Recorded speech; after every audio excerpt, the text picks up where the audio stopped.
Welcome to the Flat Earth Debate Uncut and After Show. I'm your host Nathan Oakley, and if you are new to this channel, or you've not done so already, then be sure to subscribe, hit the bell notification icon and join button if you'd like to become a Nathan Oakley 1980 channel member and keep up to date with the Flat Earth Debate. If you would like to support the channel, there is a super chat that runs alongside each of these shows while they premiere, and there's also a coffee, Patreon, crypto and thanks button in the info box below the video.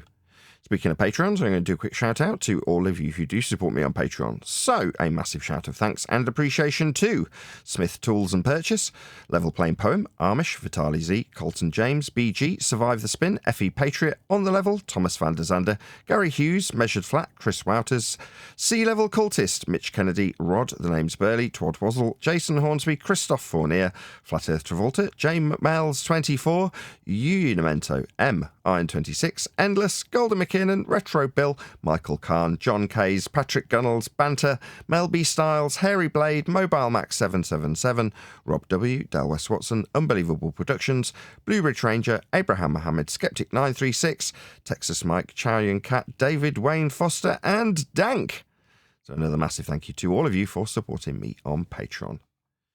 I'll hand across to whoever is in the politics and G+, so you can enjoy their dulcet tones while I set up for today's live show. We're the best modded room on the politics server, so you know what can they say to that, really? Yeah. Most of the politics really spaces are chaos. What they're really saying is they want to shut the channel down, and if they can't do it by hook, they'll do it by crook. That's their goal. Their goal isn't you're like, oh, we want to get this I'm being overly moderated. Yeah, because you're just filling the airways with complete inane garbage that has nothing to do with the topic.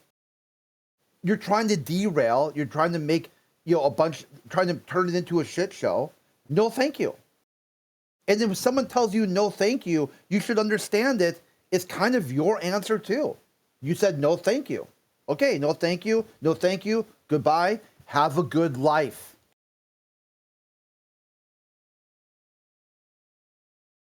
That was a very well thought out response. I would accept that if someone said that to me.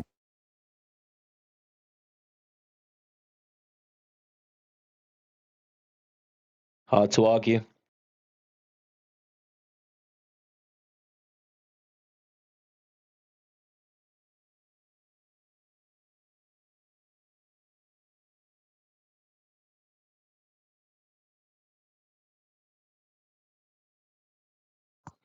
We've got quite a few new people in here. Does anyone want to say hello? Uh-oh. Anyone who hasn't spoke up yet this morning?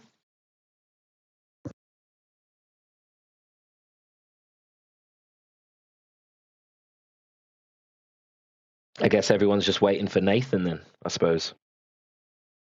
Well, I think he's here because that was that Rags to Riches? I think so, right?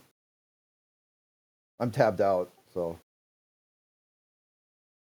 Yeah. That was one of Nathan's here. Guys that, oh, okay.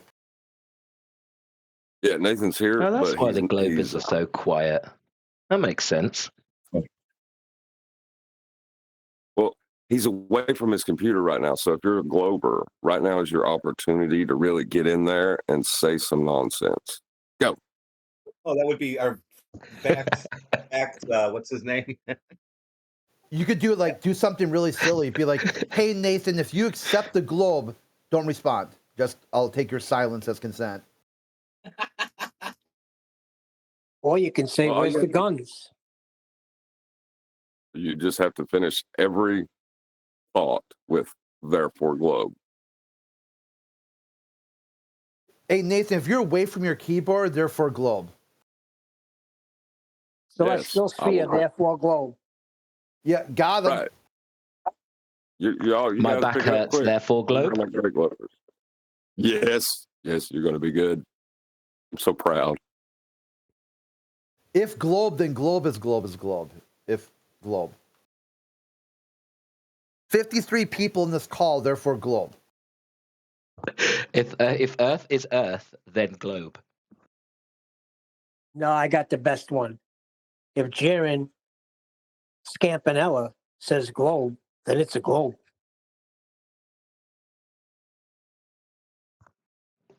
Ah, there it goes. I don't see any problem with that logic. That is perfectly sound. Tell me where he went wrong. It's Jaren, you know. Jaren says it's a globe, then it must be, right? Until you can explain the movement of the sun, then it's a globe. Someone literally said that in our chat yesterday. Which one? Explain the movie. What Neil said. In our text, in the side chat. Said that. So we have to explain something they have no explanation for them to accept what is. No. It does not work on my AE map. My model, my map, my model map, my map model, therefore globe. No, that's insane.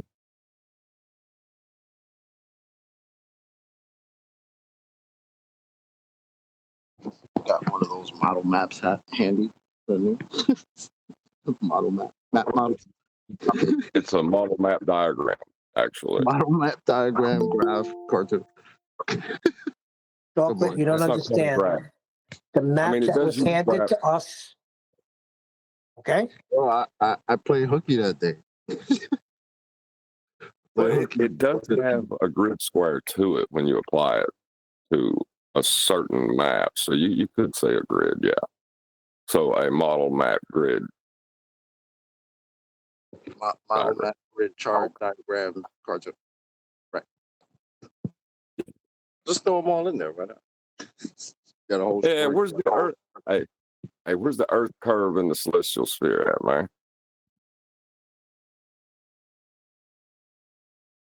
It's there somewhere if you look really hard.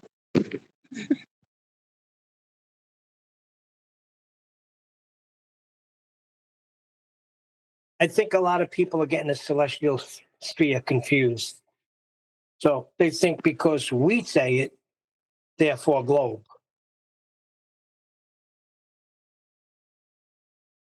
Don't understand how people can get confused about it. It's a protractor. So we point out. Oh, sorry.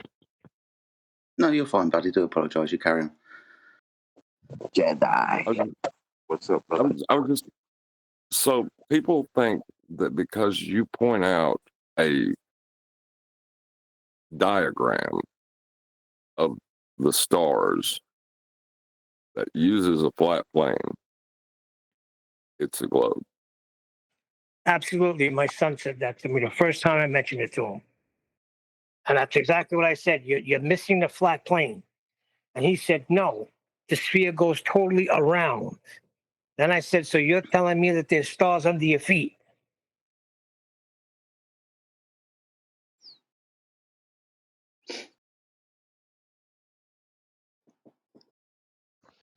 The No, whole he's idea telling of you celestial further sphere there from has pale nothing and to he's do with looking through the the Earth. stars. Whole idea of the celestial sphere is just your curved visual space and the limitation of that. And nothing to do with the stars. You just see the stars in that perspective. And we can measure the stars in that perspective. Right. But when you mention it to a globe, they automatically assert that it has to be a globe. The celestial sphere is just based upon how you, me, and everybody else observe the world around us from one position.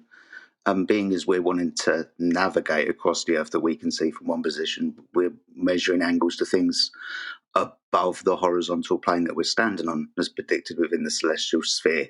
It's a hemisphere, but I digress. But it's based upon how you, the observer, views the world.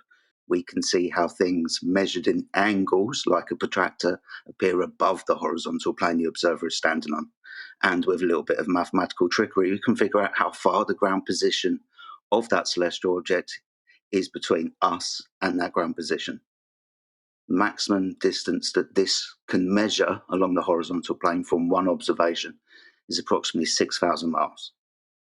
just over 5,400 nautical miles. Straight line distance between you and the minimum elevation angle that you can read above the horizon. It's a straight line distance. Stars aren't actually going through the floor and then going underneath your feet and then coming crashing back through the floor to arise above the horizon again. That's not what's going on. It's how you observe the world around you. It looks like with distance the things are going down into the floor, but we understand as flat earthers that that's just perspective, and that's what the celestial sphere is, basically the perspective of the observer and what they can observe and measure.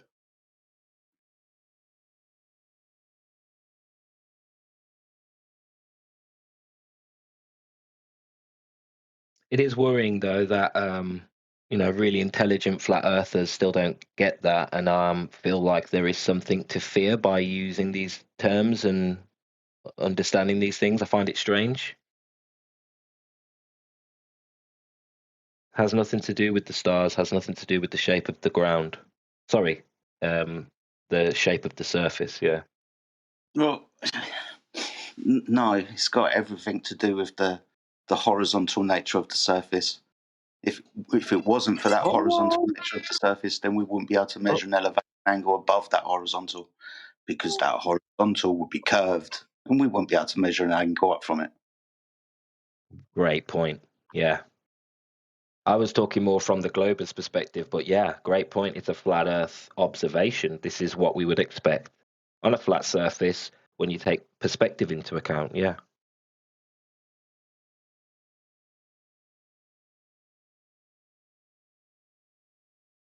This is why we're asking on 24/7 at the moment the very simple, well, it's two questions that lead into a third. One, what's the definition of a triangle? Then two, Radwin jumps up with his IQ test from NASA that shows 4 apparent figures of a triangle. And not all triangles, but the question is, which out of these 4 is not or are not triangles? Figure A is a triangle. Figure B's got a curved line in it. Figure C is a 90-degree right angle triangle with the little box at the 90-degree intersection. And figure C is a triangle, but 2 of the lines don't connect. Now, we understand that B isn't a triangle because the line's curved. We understand that D isn't a triangle because the lines don't connect. Cool, those are the first 2 questions done. Third question. Can you get an elevation angle from a curved baseline? Now, if they've answered the IQ test correctly, they understand that a curved line within an angle isn't an angle, can be a triangle. So the answer to this question is, well, no. When we measure elevation angles above the surface of the Earth for celestial navigation, for example, we require a horizontal baseline. If the surface of the Earth was curved, we wouldn't be measuring elevation angles up from that curved baseline. It's not an angle. And they agree to this. Welcome to Flat Earth.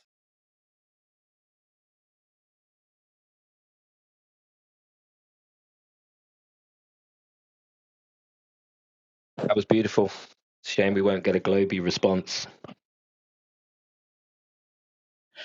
We've been doing this for like 48 hours, maybe 3 days, definitely 2. I think we're up to about 10 people now who've gone through the gauntlet of what a triangle is. I think the majority of them, 7 or 8 out of that number, have failed. They want to give us new understandings about triangles and curved lines and curved triangles and spherical geometry and non-Euclidean space. Okay, it's lovely. Sometimes they get it right. Yeah, it's just a triangle. Answer the question, and they cannot answer it. It will. There's some that refuse to acknowledge that there's even an image on the screen, even though they say, Ice Cube in here.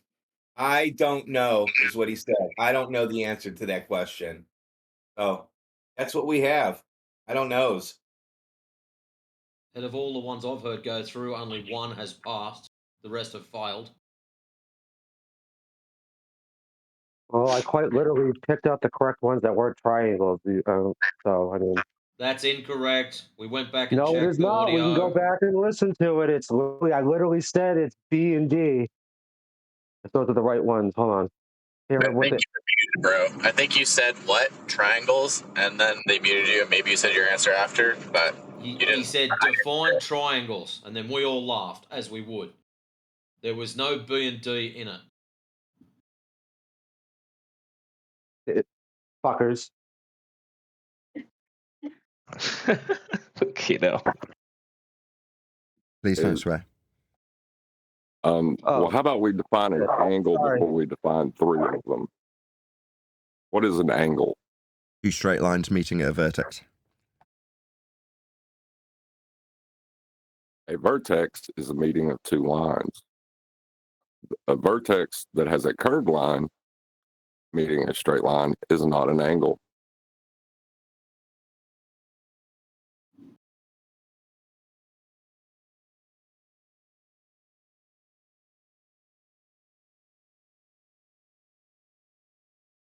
So yeah, that's the fun and games that we've been having for the last few days.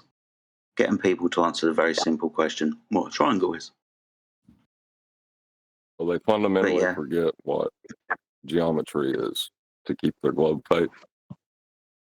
Yeah, and you were right as well. Maybe three angles and a triangle is too hard for them to understand.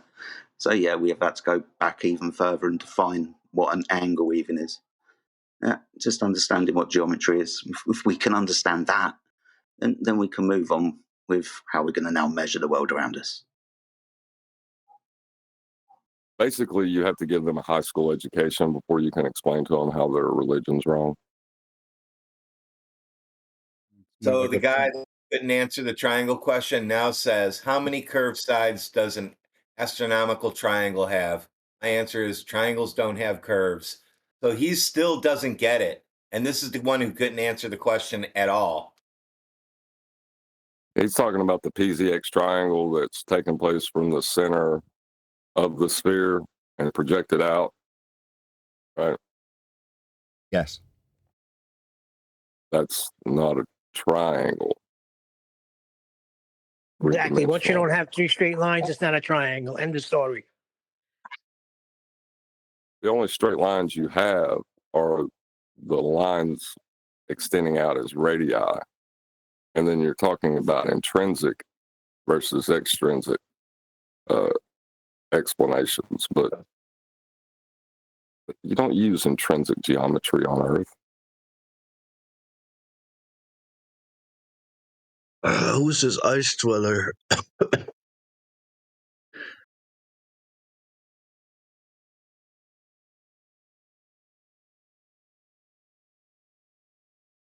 Sorry, wait, what?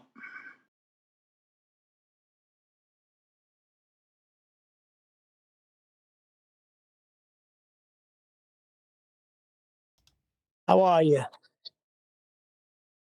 Hey. I'm all right. Good afternoon. Welcome, everyone. We've got a lot of bloodthirsty flatties in the politics server today, and lots of timid globe believers that don't want to pipe up. Very amusing to listen to. Not as much carnage as typically when I join politics. How are you going to explain how the elevation angle of the sun stays above the horizontal plane of reference for 24 hours? I wouldn't. Yeah. I'd just welcome the person asking me to flat Earth and get on with my day.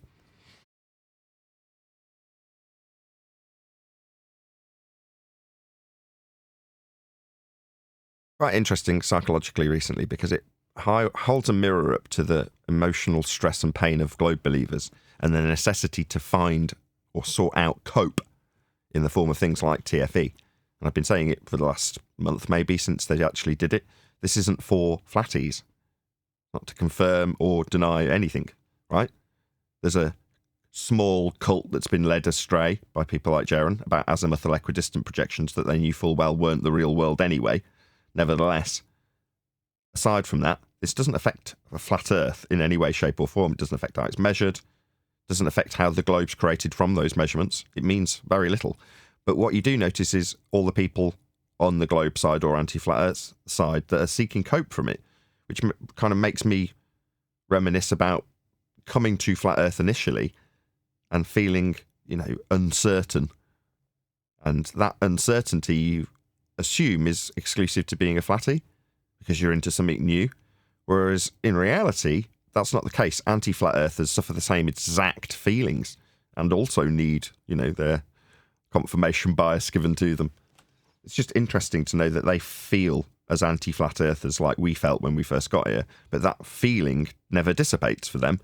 Hence, they become rage-filled.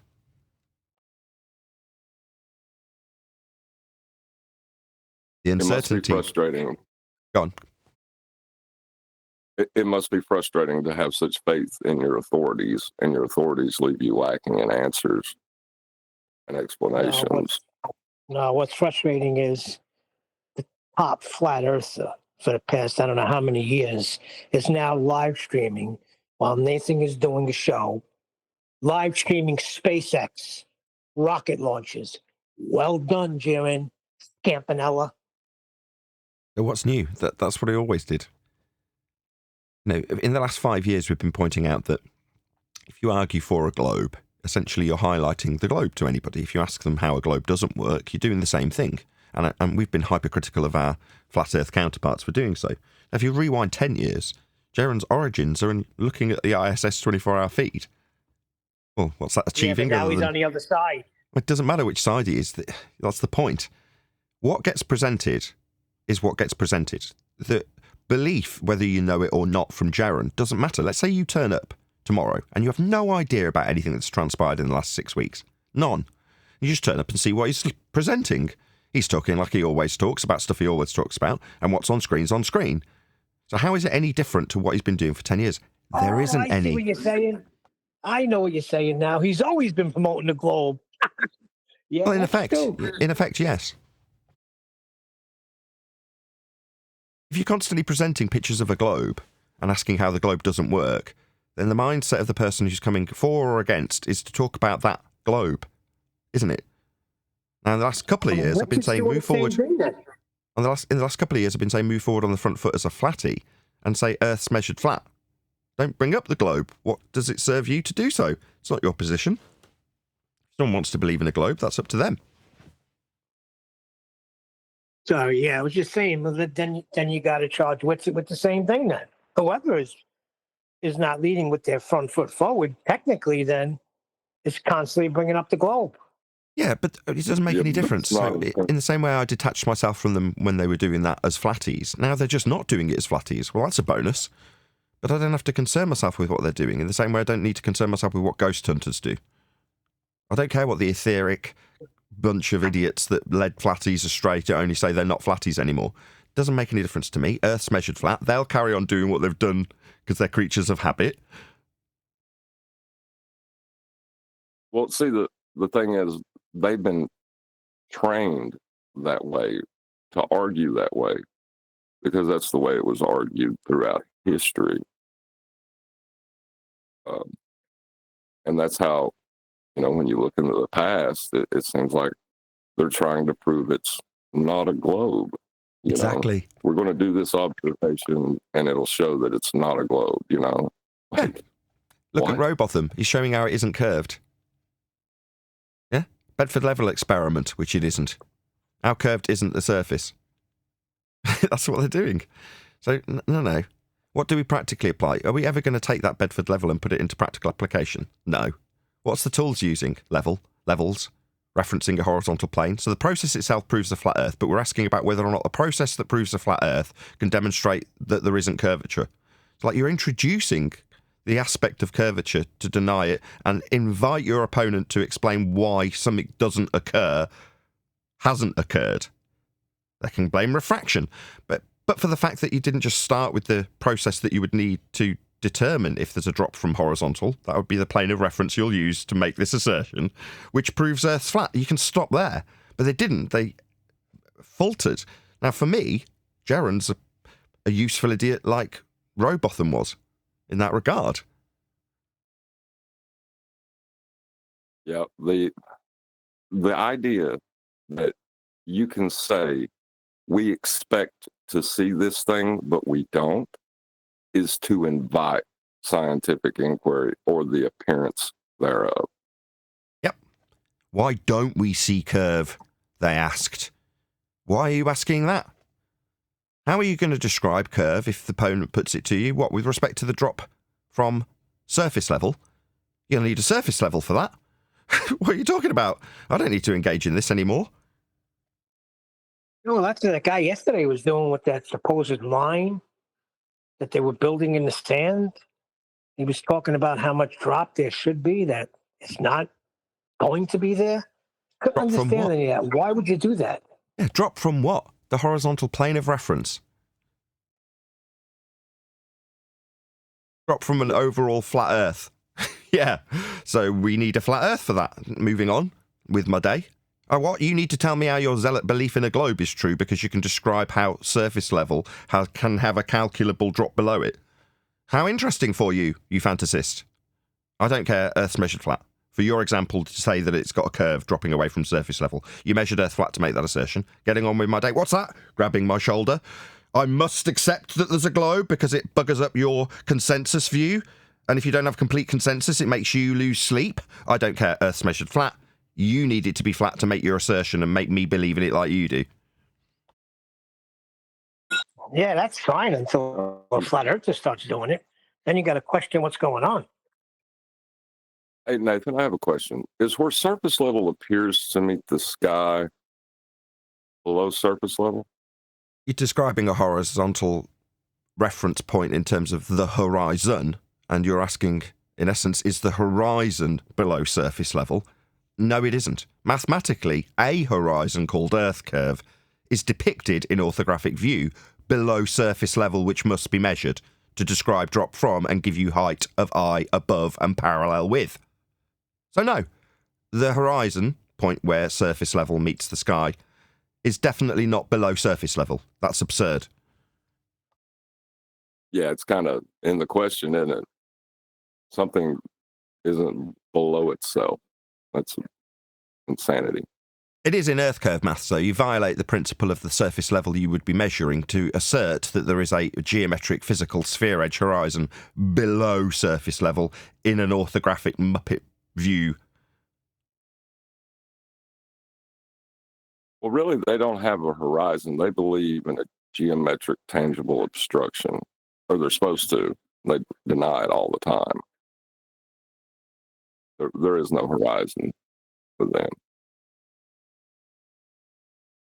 Yeah, we've unpicked our way through all of the methodologies to assert, by way of measuring a flat Earth, how Earth is a sphere. Now that we've done that, we're past it. I don't care anymore. Because anything that gets put to me will become a flat Earth proof. All roads lead to a flat Earth.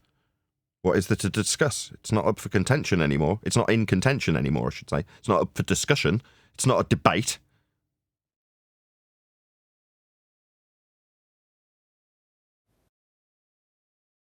Did you want to add something? So many people in the call, no one's talking.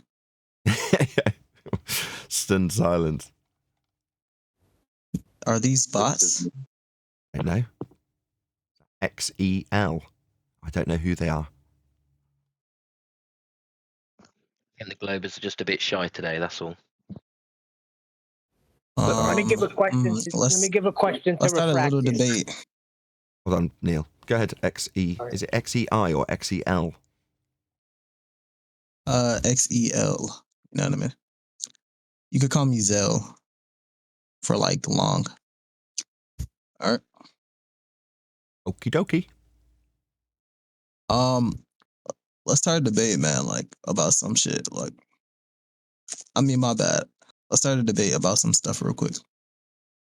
Anybody got any ideas? We're in a flat Earth debate server, and the majority of the Western world believes that they're on a sphere that's been created with the flat Earth measurements that we actually measure on Earth. So, I mean, that's really... Yeah, but I don't think I want to debate with you about flat Earth. You know why? Why? You're in a flat Earth room? Because, like, it's just like, I know you know too much, and we're gonna go into a lot of details, like, that I'll have to do a lot of research on right now. And I don't want to do a lot of research right now. So you mean I don't think I want to debate about it. I see. So you mean you've joined a flat Earth room, but I've had these debates before. Sure. You're in a flat Earth room, but you don't want to debate somebody who clearly knows a fair bit about the subject because you might, embarrass yourself without being rude.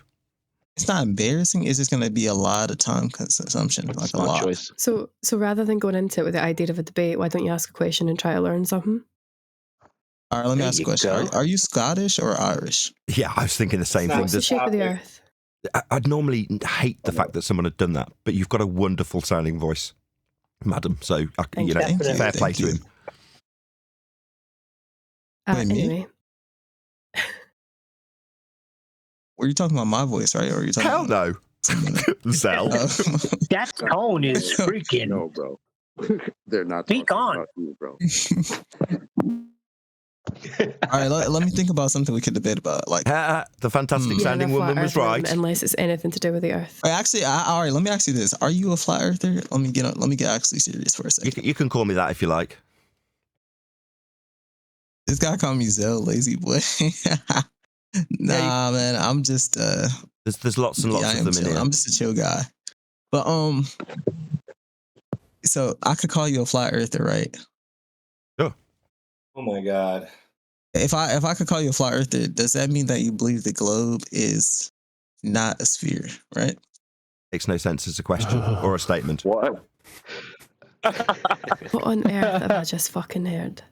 No, Please because don't he swear. said I can call him that. I want to make sure we're on the same page really quick. Sure. Being called a flat earther doesn't mean that I don't call sphere spherical, because that makes no sense. Spheres are spherical. No, I'm you know, saying, that's what they do are. you think that the Earth is a spherical thing?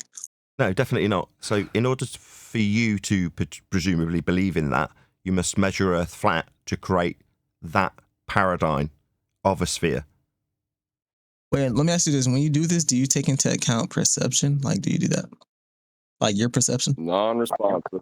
Yeah, so Non-responsive, young man. So to create the sphere, we have to measure a flat Earth. Measurements aren't anything to do with what I perceive. They're just measurements. Right. I mean, the observer is important, but I'll say this. Not really. We're not doing double slit measurements. They're just measurements. Well, I'm saying the observer is important because perception can be changed, you know, through a lens. So if I look at like a sextant, let's say we're measuring an angle to something, and I hold it and say 40 degrees, and then pass it to next man, and he looks at it and goes 40 degrees, and the next man holds it and goes Right. 40 degrees. Do you think there's going to be a guy in the line that goes, actually, no, 70 degrees? Yeah, it depends on what type of glass. Is he wearing glasses? Oh my God. See what I'm saying? Anyways, Yeah, okay, sure. but let me stop trolling. No, Here's my question, right? Here's my question. So you think the Earth is flat, right? No, I know it's flat. So It's we measured flat. Observe it. We No. observe it to be flat. Yeah, See, I know it see how is. she says we observe it to be flat. But Measured flat. You No, observe the Earth to be Mark, flat. Just let me answer without talking through the response. Okay? No, I don't think it's flat. I know it's flat because it's measured flat. Further to that, you haven't responded to this, so I'll repeat it. The globe you believe in was created using those measurements. Not my perception. The measurements of Earth that are flat are used to create the globe you believe in. My measurements are measurements of Earth that are flat. That doesn't require me thinking it or believing it. Hope that's clear. And now, when you say your measurements, right? They could be my Are you measurements. doing Yeah. these tests yourself, or are you getting it from someone else? Or? No, I can measure Earth flat very easily. Really? Yeah. So can you. And how'd you do that? Did you do it, or are you saying you could do it? I've done it. With You sea could do it. level. You could do it by measuring latitude. Do you know what latitude is? Yeah, latitude, longitude. Well, yeah. Just latitude. Do you know what latitude is? No, I'm saying I know what it is. What is it? It's a measurement from up to down. Okay. No. It's more specific. You don't know what latitude North to is. south. No. So you don't know what latitude is. All right. East to west. You keep guessing or just concede your He keeps ignorance on in this spouting. regard. Hold on, John, or whoever it is from G+. All right. Can you inform me what latitude is? My bad. Polaris measurement, North Star. So your angle to it with respect to a horizontal plane of reference. That's the line along the baseline, and then the line up to Polaris. That's an angle. That angle is you measuring Earth. I haven't finished my statement, sir. Did you want to answer for me when you made 5 attempts that were wrong? Go ahead. My bad. I'm not trying to enter. I was looking at the picture. You did. Just shut up. Like thinking out loud. You did. Just shut up. Yeah, you can go ahead. Yeah, I can, because I was talking till you interrupted and then started stuttering about what you weren't doing. Sit down, shut up, while I talk. Then I won't have to tell you off. bad. Now you're talking again. I'm having to tell you off for interrupting. Shut up. Your 5 attempts I tolerated in spite of them all being wrong, didn't I? Now you can shut up while I tell you what you don't know. That's a latitude measurement with respect to a horizontal plane of reference. That's one line of the angle to Polaris. For latitude measurement, you require Earth be a flat plane to get that angle. Earth is measured flat for latitude.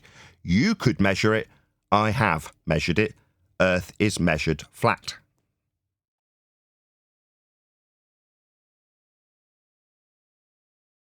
Wow, my bad, bro. I believe you. I believe you. It's not about believing me. It's a measurement. You don't need to believe in how things get measured. No, I'm you just not. need to know I what believe they what are. you said. Hey, you've only just heard it this second, but your phraseology of "I believe you," no, don't believe me. Just go out and buy a sextant and measure latitude so you know where you are. That's latitude. It's a measurement. You either know how to do it or you don't. I never claimed that I thought the Earth was round. By the way, I never said that. When you say round, do you mean like a penny? No, I meant a sphere. I never claimed. There you go. That was it. Go ahead, John. Hold on 1 second, sir. Go ahead, Pardon John. me. Yeah, you don't need to buy a sextant. You can use the old Eratosthenes method of measuring Earth flat with a simple stick and a shadow and the angle it forms along a flat surface. Yeah, man. Let's take it back to 800 BC real quick. Sure.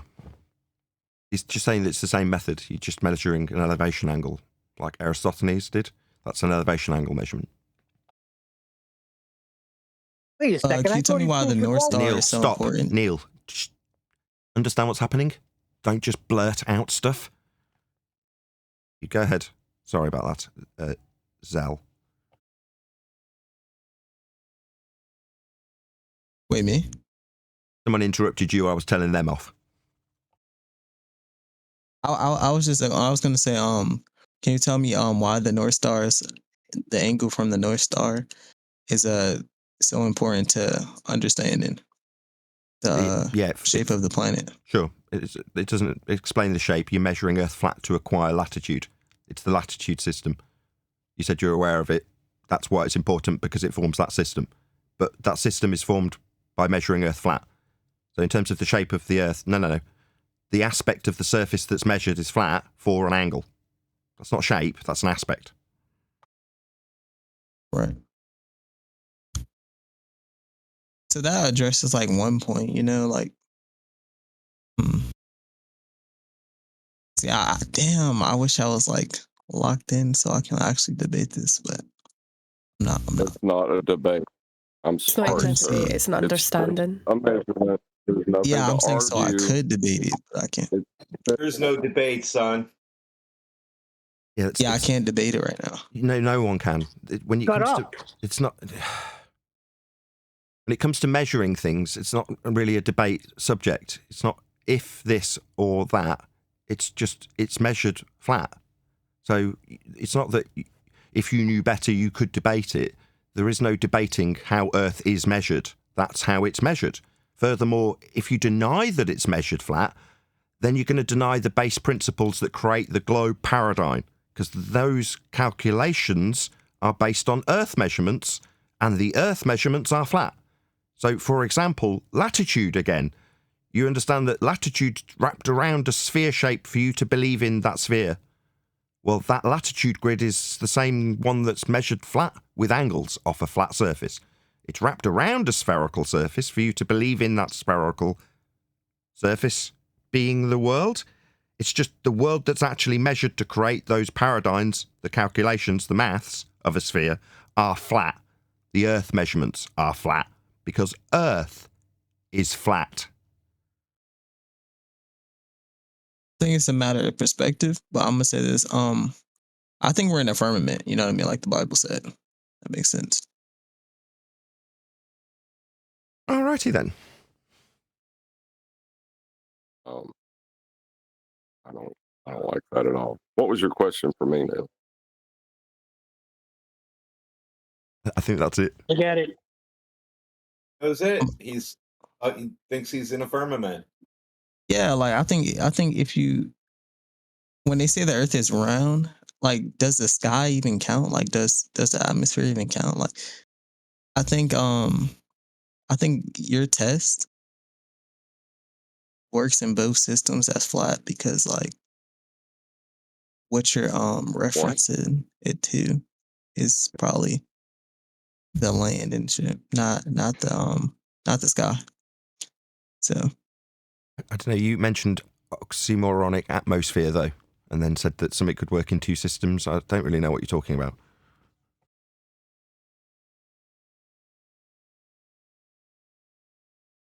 okay, so you know when they say the Earth is round, right? They're talking about how it looks from when you're outside, like you're in space, and it looks round, like not because of just the land and like just the water, right? Or am I wrong? Yeah, they suggest that. All right, never mind. You know, I'm gonna just shut up. Wait, I sound stupid right now. No, but you're right. They suggest that you can travel out to an area that's 10 to the minus 17 Torr. That's a vacuum called outer space, and observe the Earth as a sphere from space. Now, you're not observing it from that area, but that area itself, the sky vacuum. When you said, I'll just shut up, did you mean what I'll do is keep my mic open and nod along while I'm talking? Because you're doing it now, you're still interrupting me. You don't need to tell you off a second time. Shut your mic and listen to what I'm saying, rather than nodding along, cutting up my mic for my live audience. Thank you. There's 100 people listening. Actually, sir, let's just be blunt. I'm not talking to you at all. You are inconsequential to me. The 104 people that are listening to my live stream, they're the ones I'm talking to. So they don't need to hear you nodding along. Just close your mic and listen. The sky is not a vacuum. If the air we were breathing was next to a 10 to the minus 17 Torr vacuum, it would dissipate into it instantly and we'd all be dead. Furthermore, we'd have never developed gas pressure in the first place. First particle of gas in that fantasy world of a sphere in a vacuum would have the gas leaving the surface and never returning. Gas-filled space, it's a law of nature. It's called the second law of thermodynamics. Therefore, there is no oxymoronic sphere-shaped air called atmosphere, atmo being air, sphere being a shape that gases don't arbitrarily take. They fill the volume available to them. It's a law of nature. So there is no vacuum of space to look back at Earth as a sphere. Anybody who claims to have looked back at Earth as a sphere from a sky vacuum are liars. Shout out to Duncan McLeod. This is painful, he says from the super chat. I don't know, I'm having fun. He's quite calm. The fact that he's not getting really irate with me is good. Thank you for the super chat.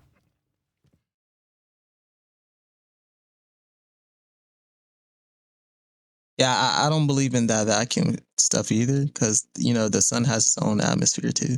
By the way, so like you really can't look from a vacuum perspective. Try that once more then. Atmo means air. Sphere is a shape that gases don't take arbitrarily. Gases take the shape of their containment. Now the sun, you have no idea what the sun is. I don't either. I'm not going to profess to, but we don't know what that is. So to say it's got an oxymoronic sphere-shaped air around it is just not the case. Definitely not. If it was, it would be a violation of natural law also. Air doesn't take sphere shapes. There is no such thing as atmosphere.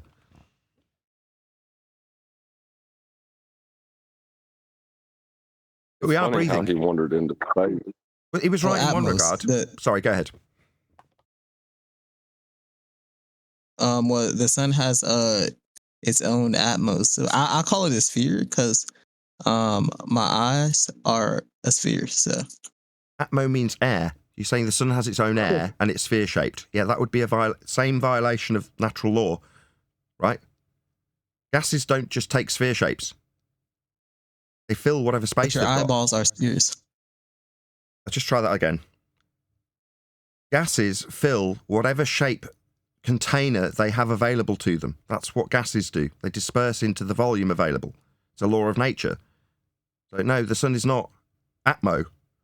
I don't know what it is or isn't, and neither do you. Second time.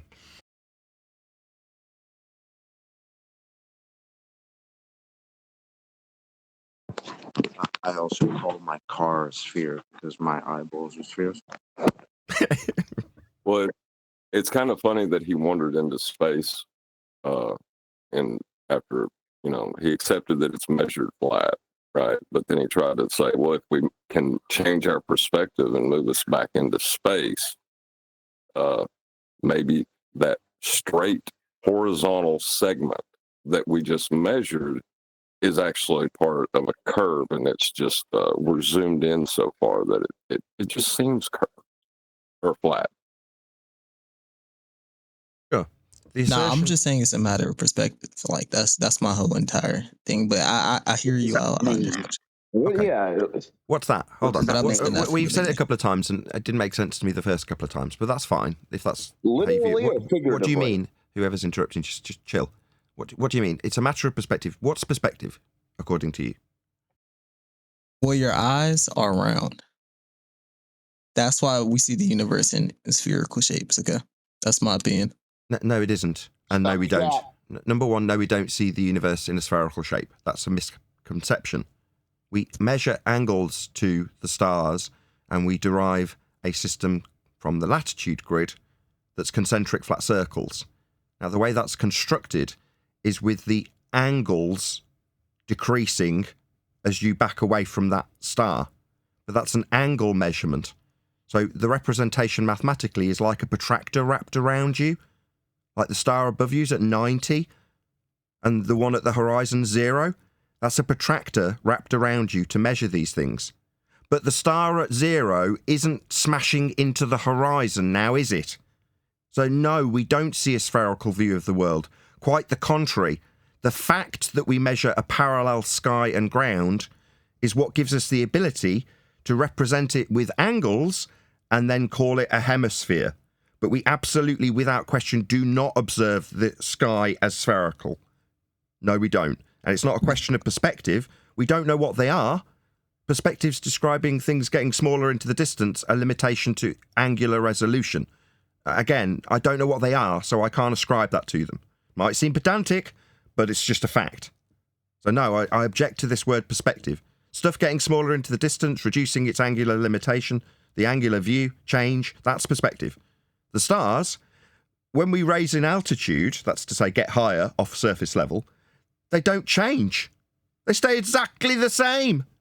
So for someone to suggest that that's perspective, no, perspective doesn't do that. So no. Yeah, perspective changes the whole system. Not with the sky, it doesn't. Yeah, it does.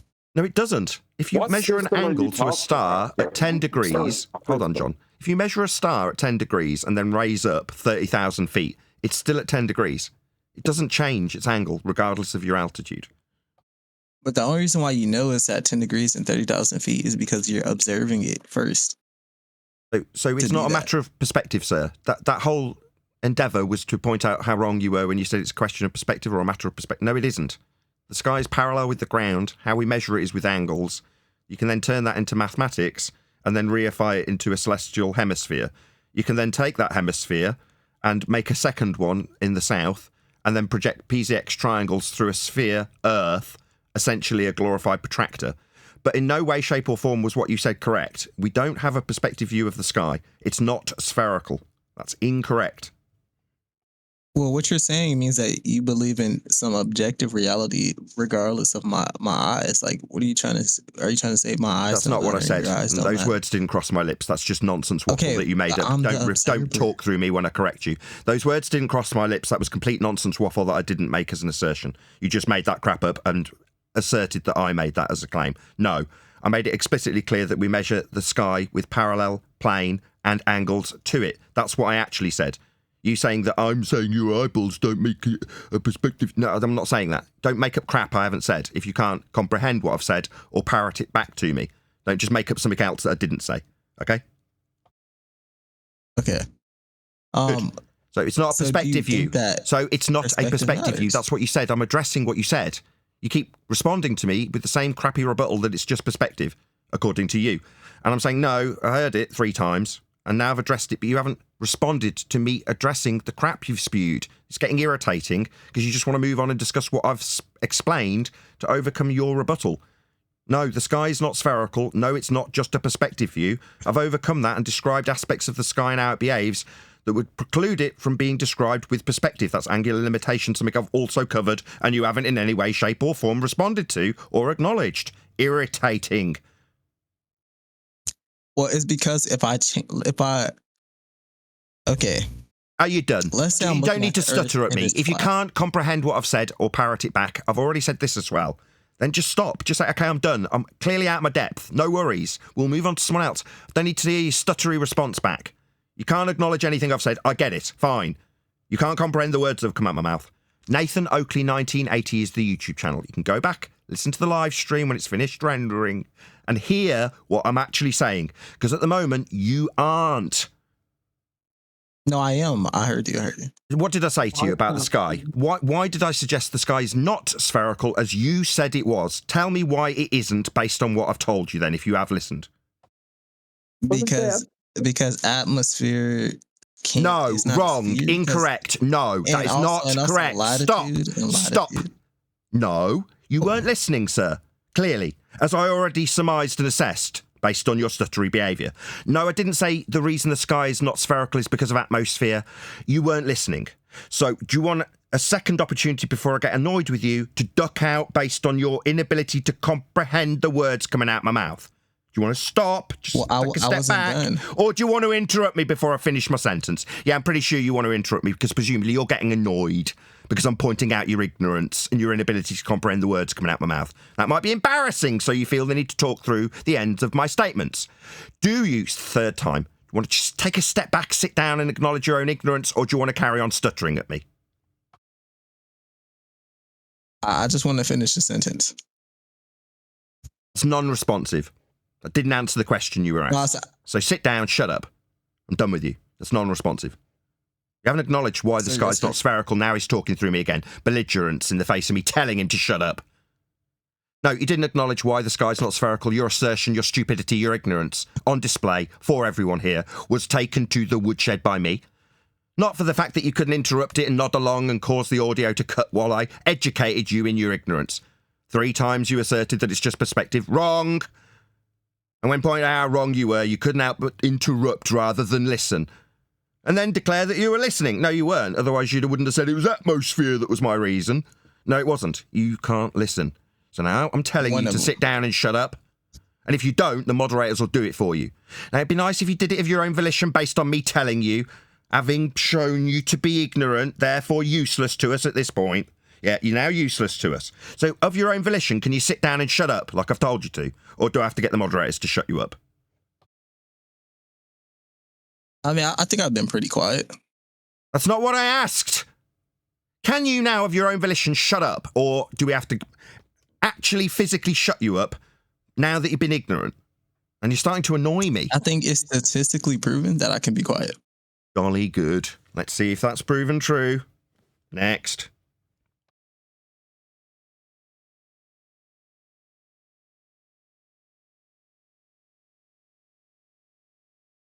That was mind-numbing.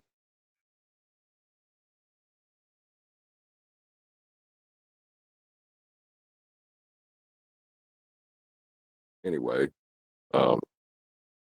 there's always a need to go to a false dichotomy when you're discussing this topic.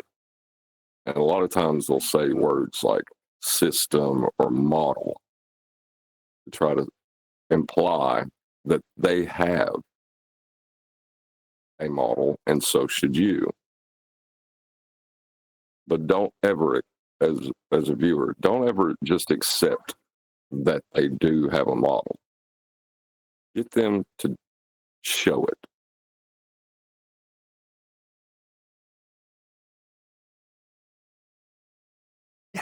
And then take them to the flat Earth measurement they're required for the aspect that they're showing you. They don't have an all-encompassing model of a sphere Earth in a sky vacuum with gravity and orbital motion depicted from the centre of hell. You'll never get that out of them. But what they will show you will require a flat Earth to describe it. Like on screen now, right? This depiction is for orbital motion. It's an angular representation that's derived from the PZX triangles that were discussed at the beginning of the show, curve angles. Well, that depiction is described from the centre of Earth. That's how you're moving around the sun. Who's in the centre of Earth to have this mathematical reification take place? Nobody. But you must be at the centre of Earth on a plane for the axis to work, or for the angles to work. Yeah, we're going to be in hell on a plane to believe you're on a sphere? No, you're never on a sphere when you're in orbital motion. You're in a sphere. As ludicrous as that factually is. But the reason you're in a sphere on a plane is because that's what the angle measurements must back calculate into. Into, like inside a globe. You're all idiots if you think you're on a globe. No, you're in a globe in orbital motion in the mathematics of heliocentrism. Didn't you know that? Shocking, isn't it? Yeah, Earth's measured flat for your orbits. And then you've got to believe you're in hell. Did you forget that the new sextants have a center of the Earth button? Center of Earth button. Yo. Maybe that's what the Kola Deep borehole was about. They wanted to actually try to measure the angle to the stars. Are you taunting me? There's a whole chunk of chapter of my book that might get relinquished if we can't, wrangle P waves and S waves in the way we want them. Anyway, I opened my eyes, but my ears were not connected, says Unitox Femu. That smells beautiful. Thank you for the super chat. Right. I don't get what's so hard about the P waves and S waves. The seismograph sits on Earth and uses a vertical, what is that called? It's like a pendulum, but it's not. It's a weighted. The official term is waggly needle. A what? I was making it up. I said the official term's waggle needle. Well, anyway, yeah, it's like it just got a pin on the end of it that just, uses the flat baseline to show the amount of movement from, the Earth in one direction or the other. Yeah, horizontally. But then when you find the citation, they just describe it like it's just merely an axis. And then when you get further down the page, they're like, Earth's not flat, but the measurements that we take kind of are, but we have to convert them to sphere. And you're like, I don't like that as a citation. Yes, they're apologising for how flat it is, but that's exactly what it is. It's not a clean citation. I've got two that I like that are apologising for how flat it's got to be measured. But now I just need one that makes it explicit, and we haven't got it yet. We'll find it. They are telling you how flat it's measured if they're apologizing for how flat it's measured. Yes, that's correct. Yeah. Well, we typically cite things with 3 citations. Sorry, live audience and Discord. We're talking about my book that I'm nearly finished writing. And by me writing, I mean I've had a lot of help from a lot of people. Thank you to everybody. But the point is, we've got 2 citations in regards to seismology or P waves and S waves. And I just want a third that's explicit in terms of how Earth's measured and referenced as a horizontal plane, which it absolutely is, as opposed to 2 that say, well, yeah, we've got these flat references, but Earth's not flat. You're like, okay. I just want a third one that says it is. That's basically it, as opposed to apologising for why it isn't. You want some heretics to say that? You're not going to find that, and they're, because you're like, you're never going to find a astrophysicist who says Earth is flat. NASA say You know it. what I mean? NASA say it. I've got citations from NASA about flat, non-rotating Earth. So they're out there, man. I'm not going to accept that, right? If I can cite the highest of the high in the heliocentric rhetoric of NASA, who'll say it's flat and non-rotating, end quote NASA, then I'm pretty sure I can find a seismologist who'll say it. No, it'll say things like and as, or treated as such. That's fine. That's fine. That's what the apology is. Right, shout out to Love Morgan. He says, maybe the Globers are talking AOEs from hell. Of elevation. Yeah. I'm still not getting, how is someone apologizing for how flat they just measured it not the same as them saying it's flat? It's just me. It's just what I want, right? It just leaves a slightly bitter taste in my mouth in that one chapter because of one citation. Now, up until this point, right, I've put hand on heart and said this is the highest quality flat Earth reference book that will be available at the point of publication. That's a bold statement. And there's just this one little niggle, right? And I've said this, I didn't want to say this on air. I would rather axe the whole chapter, like that whole chunk, than not have it. Anyway, let's just move on. I don't want to talk about this on a live show. But this is interesting because you're doing a fallacy that Globers do, where they look at your reference instead of your citation and then point to the rest of the reference and say, therefore, it's a globe. Yeah, I get it. I just want a third. It doesn't matter. It's fine. It's all good. Let's not worry about it. A third? They're all that. Yeah, they were. We had 7.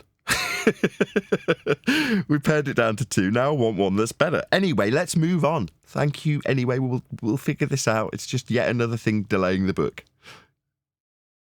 Anyway, we're in politics today. Last day I want to be talking about this is while we're in politics. Thank you for having us, as always, by the way, politics.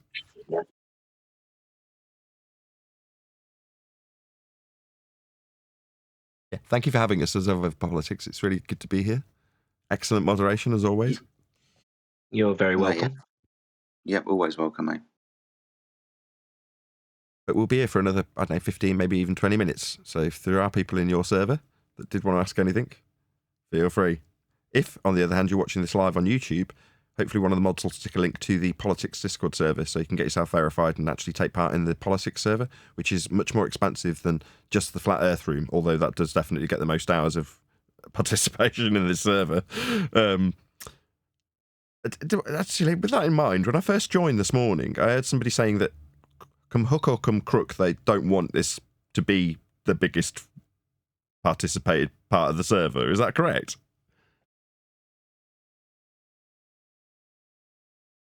Oh, the mods don't want to talk about it now. Fair enough. I don't blame think you. so. I think we had a Glober in here complaining about this room. Nothing to do with your show, though. Oh, I didn't catch that bit. It was an individual that was moaning to the politics team to say, I don't like this server. They need to be gotten rid of. It was an individual. I see. The higher ups, yeah. The higher ups and the admins are very happy that we're here, bring a lot of traffic to our server. Obviously, I've got lots of other rooms, but yeah, it's usually the individual that's got a problem and then it just delivers our unsatisfaction in the chat.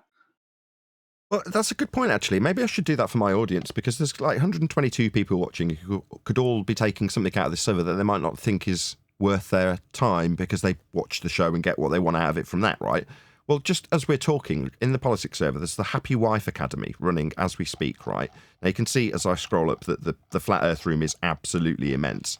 But that's not the only room in here, right? So, War Room, politics itself, philosophy. The AFK room doesn't really count, although at some point the AFK room did have quite a few number of hours in it.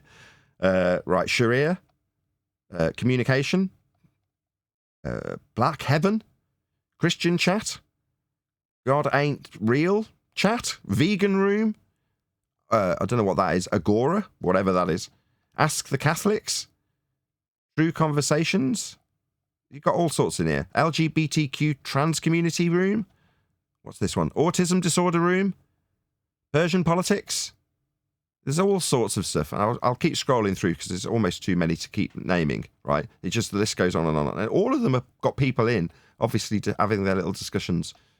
Not to demean it by calling them little, but you know what I mean. Compared to the Flat Earth chat, they are little discussions because there's so few and far between people in each of these rooms by comparison to Flat Earth. But as you can see, as I scroll through, there's something for everyone in politics, right? So hopefully one of my mods will stick a link for the 122 people that are currently watching live. And you can get yourself verified and join in one of these fantastic politics Discord server chats. Doesn't necessarily mean that you have to join and just go into the Flat Earth room, which is where I'm scrolling over now, which is enormous and is absolutely chock-a-block. Look how many people are in here. Oh, God. Oh, wow. Okie dokie. Anyway, that's my plug for Discord. Hopefully, like I say, one of the mods will stick a link and you can get yourself verified and join the politics Discord server.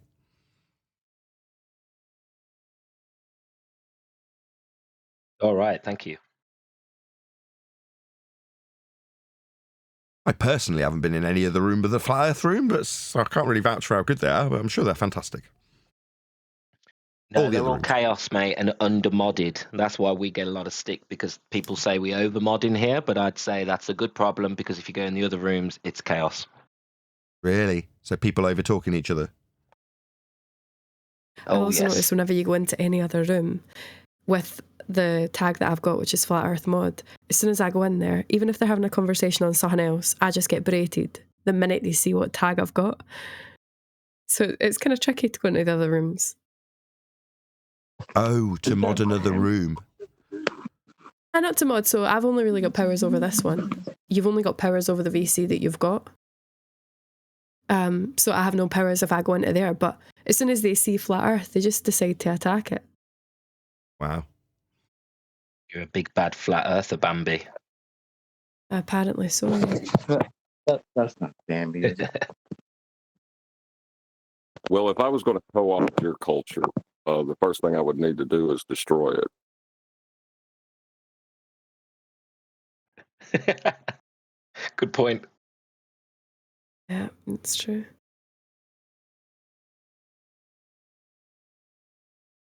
You know, like if you're going to steal our measurements, it's probably important that you tear us down so that people don't hear us complain about you stealing our measurements.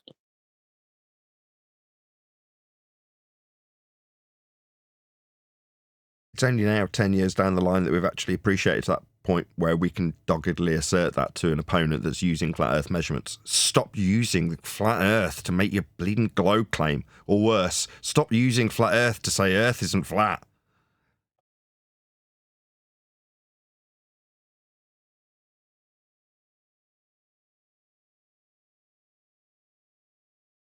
Yeah, we just need them to Listen. stop using the sky to determine the floor now. No, it's Thanks, just TFE. Can I talk now? One time.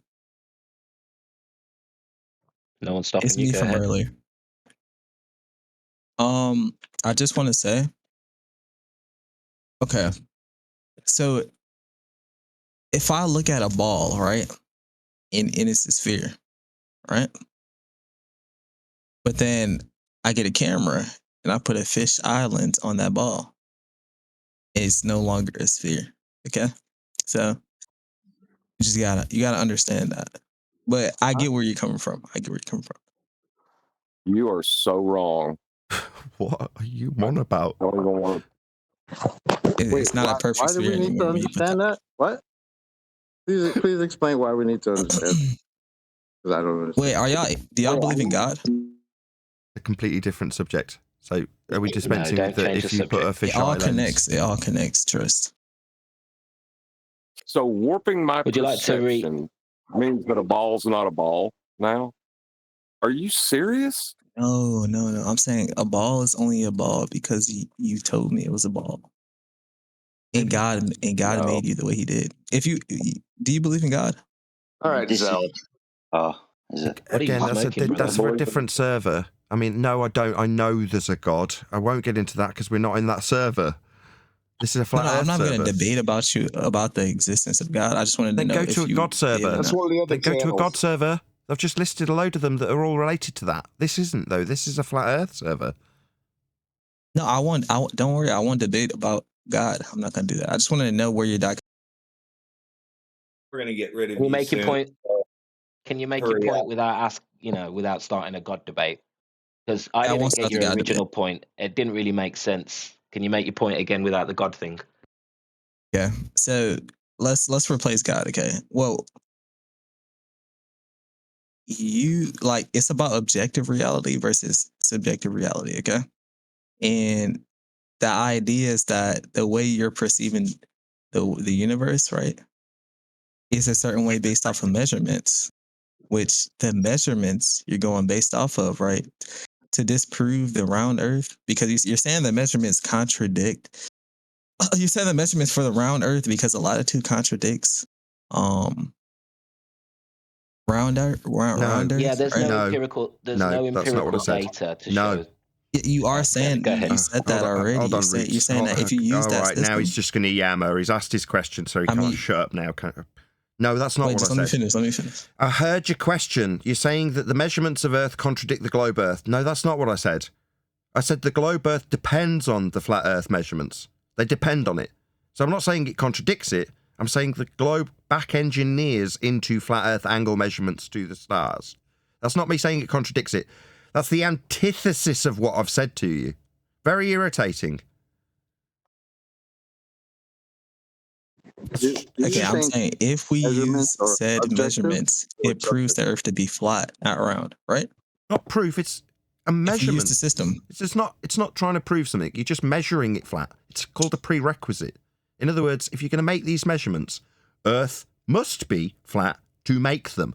So it's not like when you make a measurement that requires Earth be flat, you go, oh, I'm proving Earth's flat. No.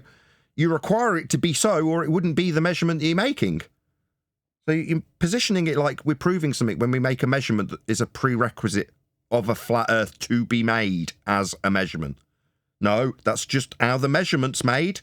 Earth must be flat for it to be an angle in the case of latitude, the single example I've given you though thus far. But that was given you to explain how the sphere Earth is calculable from those measurements. Now, after pointing that out at least twice, you've come back at me and said, so you're saying that the flat Earth measurements contradict the globe? No. They're back-engineered into the flat Earth measurements. That's not what I said. Now, what you said was if you put a fisheye lens on a ball, it won't be a ball anymore. What you said was utterly idiotic and had no basis of knowledge or understanding or comprehension of anything that we've debated here. It was an idiotic statement that at value was zero for anybody who heard you say it. What I described was the fundamental basis of a sphere Earth religion that has been derived from measuring Earth flat. I expanded the Western world misapprehension, the entire Western world, and indeed the rest of the surface of the known existence of the plane we dwell atop. Their known world is wrong, and I've explained why and how Earth must be measured flat for that worldview. What you did and said was if you put a fisheye lens on a ball, it won't be a ball anymore. Nothing you said had any profound value whatsoever. Telling me what you're not saying is utterly irrelevant because what you have to say is stupid and insignificant and valueless, sir. Can we respect each other's opinions? And allow us. No. I have absolutely zero respect for you. I made that clear earlier when I told you not only do I not have any respect for you, I'm not even talking to you. I'm talking to the 140 live audience members. You're just a mouth that spews shite. I have no respect for you. You haven't earned any. No, I don't respect you. You're getting on my bleeding tits. Why are they... What? You're annoying. You think I've got to respect you? No, that's earned. You haven't earned any respect. Why the hell do you think you've got mandatory respect? Frankly, I want to disrespect you. I just don't want to get excluded from this server. If it was my server, you'd have a strip torn off you. I'd be telling you in no uncertain terms how much I disrespect you. Now, I'm not doing that. I'm quite conciliatory. But I'll highlight your ignorance when it comes by repeating your own stupid words back to you when you say that's not what I'm saying. No, I've heard what you're saying. I can comprehend the words coming out of your mouth. They're basic. Like you. See, that's why I think this is a misunderstanding because you're underestimating my intelligence. Am I underestimating your ability to stutter through a single sentence? No, I'm not. Your stuttery nature is what you are. I know what you are. I've dealt with you. You're just another blank canvas who interrupts when they're being told off. Yeah, right on cue, you started interrupting me. That's belligerence. You don't think I've met some belligerent Dunning-Kruger guy who thinks he's got mad abilities? What are you, the secret king? No, you're not, sir. You're just a dunce. That's been exhibited by the words that have come out your mouth. For example, saying that a ball won't be a ball if you look at it with a fisheye lens. That's the kind of words a dunce comes out with. Am I underestimating you or parroting back your dunce-like words? I'm not stuttering either. You are. That makes you a stuttery dunce. Well, I thought it was implied that we know that ball is actually still a ball in reality, but like, you know, I that takes a little extrapolation. My bad. Does it take a bit of extrapolation? Shut up. You're a dunce. To be fair, bro. You want me to start? If I start over, he's going to start yelling at me again. I'm not yelling at you. Listen to my name, sir. My name is Nathan Oakley. I'm a flat earther. I know a lot more about this subject than you do.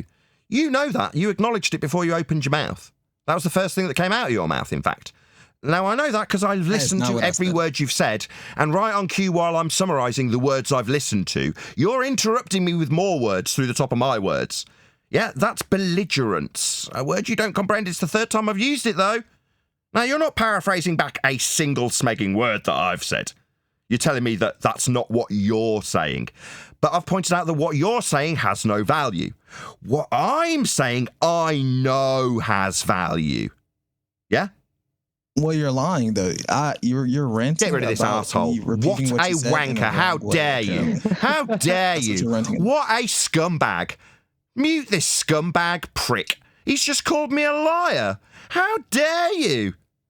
Nothing I've said is a lie here today. You are a dunce. You just ranted about me. You're a dunce. Yeah, you're a dunce. That's not a lie. That's a demonstrable fact while you chant through me. You are a dunce. I exampled an example of you being a dunce with balls not being balls because of fisheye lenses. Dunce. Now you want to call me a liar? How dare you? What does dunce mean? Shut up. Shut up. I'm done with this dunce. He offered no value. I'm done with him.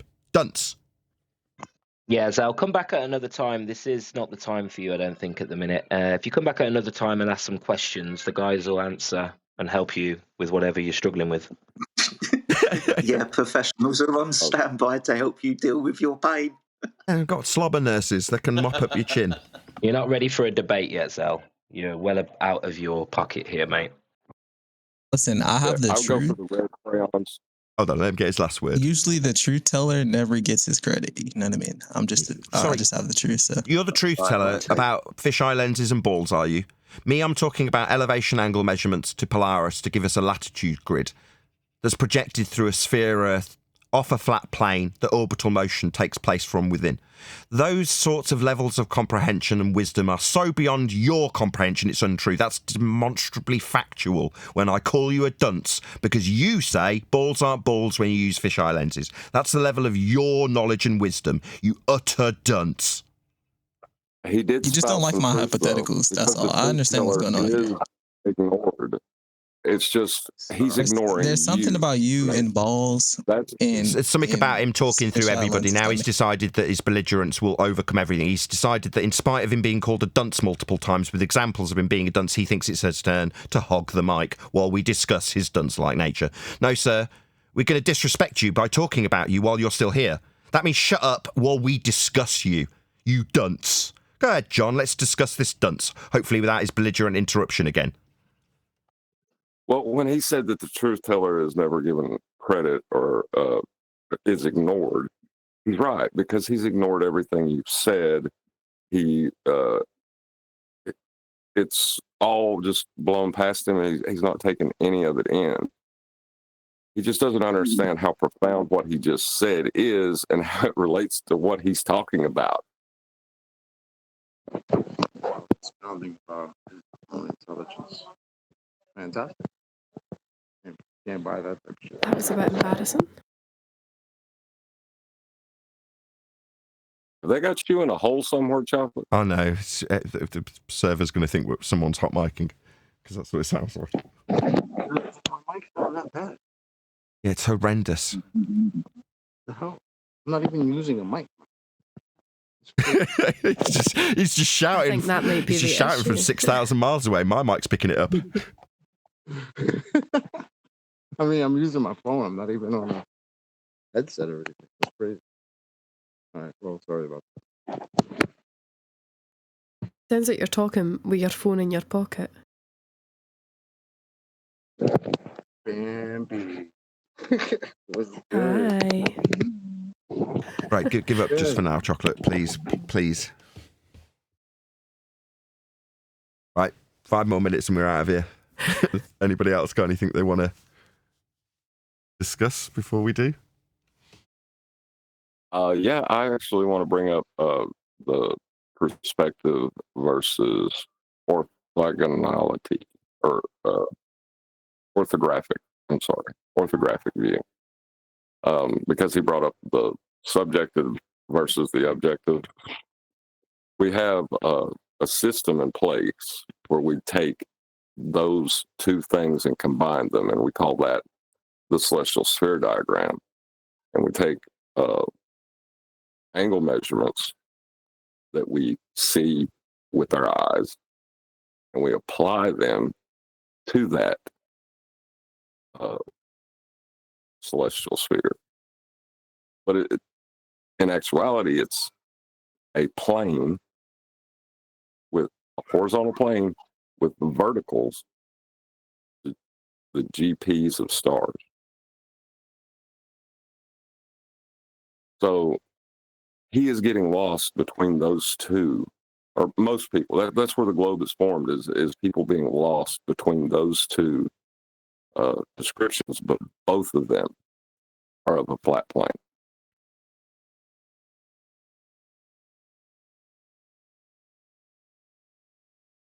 Yeah.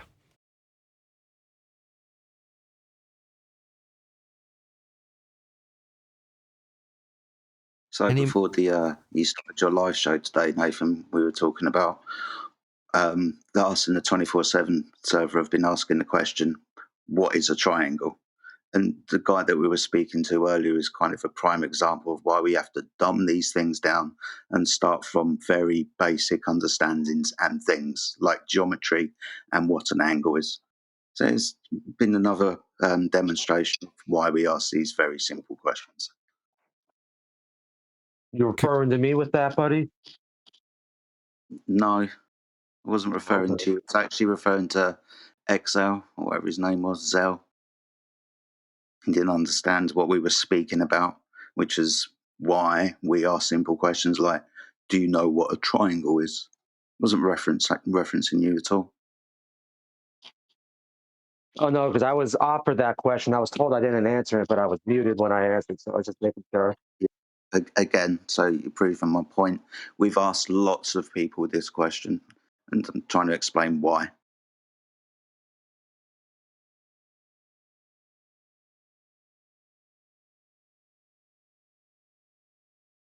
The gentleman who was asked that question, who seems a bit upset by it now,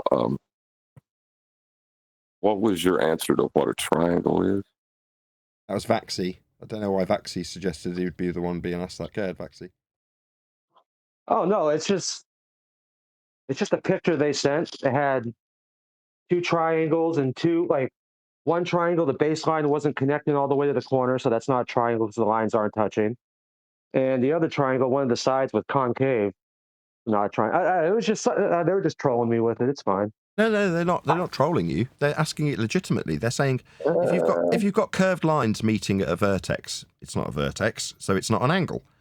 If you've got a missing line, they're saying that's not a triangle. Now, without seeing the diagram, I might question that, right? And then they've got two actual triangles, one that's got a 90-degree angle, right? Fine. Well, they're saying which ones are and which ones aren't triangles. Well, curved lines don't make triangles, so that one definitely isn't. So then, at that point, further to that, from what Jedi explained in the pre-show, they then ask him how you'd acquire an elevation angle measurement from a curved baseline. Obviously, if you've passed the IQ test, the answer is simple. You can't. Yeah, no, I just got irritated because when they showed me that, I said, can I get the definition for a triangle? Then I got muted. But when I said, can I get the definition? Clearly that means I already know the answer because it's two of these aren't comporting with the definition. It was just BS. All because I don't agree with them about two celestial points of rotation. What is your point about 2 points of celestial rotation? Yeah, sounds That's juicy. just the whole reason why they were being salty with me. Don't tell us why they're being salty. Just tell us what the debating point was. What celestial rotation points? I have no idea what you're talking about. Please expand. What do you mean? Like I was told today that there's an equivalent to Polaris in the south. Okay. And if you're a flat earther that doesn't agree with that, then you're behind the times, I guess, or stupid or something to that effect. I just thought it was odd. It's contentious, but you could accept that. I mean, I could care less, but it's only contentious because there isn't a specific star like Polaris. They say there is, right? All the flat earthers in here are saying there most definitely is, and they're calling it Stigma Octantis, which isn't even correct. Well, that's what they say that's there. That's the point within the constellation that they say is the point of rotation. It's not necessarily a star, it's just a point. Yes, which is perfectly acceptable by all, I would have thought, and I would wonder why anybody wouldn't want to accept that.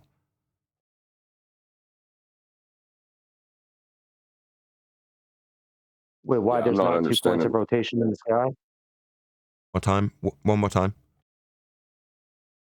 I'm sorry. Wait, no, wait. Why I wouldn't accept that there's 2 points of rotation in the sky, one in the north and one in the south? Yeah, there is. Mm. Do you not accept that?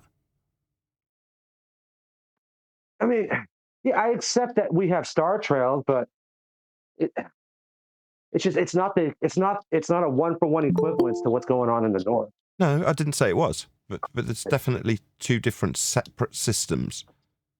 Those two separate systems are what get sandwiched, both with respect to a flat plane, antipodal from one another, to create what is commonly known as the celestial sphere. Were you unaware of that? Because that's how it is created. Yeah, but my thing is, I just only call it a sphere because you're never going to see it all at once. You're only ever seeing, domes in the sky, and then when you're on the equator, you can see both ends, but it's still not a sphere either.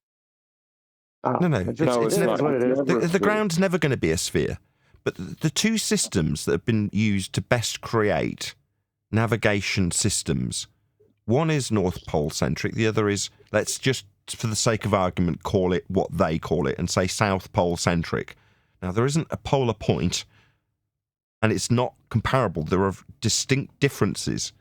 Now, that also relates to massive distortions in the south on all the maps.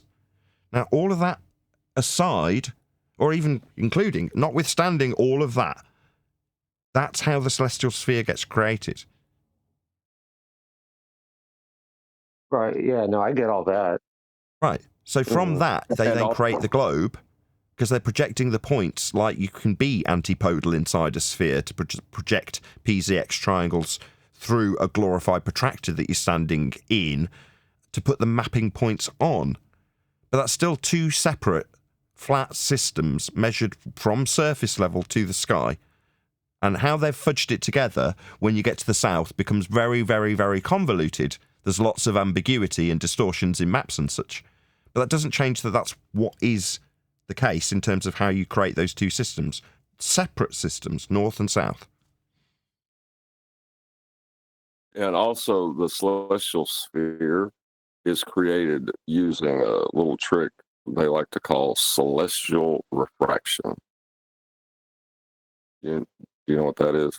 Yeah, we were talking about that too, like at 15 degrees when the stars stop moving at 15 degrees per hour. When they're 15 degrees or lower above the horizon, they're not moving at 15 degrees per hour. Yeah. Close enough, they slow down. Right. Yes. Right. So there is no celestial sphere. That's not measured, right? Right. That's literally what I was arguing the whole time, but I was called a dumb for that. So Yeah. I don't know. just let John break it down for you, though, Vaxi. Go ahead, John. Right. There is no measured celestial sphere. It is created from the measurements into a diagram that they can use for navigation, keeping the ratio of degrees to get your nautical miles. That's all it's for. If you can't say it doesn't exist, it's a diagram. It isn't how the sky really works. It's just how we navigate the earth. Right. And when you get to the south, it's got a lot more problems. The north works quite neatly. In fact, it's very eloquent. The south, not so much. It's got... Oh, go ahead, whoever that is.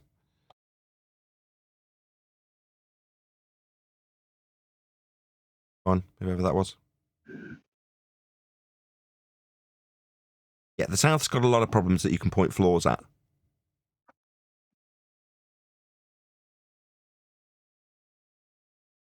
Yeah, and even I figured everybody was in agreement with that. Oh, there's long silences, then two people talking at once. Sorry, my bad. Oh, hey, you're the one that's trying to understand this. Ask your question or make your statement. No, I was just saying, I thought everybody agreed with all the discrepancies. I mean, that's kind of obvious. Sure, but there's often people will start wandering into the forest of discrepancies and forget to appreciate that there's a generalized system that does function in a certain way. And once they're into the weeds, they fail to recognise that and will throw the baby out with the bathwater and start decrying principles that do function to a certain degree. Now, that's not to say, well, hold on, well, these journeys are too short in the north. Yeah, you can give me examples of that. But more often, you'll say these journeys are taking a lot longer in the south than the map would suggest. And you go, yeah, so it seems like the south is a lot more fudged than the north. Either way, that's the system that we've got. That's all we've got. I'm not a cartographer, but throughout all of them, this is the thing that keeps us sane. Regardless of their accuracy, we know there's distortions. They're projecting globes through PZX triangles onto cones and tubes and then cutting them black out to roll out flat, right? That's what they're doing. So we know there's distortions, but all of the processes start with flat Earth elevation angle measurements of these stars, and the GP positions do match. That's pattern recognition. People have been watching where the stars are going to be, allegedly, for thousands of years. And in terms of what you can prove and show with primary source evidence, that is most assuredly the case. So having good pattern recognition of the stars is not something that's new to anybody. And the pieces of land that are below those stars at those times has been figured out for a very, very, very long time. Now, that's not to say that we haven't expanded out our territory and then start to fudge those systems after the fact, because a lot of the territories aren't acutely aware to us till, 200 or 300 years ago. Well, when you get to those lands being incorporated into a spherical system that measured Earth flat, the only bit I concern myself with is the measured Earth flat bit, because that's where it all begins. You start saying, well, why doesn't this do that in the sky? Oh, there was a guy in the chat earlier, I meant to mention him, that said, why don't we see Polaris beyond the equator? Which is such a beautifully, stupidly nonsensical question when you break it down. Because the equator is derived from the minimum angle you can see Polaris with. So you create a system, let's oversimplify it and just call that system the equator, by measuring a star, drop towards the horizon until you can't see it anymore. That creates this circle around that star, and we call it the equator. Once you've got that system in place, you turn around to next man and go, why can't you see this star beyond this circle then? You're like, what, the circle you just created by backing away from it till you couldn't see it anymore? You're saying, why can't I still see it after I can't see it? That's basically what you're being asked. Because we're developing these systems, like the equator, from measuring a flat Earth and angles to stars. That's where it all begins. Name of my book. Great plug for the 122 people watching. All roads lead to a flat Earth. Thank you for ruining the plug. I am so sorry. I was about to say it's like holding up a chihuahua as proof that dogs don't exist. Fuck. It's all right. It's a good example. It is like holding up a chihuahua and saying dogs don't exist. Why can't you see past the equator? I kind of just joined. Are you a flat earther yourself? You can call me that if you like. Oh, okay, gotcha. I couldn't tell if you were arguing for it or against it. You sound very articulate, so I was locked in. I see. Were you presumably a globe believer? I would classify myself as unaffiliated. I've done a lot of research, and to the point where it's just like, God, I don't give a fuck anymore. Who cares if it's flat around? Please don't swear. But one of the most weirdest takes I've seen is crepuscular rays, and how they could be very different in terms of a flat Earth, because NASA's claim is that when the sun comes down and then disperses through the clouds and then kind of goes out kind of like a cone shape or a pyramid, it wouldn't really make much sense if it was 93 miles away for it to come down almost directly and then expand like a cone. It would make more sense if it were directly above. So I do understand that point, but there are just a lot of like empty spaces, and I've seen way too many videos of flat earthers prove themselves wrong. At this point where it's like, it's just hard to. Yeah, you really sound unaffiliated, as you say. Right, but hold on a second. You say you're not affiliated, but you just use the words down and above. Do you know what those words mean? Let me know. Down is on a vertical axis with respect to a horizontal plane of reference, and above is above the plane of reference. It's in a Right. upwards direction with respect to the horizontal. How do you reconcile that with the belief that you're on a globe? Sorry, what did you ask?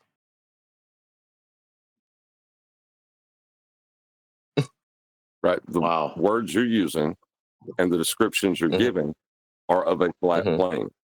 Above, down. Yeah. Those words are with respect to a flat plane. Yes, I was giving a perspective that I read about crepuscular rays and how that might be evident to a flat Earth. Like that, I was just giving a claim that I did here. Sure. He's pointing out that all of the descriptions therein required a flat plane, though. Like it just doesn't make much sense. And I mean, the science they quote unquote made for it. Like it just, the explanation's just like, okay, like it's like when someone doesn't understand quantum theory, so they just like give you one of like the principles, and they're just like, oh, I'm done. There it is. Like that's just kind of how it felt when I read through it. It did not make much sense. Pardon me. Are you talking about a flat earther's explanation for crepuscular rays? No, explanation of crepuscular rays did not make sense to me. So that's why thank you. Okay, I have really bad pronunciation issues, so thank you for correcting me. Yeah, across the board.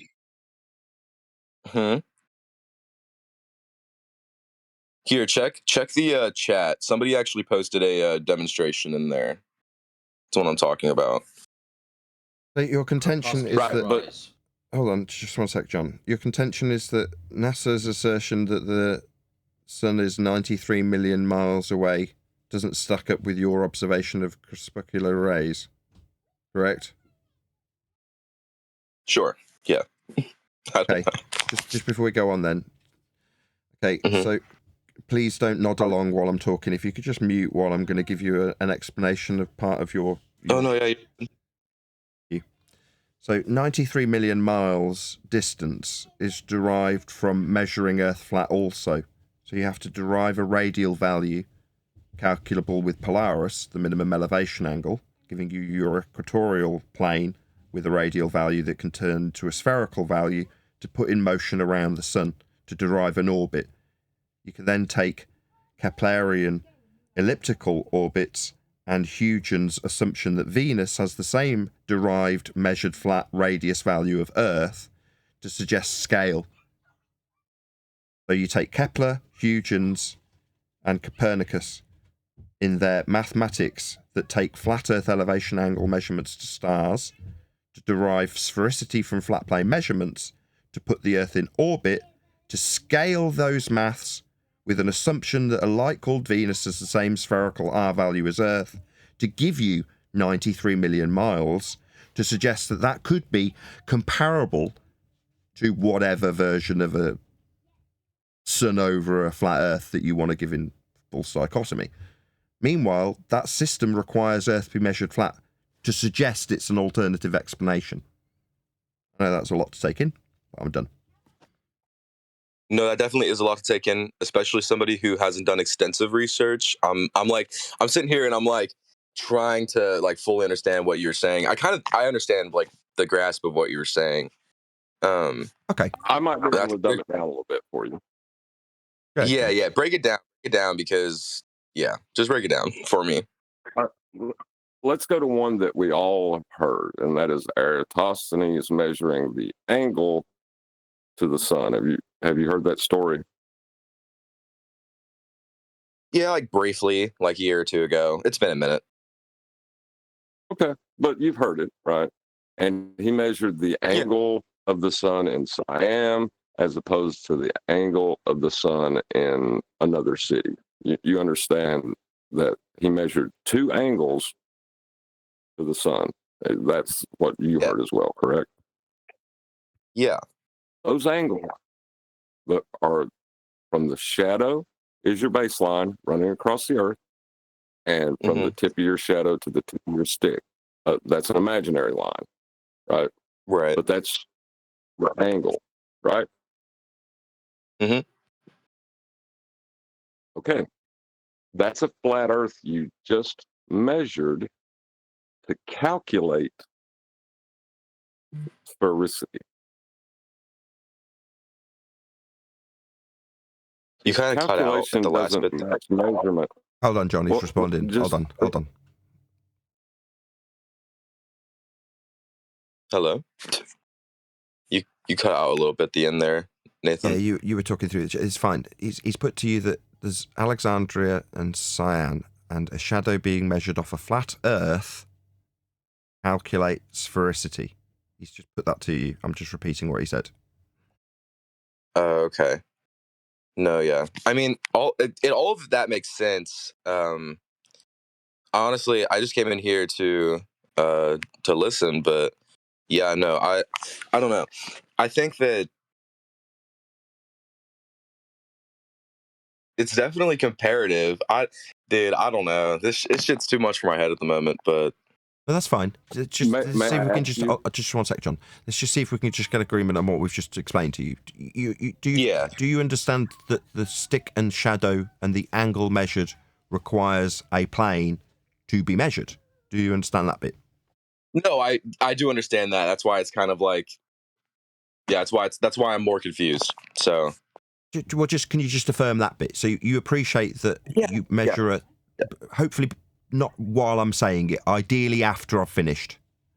Can you just affirm by maybe using some of the words that have been used to put it to you that the shadow with respect to a flat Earth is what is measured by Aristophanes?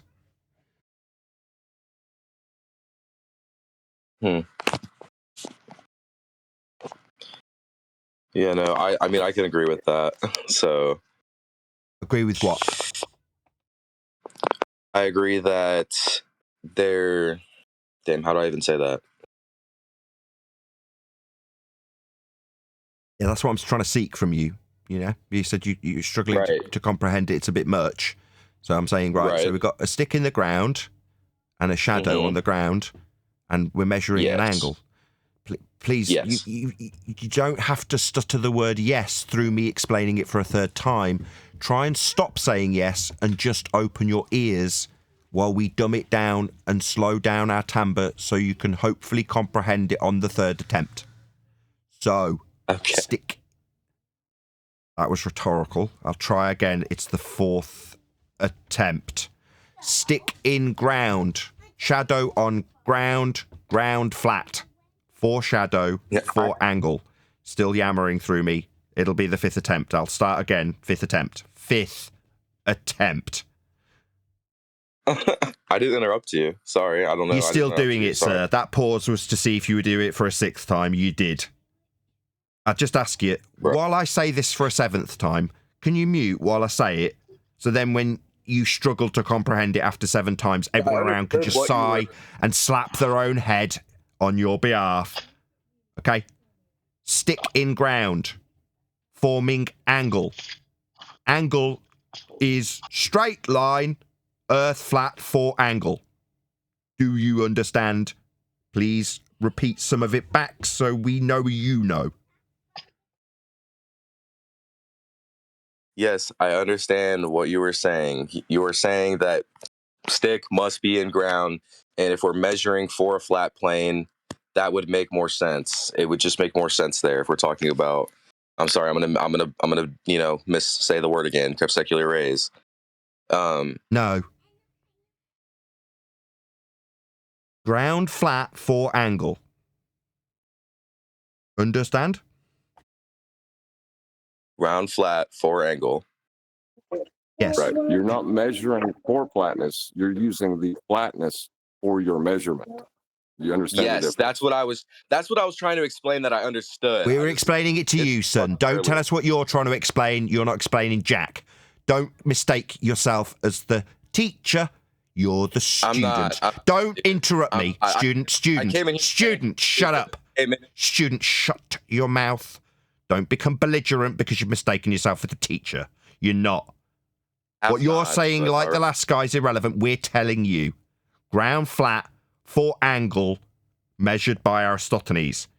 We're still not quite clear because you introduced conspicular rays again. No.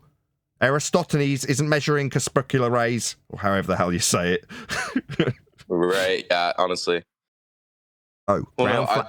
So ground. I came in here. Corpuscular. Why are you telling us what you've come in for? I don't care. Yeah, we got what you came in for. We got it. Do you think while I'm getting you to comprehend this that you've told us you don't, that you need to tell us why you came in? We listened to you.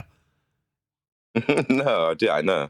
So don't tell me why you've come in. Tell me that you understand you must measure the ground as a flat plane for it to be an angle that Aristophanes is measuring. It's the 8th attempt.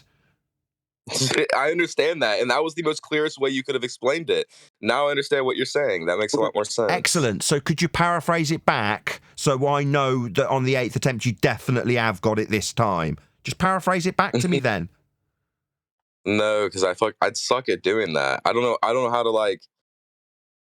Oh, hold on. I just said I was muted for a second. It's fine. Comprehension doesn't come easy. I take 10 explanations of things, and I'm not being sarcastic or facetious. This, when explained to me, took 10 times from explaining to me, so I can empathise with We you. must measure by a flat plane for it to be a curve. Like, is that what you're trying to say on a very simplistic level? The word like, curve never crossed my lips, so what the hell do you think? Did the word curve come out of my mouth? No, it didn't.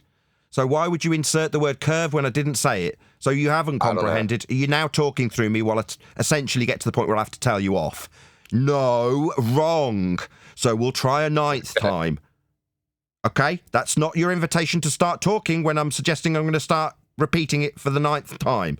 So close your mic, try and open your ears. I can see your line dancing while I'm attempting to start the 9th repetition of something you failed to comprehend the last 8 times. So no, the ground is being used for the angle measurement. And the angle measurement is what we are measuring. So the ground must be flat for it to be an angle measurement. Do you understand? yes, I'm just horrible at paraphrasing at 9:30 in the morning.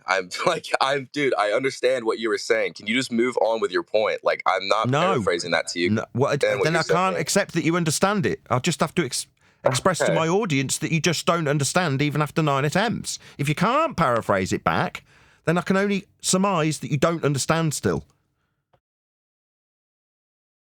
Okay. Just define. Hold on a second. Number one, it's crepuscular rays. Crepuscular. C-R-E-P-U-S. I know. I told you. C-U-L-A-R. Crepuscular for everyone out there. Number one. Number two, what he's trying to tell you is you can only acquire elevation angles off a horizontal plane, is what he's telling you. Because elevation angles are right angle triangles, and they all have a flat baseline or adjacent. That's all he's saying. Understand? Understood. That's it. What do you understand? I'll paraphrase. I don't know how. Right, shut up. Go ahead, paraphrase it. You got me fucked up, dog. Don't swear at me. Just try and comprehend it and rephrase it back to me. It's not that hard. Earth's flat for the angle. That's it. Okay. Earth flat for angle, too hard to say. Earth flat for angle. Yeah, welcome to Flat Earth. Earth is measured flat. That's correct. Yes, Yeah, okay, that's right. Earth is measured flat. That's right. So may I take this opportunity to welcome you to Flat Earth? That's correct. I am talking. You are not talking. You are being schooled, sir. It doesn't require that you chant through me as I welcome you to Flat Earth. That's right, sir. As you don't need to yammer through me. What is your malfunction? Yeah, it's 9:30 in the morning, but you're perfectly capable of talking while I'm talking. Yeah, it's 9:30 and difficult to understand stuff, but you can definitely talk while I'm talking. Yeah, I get it. Yeah. Dude, welcome. Dude, Dude, shut up. Don't call me dude. Don't swear at me. Shut your dumb mouth while I welcome you to Flat Earth. You finally, after 10 attempts, comprehended Earth flat 4 angle. Yes, it wasn't very complicated. We don't need to hear you talking through me while I welcome you, the ignorant, to Flat Earth. Precisely as you've now comprehended. Yeah, Earth flat 4 angle. That's right, sir. Welcome to Flat Earth. Oh my God, am I going to have to do this 10 times as well before your dumbass puts yourself on local mute before I finish this friggin' sentence? Carnivore, put yourself on mute, you belligerent little twat. Well, bro, I was. Don't call me bro. Put yourself on mute. So server operators have had to step in because this belligerent Dumbo can't shut his own mouth. Well done, dunce. Now I'm going to have to chastise you for being a dunce. Instead of just welcoming you to Flat Earth. Yeah, like you parroted back after 10 attempts. Yeah, that's right. Earth's measured flat, and you finally managed to say it back. It's been on screen for my live audience the whole time. Angle between Alexandria and Cyan on a flat plane, like you now comprehend. My God, it was like pulling teeth. Finally got to the end of the statement. Yeah, I didn't get to make my actual point past that because there is another part, and that is if your calculation disagrees with measurement, your calculation is either wrong or misused. Yeah, the calculation which we haven't focused on is the calculation that this flat Earth elevation angle measurement, alleged to be taking place by Aristophanes, is then calculated into a sphere Earth radial value. But it violates the flat Earth measurement. Right, and then we can get back to corpuscular rays, as Huey corrected, and say your 93 million mile away sun comes from these measurements. So, no, it's not 93 million miles away. It's not some near infinite distance. It's just not true. Shout out to Duncan McLeod, who says, dead as no cap Gen Z as be whack. Dope.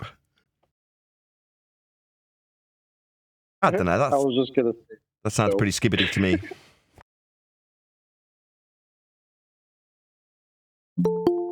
I'm sorry. Did you say Dags?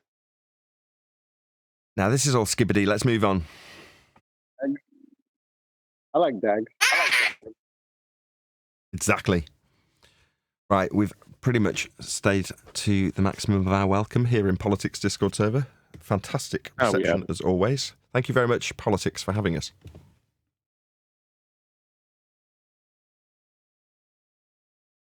You're welcome. You can stay as long as you want. That came from my panel. That wasn't a Discord mod. They're all doing their silent thing. You're acting like modding is like laying block. I mean, they're not tired. It takes skill to do it properly. Being a good mod is a skill. I'm tired.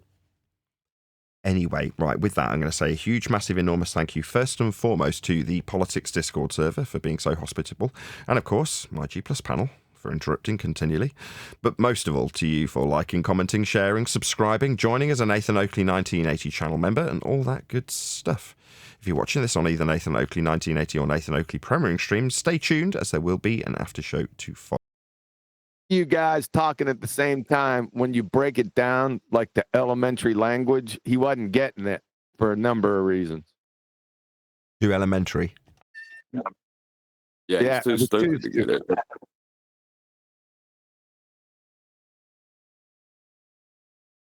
So I tried to help you out. I thought I was quite helpful. You think he has it now, do you? I didn't say that. How does my mic you didn't say that.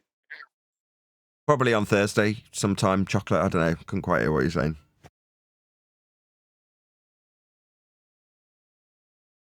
Thanks to my G Plus panel for interrupting me. He started that early.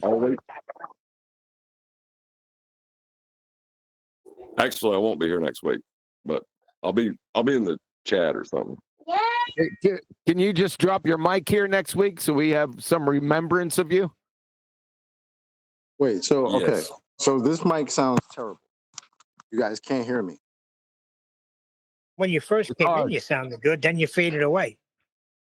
So right now, as I'm speaking, I don't sound good. You can't hear me. Yeah, you sound okay. Yeah. Good. Okay. I got to put this thing like inside my mouth when I want to speak. That's what you Yes. say. All right, great. Yes. After now- 3 months, you're finally getting it. Yes. Let me test my Bluetooth real quick. Hold up. Don't swallow. I'll try not to. How does this sound? Probably on No, well, give us Friday, a maybe. little bit more than how's this sound. How about a complete sentence? How about a complete sentence? You're still a little muffled. Okay, that's the Bluetooth. Okay. Yeah. So shit can the Bluetooth and put the mic in your yak.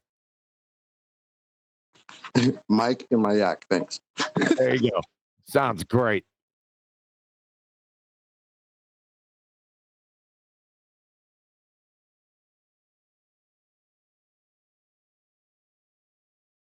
That was a good show. Yeah, it was a great show. You figure out how to say crepuscular, right? Crepuscular. You're getting there. I'm still trying to get over why people are asking for explanations for what exists. That's irritating.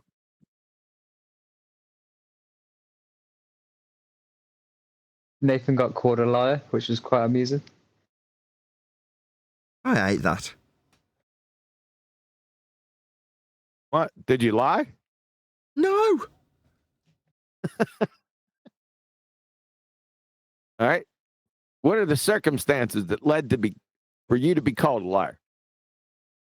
Just usual explaining something about Earth being measured flat. But he either had to accept the measurements and it was flat, or Nathan's a liar. That's what it comes down to.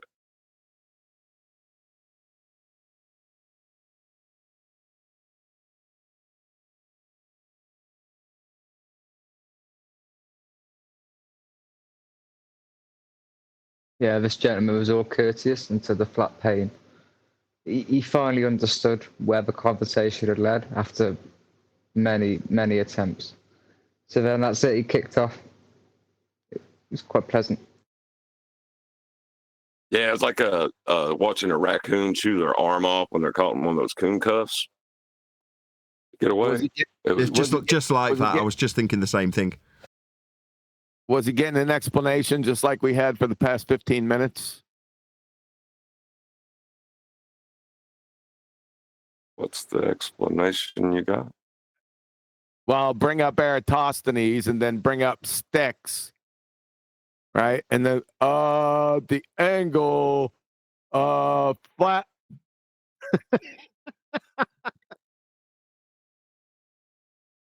Right. Well, he certainly was not getting elevation angle with this celestial navigation. Forget that.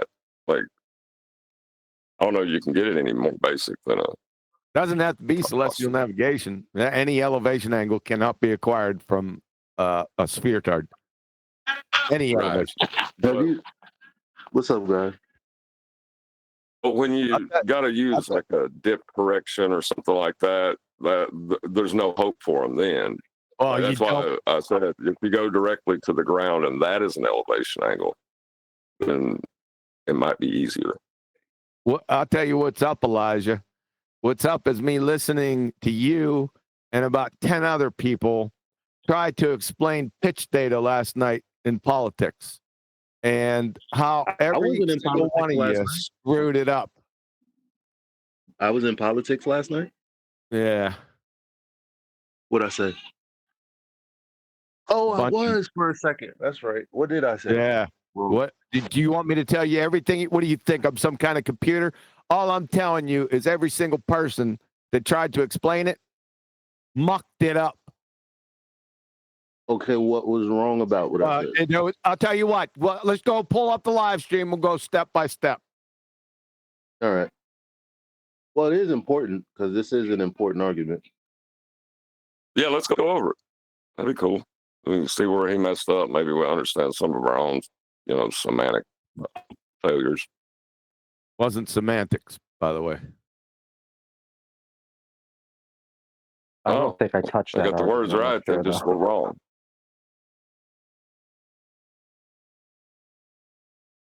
They were precruscular.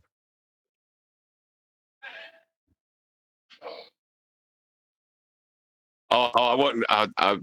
I corrected him once, and then I stopped doing it because it was funny just to hear him go through all the different permutations of what he thought the word was. It was hilarious.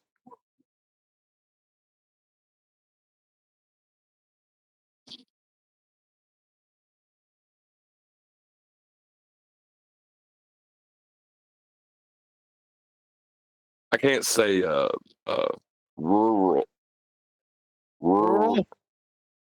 Yeah, I can't say that word. So I understand where he's coming from. Everybody's got their thing. Yeah, I can't say it. Let's do it paint by numbers. We got it the first 3 times. Rural. Yeah, I can't say that word. Sorry, man. I just can't.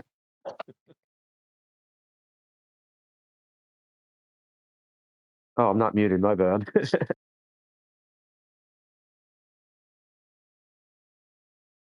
Are we still in this? Is Discord still with us? Or are we in a different Discord now?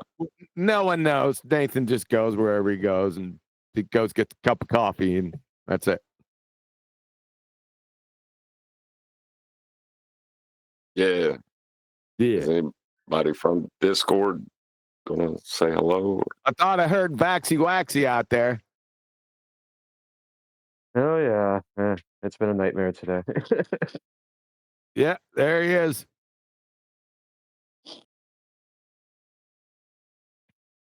They tried to show him different images of triangles and then jumped on him.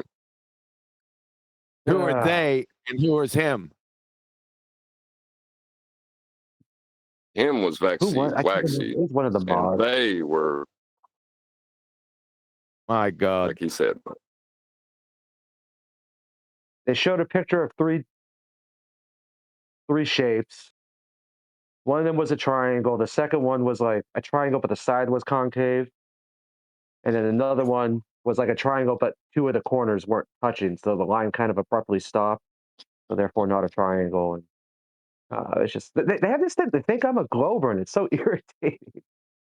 Who thinks you're Glober? The entire server. They think I'm literally a glober pretending to be a flat earther. And it's just what? Like I don't know why it bothers me so much, but it does. What entire? Huh? What are you talking about? Be specific. Oh, the politics flat earth Discord server. They all think you're a Glober. Every single one of them. I've been messaged by like 4 different mods on there, and just everyone in general. It's so weird. And then any argument I give, that's a script. Like anything I say, they'll scream script. I'm like, how is it a script? It's hilarious because, when I corrected him, he was like, when I corrected him on the point that he was trying to make, it was the point he was making to them originally. What do you mean? That the sky isn't a sphere, Oh my God, that irritated me so much. They kept telling me we observe the sky as a sphere, and it's like, no, we don't. They go, it's the celestial model, the celestial sphere model. But I'm like, it looks like a dome. I mean, you don't see both hemispheres simultaneously, and then when you are at the equator, it still doesn't look like a ball. It's still a dome shape. At the same time, I feel like everybody was saying the same thing. They just didn't like the way I was saying it. I don't know. It is what it is. So the sky's a sphere now, really?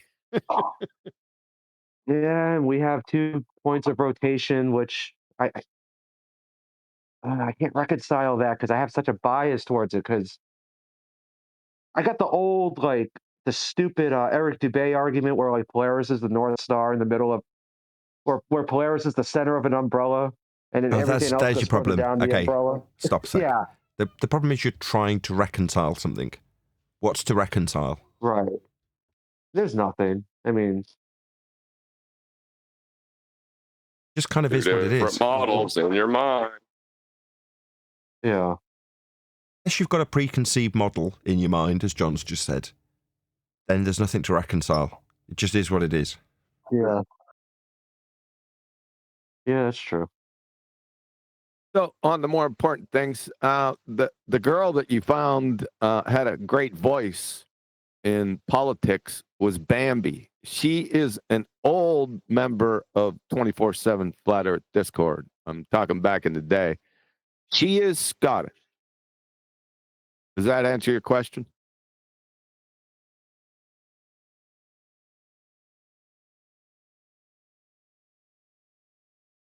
I didn't ask. Bambi's awesome. I didn't ask a question. Yeah, you did. You asked her a question, and then you got sidetracked during the show. Oh, Shocking. what? No, I didn't. Yeah, you did. Who's that? You said, is that a Scottish or Irish accent? I didn't It's say just that a pickup line, man. It didn't even require a response. That wasn't Nathan that said. What? I didn't say that. That wasn't me. Yeah, Nathan didn't say that. That was him. Makes perfect sense. Yeah, that checks out. Checks out in this room. The first Gen Zer guy was the one who asked that. So thanks for the Discord panel. Thanks for my G Plus panel. It keeps on interrupting me. If you noticed, I never said one word. I went to say one word, and I don't know what he said, but I know it pissed me off. Must be very so memorable. My whole tactic is I'm gun shy now because of QE and where he's put people on trial. So I try to interrupt every second so I can say that. See right there, I tried to get in, but I couldn't. You know what I mean? That was You don't got no tactic I went tactic. You're a favorite. You open your mouth, and you're allowed to speak. Is gun shy a bladder metaphor?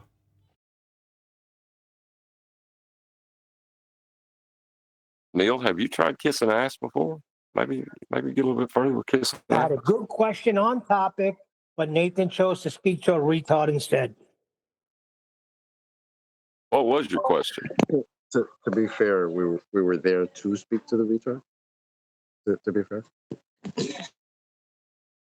You can't spend some days moaning going, why aren't there any globers? And when some glober comes along, you're like, you should be listening to me instead of this retard. Exactly. Yeah, but my question furthered his retardedness. I want to hear the question, Neil. I've asked you like for the past hour. I forgot. I had it. Somebody had asked it. I had it, but I lost it. It's in a chat somewhere. You'll remember it when you watch the show back, and you'll be like, I do that when you got a thing that you want to ask, someone interrupts, and then the show just happens to progress. And then when you listen back, you're like, oh, it'd be a good time to ask this question here. Oh, there's an interruption. Oh, I'm not going to get to ask that question, am I? That's how you get to therefore a globe. You got to have that interruption, you know. When we're in politics. That exactly. That was what formed the first housekeeping question. Anthony Riley took me to one side and showed somebody who'd had the inverse square law argument put to them. And the Glober had obfuscated for a solid 45 minutes and then conceded the argument 45 minutes later when it wasn't devastating or relevant or anybody who'd had the argument was around. And Anthony showed it me. He's like, right, listen back to this show. And he made me sit down and listen to it. And he's like, right, listen to this argument. The argument gets to the point where the rumpusing starts because the conclusion's about to come. Then the person who's making the argument, it was Hank Hill. The guy went under that name. It wasn't obviously the real Hank Hill. But you know what I mean? That's what he went by. And Hank Hill's trying to make his argument. It's been rumpused. Eventually, Hank buggers off 15, 20 minutes later. And then 20, 25 minutes later after that, the Globehead's like conceding the argument. Like I say, at an inconsequential moment. So his conscience is clear, right?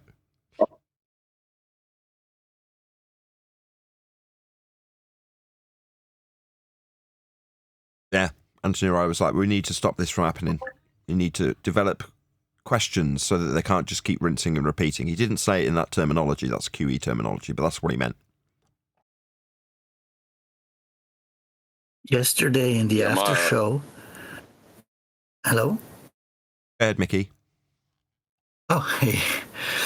Yeah, yesterday during the after show, there was the subject of the pyramids came up, and the subject of the measure, the length. How do we measure a length? Like, you know, where do we get this from? A foot or a stride or whatever? And I just wanted to throw this out there that actually, concerning the measurements, there is this German scientist called Axel Klitzke, and I really liked the way he came about all this. He's saying that measurements are universal in nature, and nature being based on waves. In other words, wavelengths are the starting point for measurements. So I thought that was an interesting point to hook up on, because it's not a human-invented thing, meaning measurements, but it is part of nature. Yeah. That measurements is integrated in nature, and one of the primary sources for measuring a distance would be wavelengths. Measurements are when And you he take a expounds. conceptual unit and apply it to an aspect of nature. But that's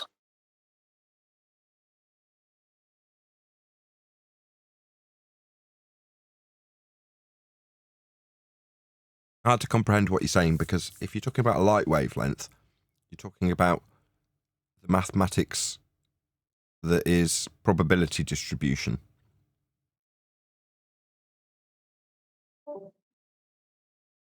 right. And a wavelength is measured. It is not a measurement.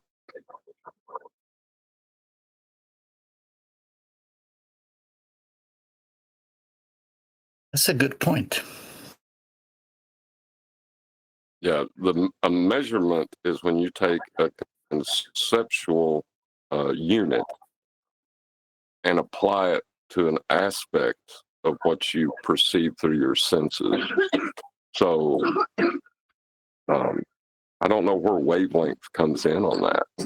I mean, you can use a wavelength to just, you know, as your conceptual unit, but you need a wave to apply it to. What was the guy's name? Axel Klitbuzz or something. What was he called? Axel Klitzke. A-X-E-L. And the last name is Klitzke. Klitzke. And he wrote a really great book and about the pyramids, and he's claiming that the pyramids are actually a way to how can I say it? For perfectionment of the human being. So, in other words, the pyramids have nothing to do with death and burial and all that stuff, but actually that it's all the measurements and dimensions and things is a way to represent the universe, and for man to understand and rise through the different levels of understanding. And the wavelength, I think he was starting with, were actually, let's say you a sound wave. So sound waves have certain bandwidths, and these bandwidths would then furnish the basis for where you could say, okay, this length of a bandwidth, we give it a name and we measure it. We say this length because it's, in other words, the wavelength itself is absolute. It's definite, and you can then say, okay, that wavelength, one wave, we call that whatever you want to call it, you know. So, but the basis being that measurements are names that we give things, but what we measure are representations. I mean, physical facts in nature. Meaning a wavelength. A wavelength is a sound wavelength. It has a certain wavelength, and then you could use that as a basis to give that a name and give that. Yeah, I'm sorry. It's a little bit complicated even for me. I'm an older guy. So. You're convoluting two different concepts. So when it comes to measurement in length, breadth, or depth, it can be translated into your measurement of frequency. That's number of cycles per second, and the size of that particular wave when you measure it out in its physical length, right? So given frequencies have got a physical length that you could suggest they are if you could see them. Like big, deep frequencies are really long. And obviously high frequencies are really short. Yeah. But that's utilizing how you describe something that's, again, a construct of how we describe it when we oversimplify it, so we can draw it down on a oscilloscope or something of that nature. But how sound actually functions isn't necessarily as simple as the waveform that travels down the wire when you describe how the sound's being pressurized and depressurized. So again, we're crossing over two different concepts when you talk about lengths of things versus, high pressure and low pressure in between a waveform of a sound as you pressurize and depressurize particles of air in a given system. So it's all a bit convoluted if you're going to suggest that ties into pyramids, or as Mr. Clit, whatever his name is, Axel Clit something, is doing.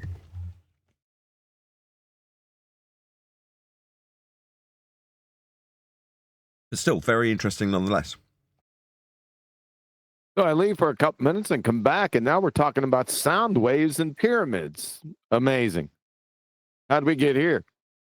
Some guy's got a name that sounds like a marital aid.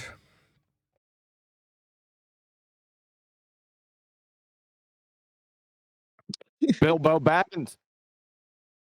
What's his name? One more time with his name. And how humans started to measure with that waves or with something else? That sounds like his name. Beautiful name. It's Irish.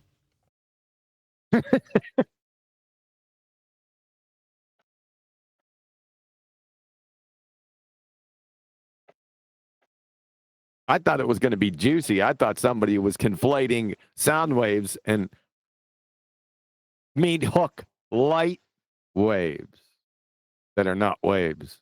Oh, well, then probably best you don't listen to the beginning of that discussion then. Yeah, I better. I'd like to thank my G Plus panel for them interrupting me. You're welcome. Thought that'd get a rise out of one of you. Are we gonna I play didn't think it'd be you. Are we gonna play the politics video? I didn't get it. No, I didn't get it.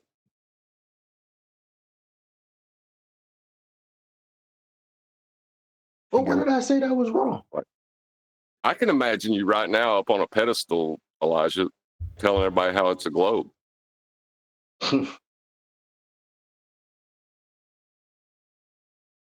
It was more or less what you didn't say. And not only you. It was the whole group.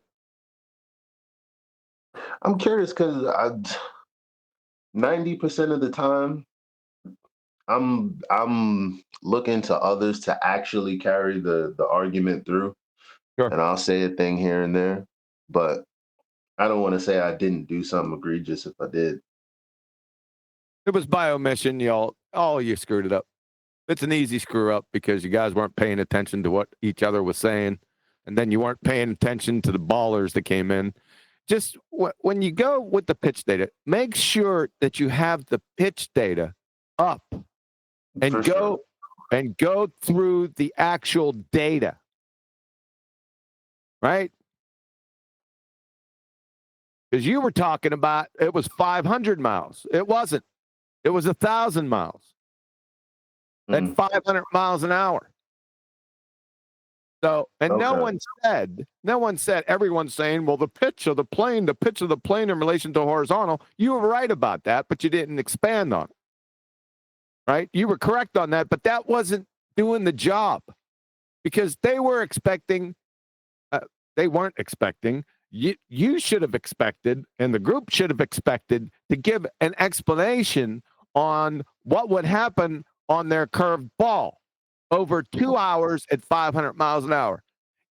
None of them. I knew I was missing that. I didn't have it in front of me, and I was like, that. I knew I was missing that. Okay, so write this down. You got something to write with? Yeah, hold on. Let me open up my. Yeah, hold on. 2 seconds. Okay. All right, go ahead. Yeah, over there, Baltard, flying at 500 miles an hour for 2 hours. That's 1,000 miles, by the way. That plane would have to drop, like elevation drop, 128.3 miles in elevation. You were breaking up at the end, QE. Over the Baltard, flying 500 miles per hour for 2 hours, the plane would drop 128.3 miles in elevation. No, it would need to drop 128.3 miles. Hard. Is my mic coming through? Am I good? Yeah. So 123 miles from what to what? Yeah. So you got the it shows on the data that you had from the flight 11, what was it, 1190? I can't 1175. Right? You go down to elevation. And for those whole 2 hours, along with the pitch data, that plane didn't move a smeg an inch. It stayed at 34,000 feet. The data's right there. It shows you. It's flatlined. That certainly can't happen. So how can you stay at 34,000 feet and yet drop at the same time over that distance 128.3 miles? You see it now? Yeah, you know what's funny? The only person that, without the numbers said that, and I was like, you always saying stuff retarded like, but that you my homie though, it was Denmark. Yeah, he actually said exactly what you just said about. So it's dropping. Oh, when I was listening. Say again? No, not when I was listening. He didn't. Yeah, he specifically said the words. So it's dropping in elevation while staying at the same elevation. Then I didn't hear him say that. And it wasn't specific enough.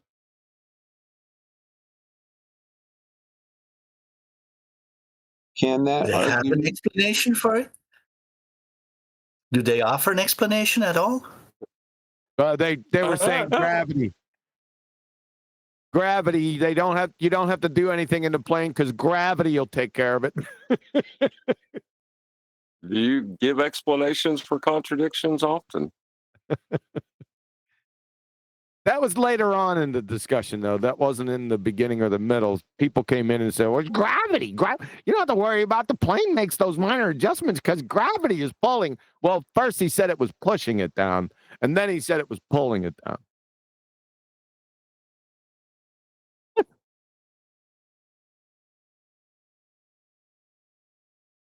I don't know. It was late last night. I wasn't feeling well. Just pissed me off. Can that argument be put into a modus tollens? Yeah, it's on my website.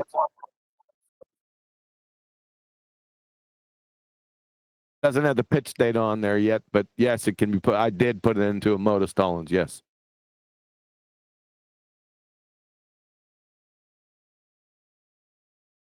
Let me guess now. You want me to say it, so I got to go to my website and get it right. I can probably say it. You could probably say it. You'd have to read it. Well, I can off the hip it. No, don't off the hip stuff. Now, when you're talking with your buddies and stuff, you can, from the hip. All right. But when you're out here discussing this with idiot baltards and you got an audience, do us all a favor and never, ever do it from the hip. Got it? 10-4, copy that. All right. That is most of our problem, though, is that the flat earthers, they ain't got their shit together, going out and just making shit up and letting the ballers feast on that. Elijah. And they put that shit on us. Elijah. Absolutely not. They still had nowhere to go. I just wasn't specific with how much drop in elevation there would be. But I was telling them it's a level flight. That helped out a lot.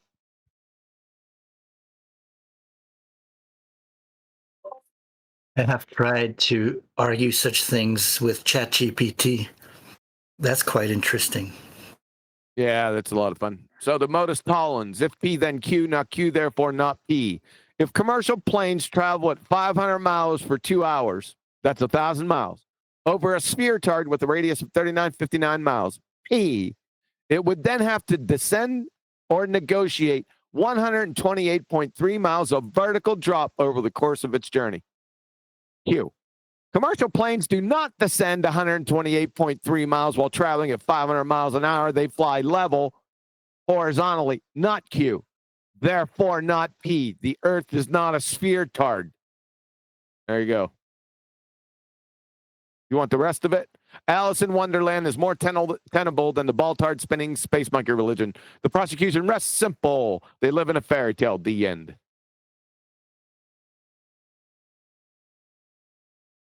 Brilliant. I'll be in the area all week.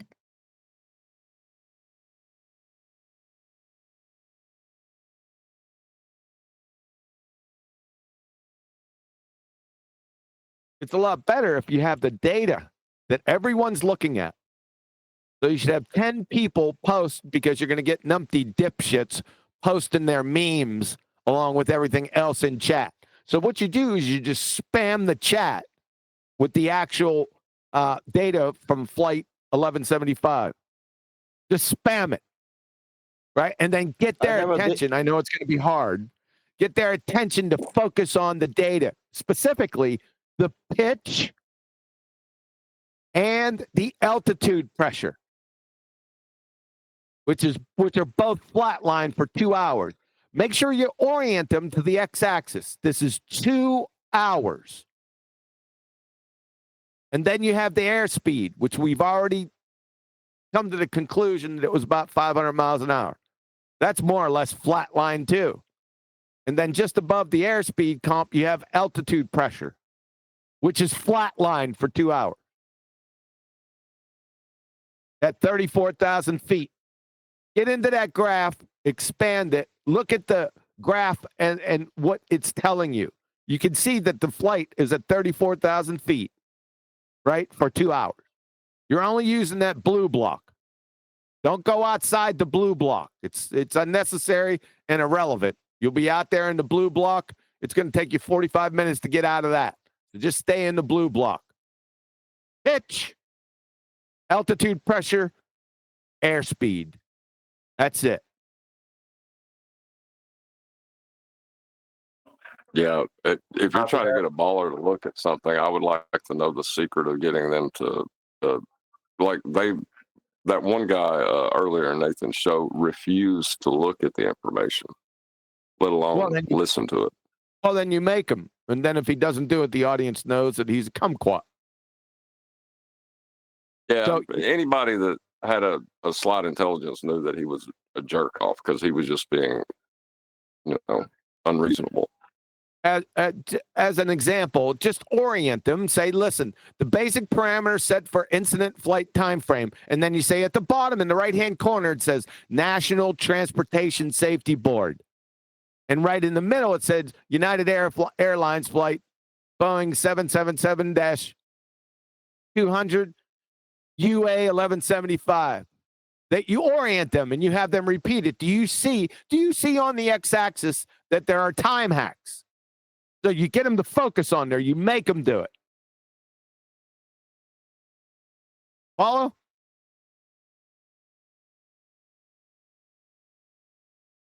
Yes. The scalings on the side, familiarize yourself with the scalings on the sides. Altitude pressure on the left side, airspeed comp on the right side. Count the lines on the graph paper on what that actually means. Yeah. Don't be lazy. Put your nose in it.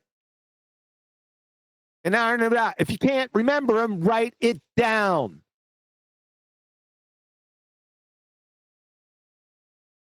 You come in, if I'm in the same room with somebody and they're going over this and they don't have their shit, I'm not going to go after the baller. I'm going to go after you.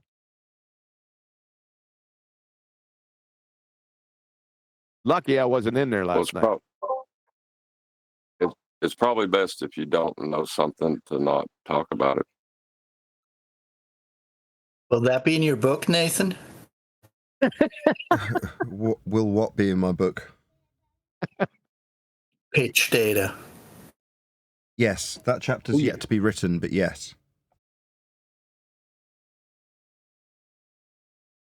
Well, we definitely need to be tight, all of us, because, Dave is still up. Not FE Dave is still out here pushing UAE. It said instead, first of all, Lord Jamar, who was an old rapper from the group Brand Nubian. Oh, brother. He goes on to Godfrey's and says he would debate Neil deGrasse Tyson. They set it up that he would debate Professor Dave and got totally destroyed and embarrassed himself. He then went on to a live stream with Flat Earth Dave, and Flat Earth Dave describes the Earth as a bucket of chicken. I swear to God. We have to do something. We have to do something. This is, come on, guys. We got to get out there.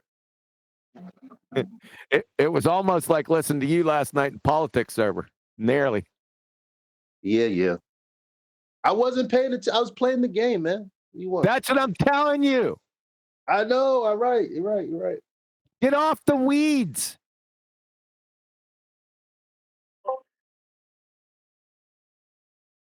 Well, we make get the off the weeds, video? but do keep the Adderall. The Adderall is awesome. You got to get that in a drip form. Totally worth it. Wait, hold on.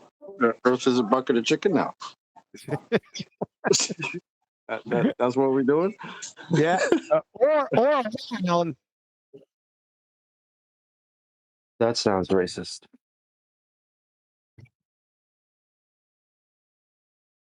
I'd love to be able to tell somebody and send them a link to the video that shows and explains. Link to what video? Oh, the chicken bucket video. You're gonna have to get with Elijah. No, the pitch data video. The pitch that data could be made video. short and brief and to the point, and supply a link to the data. Well, I don't know, but Brian was doing a lot of the talking, so you're going to have to subtract brief out of it. I don't know where it is. It's on my channel somewhere. I'm looking for something else. Just hold on. And I'm getting hungry. Problem. Shut up. Grand High Exalted Mystic Ruler. The hell are you? If you can't find what I want when I want it, then it doesn't exist. I can hand wave it away. That's the honeymooners.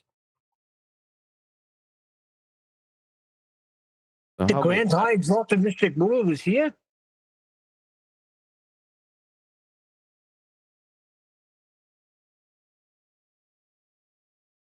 Neil, just so you know, I talked through the beginning of that, so I completely ruined it for everybody.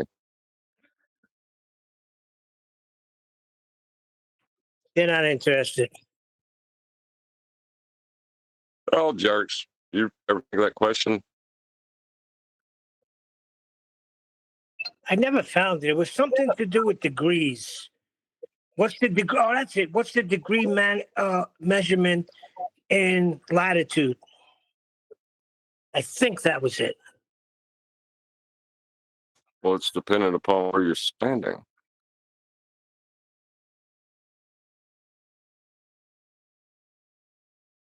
Yeah, what do you mean, Neil? I don't know. Let me see if I can find it. Give me a second.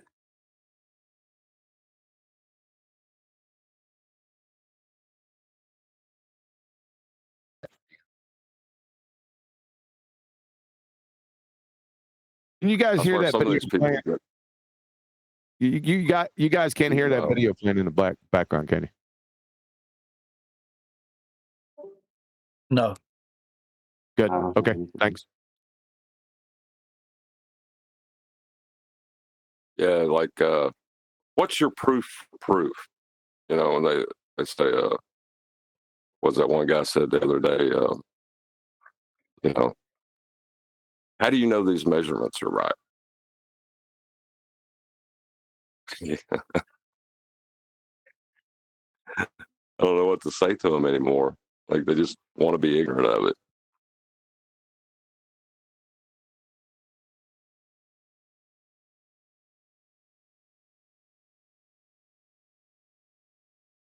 Well, that's how you know you're in the Just glad fact. How do you know those measurements are correct?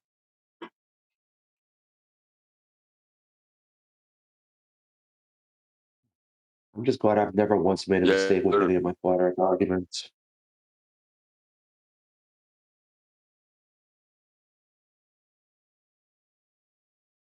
Could you say that Yeah, again? 100%. You broke up a bit for me. I said, oh, my bad. No, I'm sorry. I said, I'm just glad I've never once made a mistake with any of my flat earth arguments. Like, I have a 100% perfect track record. Nobody has a perfect track record.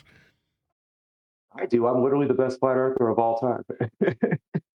I said Speak for that in the yourself. comments a couple days ago. No, and that's I'm not Elon. let that go. Nope, that's me. That's why I'm hating on Because that server, I because of that used the silly magic comment. trick of saying there's no argument. Oh God, I just stepped all over you, buddy. I'm sorry. That's what I'm here for. Oh, no. I do it too. No, I made that one silly comment where I said I'm the greatest flat earther that's ever walked the earth, and like that's why everybody hates me. But it was just a joke. It was funny, very sensitive. Excuse me. But I'm the greatest flat Did earther you? that ever walked the face of the earth. Dude, I remember You're like supposed to say teaching I'm the theory greatest about this flat back in like earther on the 2014. globe. Refracted, do you just like walking all over Vaxi, or is that unintentional? Oh, I'm doing it on purpose, man.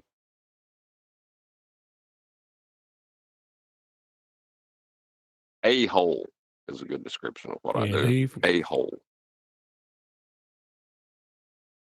I didn't end up on Nathan Oakley first time I went on the internet. And the first time I researched the subject. And even after I heard and understood the message of measurements, it took me months. Excuse me. It took me months. It took me months for the coin to drop. Like elevation angle measurements. Yeah. It took me like a year. I used to hate that argument because I felt like that's what everyone talked about every day. But the weird thing is, it's like once the penny drops, it like hits you in the head like a brick. It's like, oh my God, I totally understand it now.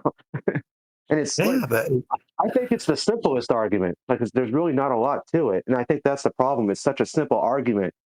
It goes right over people's heads because I used to just super overthink it. I'm like, well, it's too easy. How does this, I used to think it wasn't flashy enough.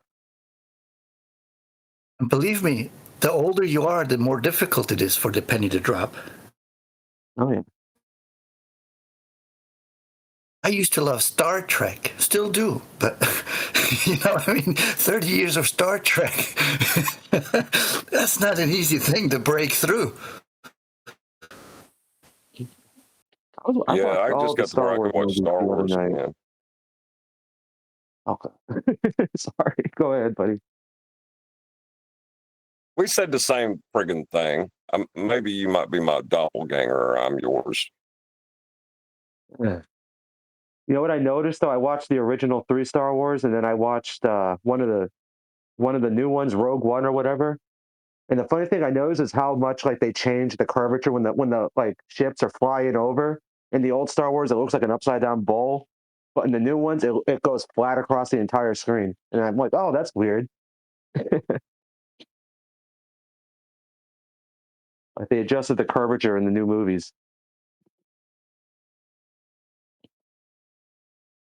I remember Well, one it of looked those really new fake Star in the Wars old one. movies.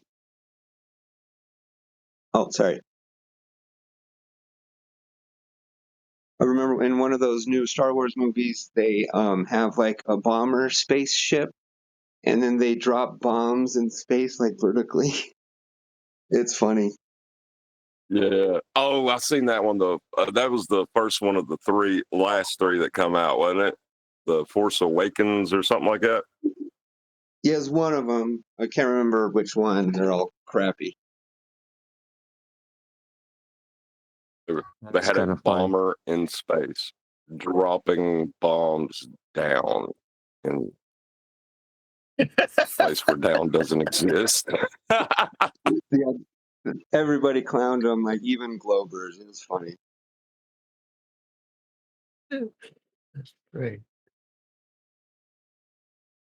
Now, if they were real Globers, they'd have said it's the actual mass of the Star Destroyer creating its own gravity, that it's warping the fabric of space-time, causing the apparent vector of the bombs. That sound like William Wow, Shatner? you should be a sci-fi writer. Well, you just got to make something up, and that's it. Just bullshit. Anybody can give an explanation that's wrong,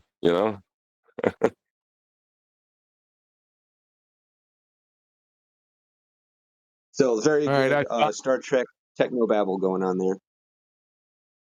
All right, I found the spot yesterday of the incident in politics, but I'm going to get some breakfast, so we'll go over it after breakfast. How about that?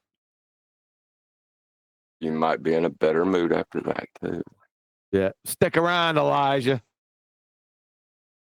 You're on trial.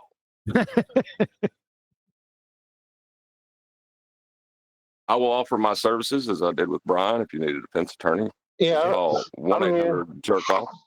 It didn't work out well for him either, Elijah, so I wouldn't take his counsel if I were you.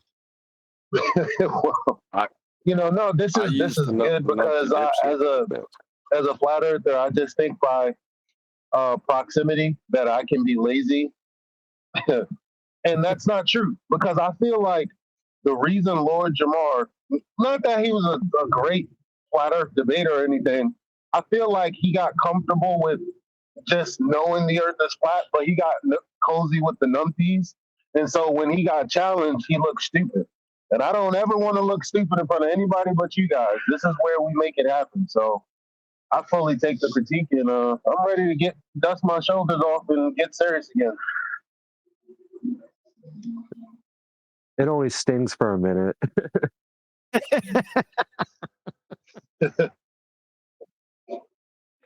Just remember, if you aren't personally tied to that, those words, it shouldn't hurt too bad. Was it that bad, the Lord Jamar thing? Because I've heard him before. It does sound very numpty. It was pretty bad, but he had his own friends he got laughing at him. He got demolished by Professor Dave. You know what? because it's him cursing him out and just being a dickhead on Godfrey's, platform. But on top of that, he was also trash. And then goes to talk Casey to was the cussing out fake flat Professor Dave. earthers, and then goes to the fake. So look, but then this is why I'm like, yo, we got to be proactive, because not only does he have that poor performance, Godfrey's people, they're interested in flat earth, but they don't know what's going on. So from their perspective, the whole audience is like, okay, well, flat earth Dave handled that. Some white dude, I guess he sounds like he knows what he's talking about.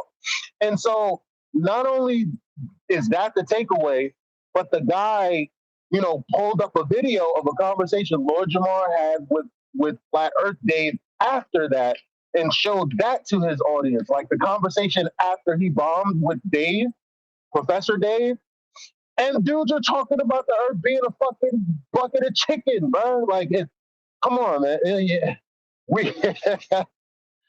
The optics are bad, because the flat earthers that people are seeing right now are the Dave Weisses of the world and the Lord Jamars of the world, unfortunately.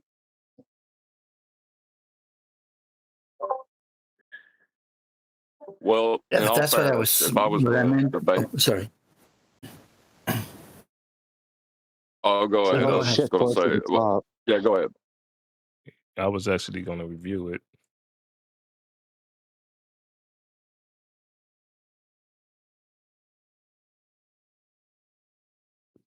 If I was going to debate someone on the opposing side of a subject, do you want to go after the leading proponent and most eloquent individual, or would it be easier just to handle, the village idiot?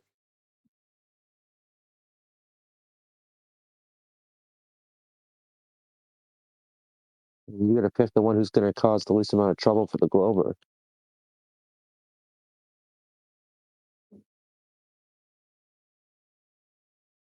Yeah. Yeah, But it's interesting because a lot of these come from interactions outside, because we kind of exist in a bubble. But anybody can enter if they wish to. It's just they're all scared. We just need to in this bubble.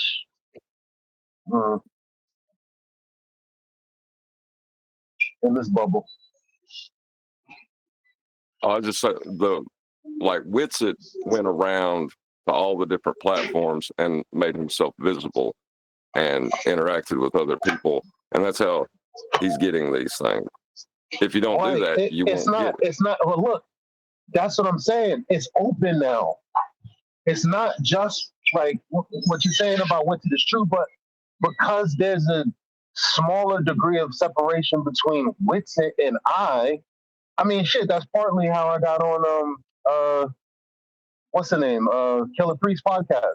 So now you got Lord Jamar, because he was the famous flat earther on Killer Priest podcast. So now Godfrey is his friend. Okay, I'm gonna have you on my show. But now I was supposed to have a conversation with Lord Jamar. What if I had done that instead of being a lazy bastard, right? What if I got on Godfrey? Now, tight, not high, whatever. That would have been totally different. These are all brothers show. I don't even know who the hell you're talking about, dude. Most people here. But they got big platforms. If you get on Godfrey's platform, you reach the entire black community. Yes, that's how it works. Is that the comedian? I'm not the brother. Yes, he is. Maybe a few people know what you're talking about here. A very few. But man, we got Whitey in here. Yeah. So when you say Lord Jamar and Godfrey and Killer Priest and all these guys, I don't know what the hell you're talking about. Yeah, and to put it quickly, if you were to get on a show like Lord Jamar or Godfrey or any of them, we would be on the map with all the black community. Specifically because we watch the same things. We don't have that many places to bounce back and forth. Yeah. Well, Well, chocolate. I mean, my goal and mission in life is not to get on to Godfrey's. All right, I already laid all of it down. It's on my channel and on my website. If they're too lazy to go get it, I've been teaching on it for 8 years. Right? If you guys can't get it, then too friggin' bad. I'll just sit back and take pot shots at everyone screwing everything up. How about that? Okay. That sounds awesome. Yeah, Kiwi's already said he's not going to be around forever, and we got to get our shit together. As sad as that is, and it's almost brought a tear to my eye. He's right, though. You got to stop fucking up. You're right. Yep. Is something wrong, Kiwi, that you're not going to be around? All this has been done for you. All Is the Kiwi ammo retiring? is in the clipper. All of it. On my channel, on the playlist. You need to go through science again. Go ahead and do that again. It takes effort. It's not going to come by osmosis. I've been teaching on 24/7 to the people on that we're going to listen to here in a little bit. I've been teaching all this stuff for years and years and years and years and years, step by step, 1, 2, 3, ABC, over and over and over again. They still fuck it up. Breakfast is here. You know what it is? I think I'm trying to offload this thing to, the team. Because I've been crying, yo, we got to go here, we got to go there. But you know what? I think this one is my fight. It might be our fight. Well, all the blacks on here, friend, all the blacks on here, the whiteies, y'all close y'all ears. Like, I think this is dead ass our cross to bear. This is where we move out and do what we got to do for real. It's not about being black or white. It's about, again, just getting the information out there. And for whatever reason, people, I don't want to say people listen to their own people because that sounds crazy, but literally on the Godfrey show, they're talking about, we didn't want, Lord Jamar like talking to a white guy. We want to Neil deGrasse Tyson. So it's like, all right, you want a black guy that knows what he's talking about. I got to be that guy. I can't bring them Nathan Oakley. Come on, man. Like, okay. So this is an elevation. I can't do it. Yeah, they got more. They got more podcasts. I want to know what Chocolate did and who yelled at him. Chocolate did something. I thought I heard Nathan say like half black once. I am half black. Oh, I because I swear to put God, my I heard phone you in say my something brother's like that car, before. and I ran behind to get something, Nathan and he could said, get on "Who's there. that person yelling at Chocolate?" I ain't scared of your Half brother. black and half transsexual. And Yeah, I ain't Nathan scared of could no get on there. He'd sheets. Fit perfect. I ain't And when you scared of burp, nobody. sometimes it comes up that way. Yeah, you can speak for the gay community and the black people and the white people all The at once. last thing I Nathan need Oakley. is Nathan getting on there talking like that. That if would you be need anybody perfect to for back Nathan you to up- get on Godfrey show and talk like that. That's right. It's a turf war on a global scale. And I'd rather hear both sides of the tale. See, it's not about races, just places, faces. Where your blood comes from is where your space is. I've seen the bright get duller, and I'm not going to spend my life being a colour. That's right. Thanks, Michael. He's black. He's white. I like that song, by the way. It's one of my favorite songs from him. Don't tell me you're agreeing with me when I saw you kicking dirt in my eye.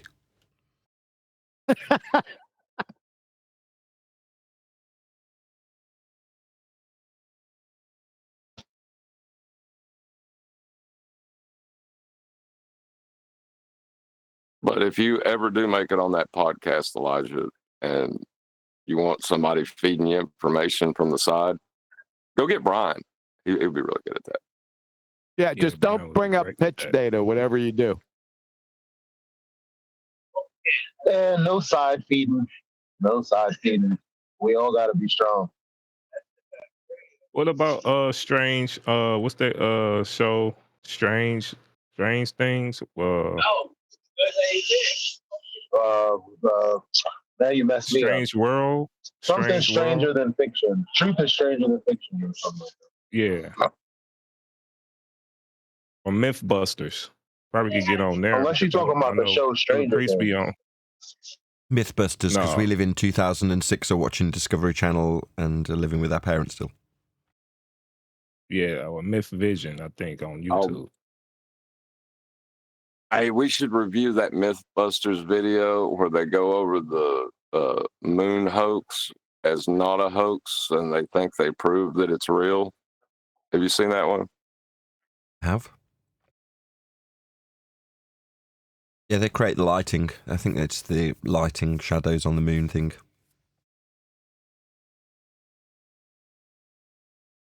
That convinced me forever that the moon landings definitely weren't fake. Really? Oh yeah, when I was like, because that came out when I was like 14 or 15, and I saw that, I'm like, oh, so it's so Yeah. stupid to even question that because it was just on that show. And I didn't think about it for years So back and to years and years and years. back to what's important. Okay. I realized, especially watching and being a part of the panel all these years, the information is half the importance. Super chats are the other half. Thinking, That's right. well, 150% then. But thinking critically is the other half. And I think 90% of the flat earthers have dropped the ball on that half. Because not only does it take time to really soak in what QE is teaching, but it definitely also takes a lot of time to think correctly. What do I mean by that? I'm talking about committing logical fallacies, even in your everyday life, where you got to catch yourself and go, oh, wait. I know I can't make that type of argument. That's a fallacious argument. You know, we need to all be doing that. That's very important. So why did Lord Jamar make a fool of himself? Because he's trying to be a flat earther with a whole bunch of information, but Professor Dave is over here committing fallacy after fallacy. You need to be hitting him on that, not on your heels because he's committing logical fallacies and you're trying to answer for him. That's why I was so freaked out when Dave Weiss was debating him a couple of years ago because he wasn't catching any of them. I was getting so irritated. Like every time he was claiming stuff was science when it wasn't, and Dave Weiss just like, ooh, he didn't know any better.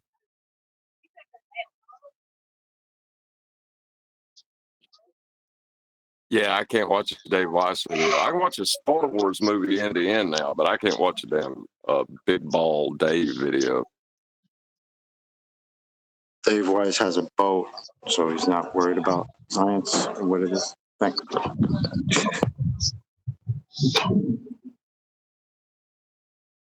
What's up, everybody? He was my first favorite flat earther. D-Rose. Yo, and I want to add to it. I want to add to it. That goes for watching any of these anti-globers that are self-proclaiming themselves as flat earthers going up against whether it be TFE, Eli, can you mute? Fluffy, or whether or anybody. My bad. And I posted on the Skype thing.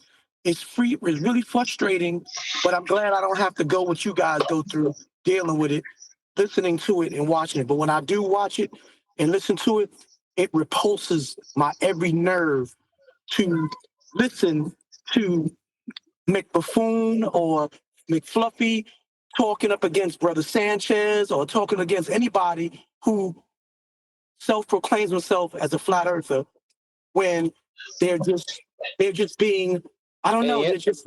I think hold on, I'm not finished. I'm not finished. And I understand why. Because either we haven't reached out to them or they won't reach out to us, or even if we reached out to them, they do not want to retain the information and regurgitate it or learn it so that when they do say, come on my channel, I'm going to be talking to this one and to that one, they think they're doing something. But all they're doing is they're just, I don't know, it's frustrating. It makes me sick to my stomach. Yeah, well, yeah, Brother Sanchez. The sting. See, back in the day when I was rubbing more elbows with the wits and types, just fundamentally disagreeing with their fallacious reasoning. I just thought they would get there one day. Now with Lord Jamar and with Bro Sanchez, again, if anyone black who's going to be looking into flat Earth, those are the first two people they're going to see. It is what it is. So that's what I'm saying. Like so the point is like either I'm not. They're not shows. Maybe they look, brothers. I don't know y'all personally, but I would love to have a conversation with y'all. Because again, I don't know why the rest of the people who talk about flat Earth aren't picking up on fallacious reasoning.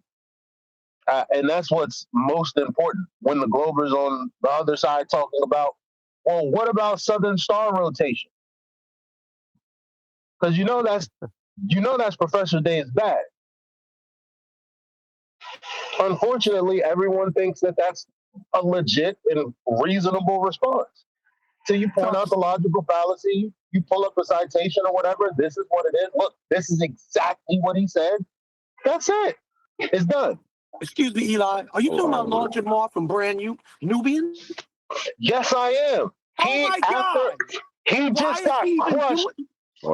He just, listen, on Godfrey's show, he just got crushed by Professor Dave.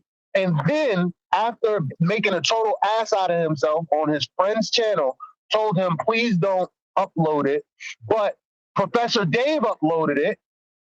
And so it's a whole big stink right now. And of course. The audience is like, I thought this had something to it, but Lord Jamar made an ass of himself, and Professor Dave was a real scientist. So I guess that's all it is, and we can go home. That it's like, no, we can't leave it. Like, we got to come up. I don't know. Like, it's that's what you're talking about, what you're getting upset about. Yeah, Lord Jamar, after that performance, goes on a podcast with, I think, like Hibbler and Flat Earth Dave, and Flat Earth Dave is describing to him the Earth as a bucket of chicken, son. We gotta hear this. Describing to him. Well, hold on. Just to get this right, the white guy is telling the black guy that the Earth is like a bucket of chicken. That's kind of funny. Earth is like a KFC. Earth is like a KFC. Earth is like a KFC. Oh my God, what's next? I tell you what, so he's done badly, and what do you know? So let me get it straight. Just want to summarise what's going on. So he does badly, and then the Shields of Flat Earth put their arm around him. Oh, you did terribly. Great. Yes. Come and be my friend. And that's but see now, Godfrey got to play that interaction, and they made a valid point. They're like, yo, Lord Jamar, this dude that F cracker this, F cracker that, like he's one of those types, sat there and let a white dude tell you the Earth is like a bucket of chicken. That don't make no sense. No, it fucking don't. You know what? That has to be the most racist crap I've like. Yeah. Did he also say that the Earth is not like a watermelon? Just to really just be racist? Hold on. Lord Jamar. Oh, quick, let's think of some more black stereotypes. Went over his head. Was he drinking grape soda? See, but the jokes that we're making, especially the watermelon joke, that's what the comedians, because Godfrey is a comedian, and so is his other co-host. And they're making these jokes like, what was he going to let him say, oh, the Earth is like a hollowed out watermelon? Like, they're making jokes, but the takeaway from their audience is, okay, 2025, and these guys still sound this retarded. So I'm going home. I guess Earth's not flat. We got to come. I know the word is not clean up. We got to go out there and before people get too numptified, welcome back. Because it's going to be an uphill battle. And it's not too late. It's not too late. The door is open. No, they're letting Flat Earthers in. Our book is coming out. I'm going on Killer Priest podcast. Like, the regular channels that are bigger are allowing flat earthers to talk to them. If we keep letting Lord Jamar get out there, they're going to be like, forget it. Who needs those guys coming on this platform? That's the point. Hold up. They're not You going to mean let God? us. When you say Godfrey, you talking about that comedian that does impersonation? The comedian that's Nigerian? Yes. He was see. This is what I'm talking about. This is what I'm saying. There, and you can't blame Godfrey because Godfrey. Well, I can blame Godfrey because Godfrey doesn't know better. See, the thing about it, just like we generalize for the Feast of Nonsense, they don't know how to separate the chaff from whatever the saying, the meat from the fat. So it's partly our fault, and it's a good tactic for the anti-flat earthers and the system that runs the heliocentric propaganda. I don't know if you can incorporate us into this. Hold on, D. They're taking advantage of the opportunity. I object. You can't say us. I mean, I almost entirely blame Eli. I blame D Rose. I'm behind Elijah though, man. If you lead the charge, I'll run across that field with you, brother. Yeah, me too. In all seriousness, I'll be right behind you. Thank you. We can't. The thing about what you said about Godfrey, though, you're absolutely right. When you watch his show, like, dude is super respectful. Like, even he's just, his whole sentiment is like, what's going on? You know, we realized you wanted to debate Neil deGrasse Tyson, but I didn't think if you got on the platform and you guys were going to have the conversation out, he thought because Lord Jamar had already went on there before and was giving him flat earth data points. So, and Godfrey was like, okay, I'm taking it in. So Professor Dave reached out to him and told him why all of that was broke. So he's like, okay, I'm taking it in. And he's like, okay, well, the smartest flat earther I know personally, I'll just have him on the show to debate Professor Dave. It'll be a good show. The views will be high. That's all he literally, he doesn't give me biased vibes at all. He's trying to figure out what the heck is going on. But there's nobody there. Exactly. And for him to say, well, I'm going to set you up with the best flat earther that I know, whether he picks Dave Weiss or Lord Jamar, he doesn't know the best or even half the best or a quarter or 16th of the best. He just knows what's popular. That's how these people are being sucked into flat earth, because they're listening to the ones with the most subscriptions, the most that Google will let you get to, whether it be fake professor or whether it be Dave Weiss.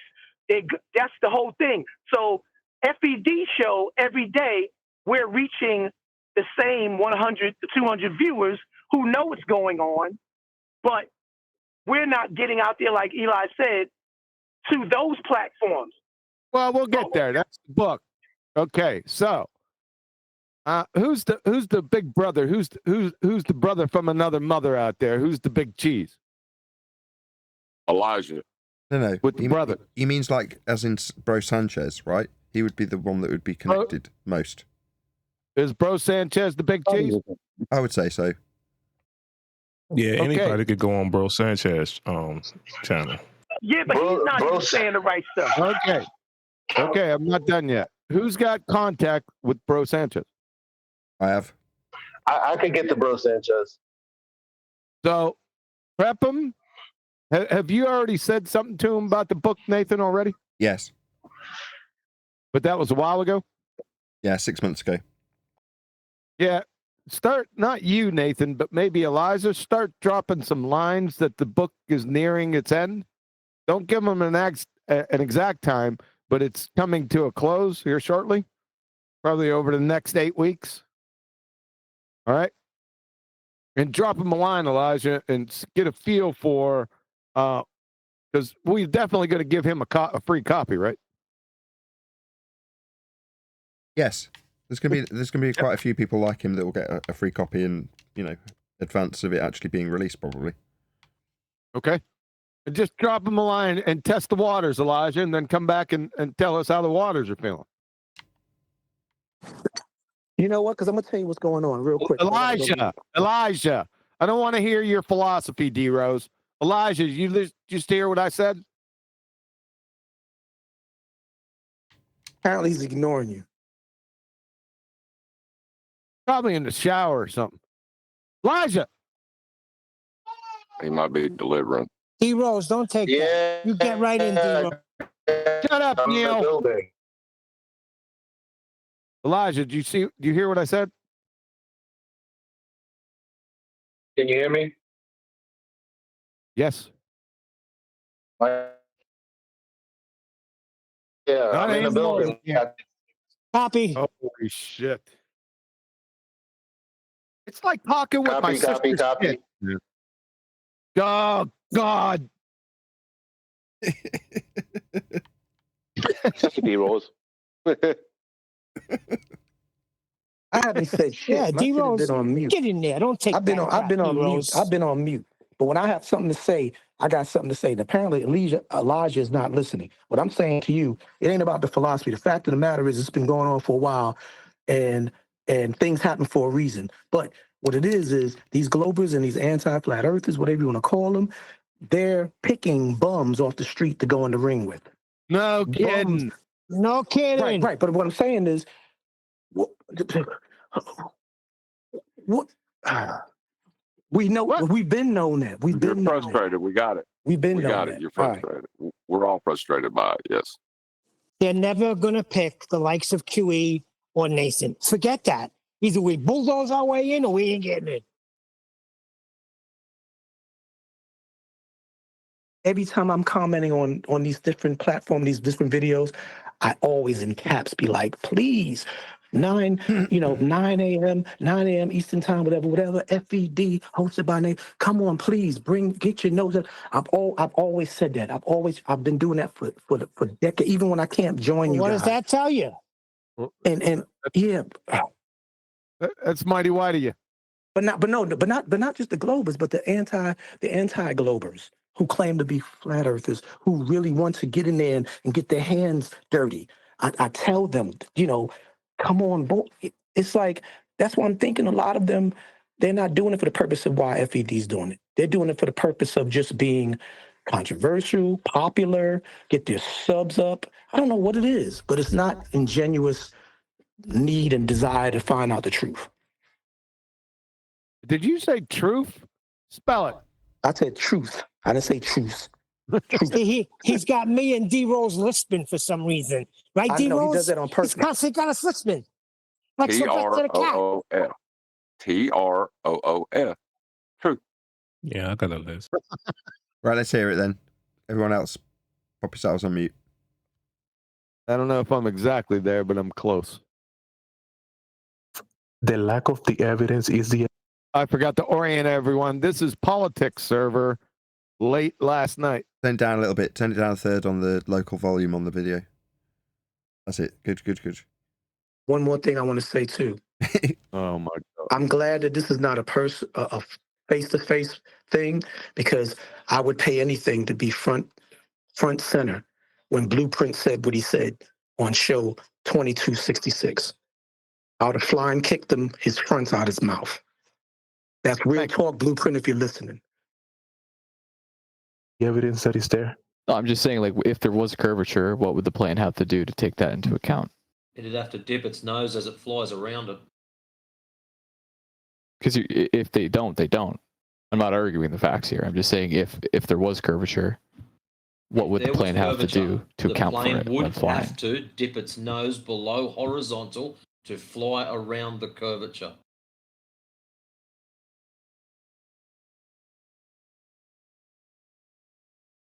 But it doesn't. You know why? Because when the constructors of the airplane make the airplane, they make it to work in reality.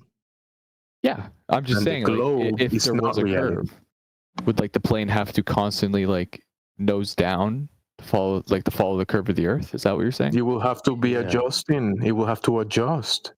But it doesn't. You can observe that in the pitch data of any flight. So if the plane doesn't adjust, what would happen? Would it just fly off into space? Go ahead, guys. It would gain altitude. Remember, you're talking to guys that don't believe in gravity. All right. So everyone sees somebody posted the pitch data right in chat, right? Everyone see that. Yeah, here we go. What is that? Yeah, I kind of That invisible force that attracts things to the core of the earth. Okay, well, you're going against that wouldn't help. That wouldn't help you with the curvature. You would have to negotiate. There's Big Daddy Flurf up here. Guess who that is for everyone out there? Eli. It's Eli. 500 miles, especially because of the pitch of the plane. Gravity would take no part in that. I mean, well, that's true. That's true. 500 miles, but that's not what this is showing. This is showing 1,000 miles. I did ask you for a citation, but I know you'd never get one. I don't know you to be a man of citation. I mean, how would the pitch? Never read a science book in his life. It's not science. Way to focus, guys. Let's keep focused on it. Good job. Jesus. I know you. Okay, we'll do this to you, Goose. When you're in your car driving and you go around a roundabout, I think if an airplane was to go flying around over the a curved roundabout, surface, yes or no? Right, it would gain altitude. Right, No, we're not worried about its altitude. relative We're just pitch going around the roundabout. Nice would and easy. pitch up. No, as it don't worry traveled. about that. We're going around a roundabout. You would turn to go around the roundabout. Yes or no? Yes. We're all going to say yes because we're not idiots. Right. The problem is the pitch data doesn't show any turning. So imagine going around a roundabout but keeping your wheels dead straight. Or, even worse still, going the opposite way. What's the problem? Now that was an okay analogy. It was just missed time, Matrix, and people aren't going to understand that. You're just going to make them more confused. So just stick with the pitch data and the airplane. And who's bringing up gravity? Right, you'd expect to see like the plane pitch up, right? Well, that's what it shows. Pitched up 3 degrees all the time. Not the opposite, flying around the ball as you would expect. Actually, with this pitch data, if you look at the pitch, if you blow this up, it's flying at 2 degrees above the horizontal the whole time. It's good to be specific and right on point. Why would you expect to fly around? What? If you're a flat earther, why would you expect to fly around curvature? Yeah, I understand that, but good point, John. Your game going, the garbage can, you're trying to be a log and shit.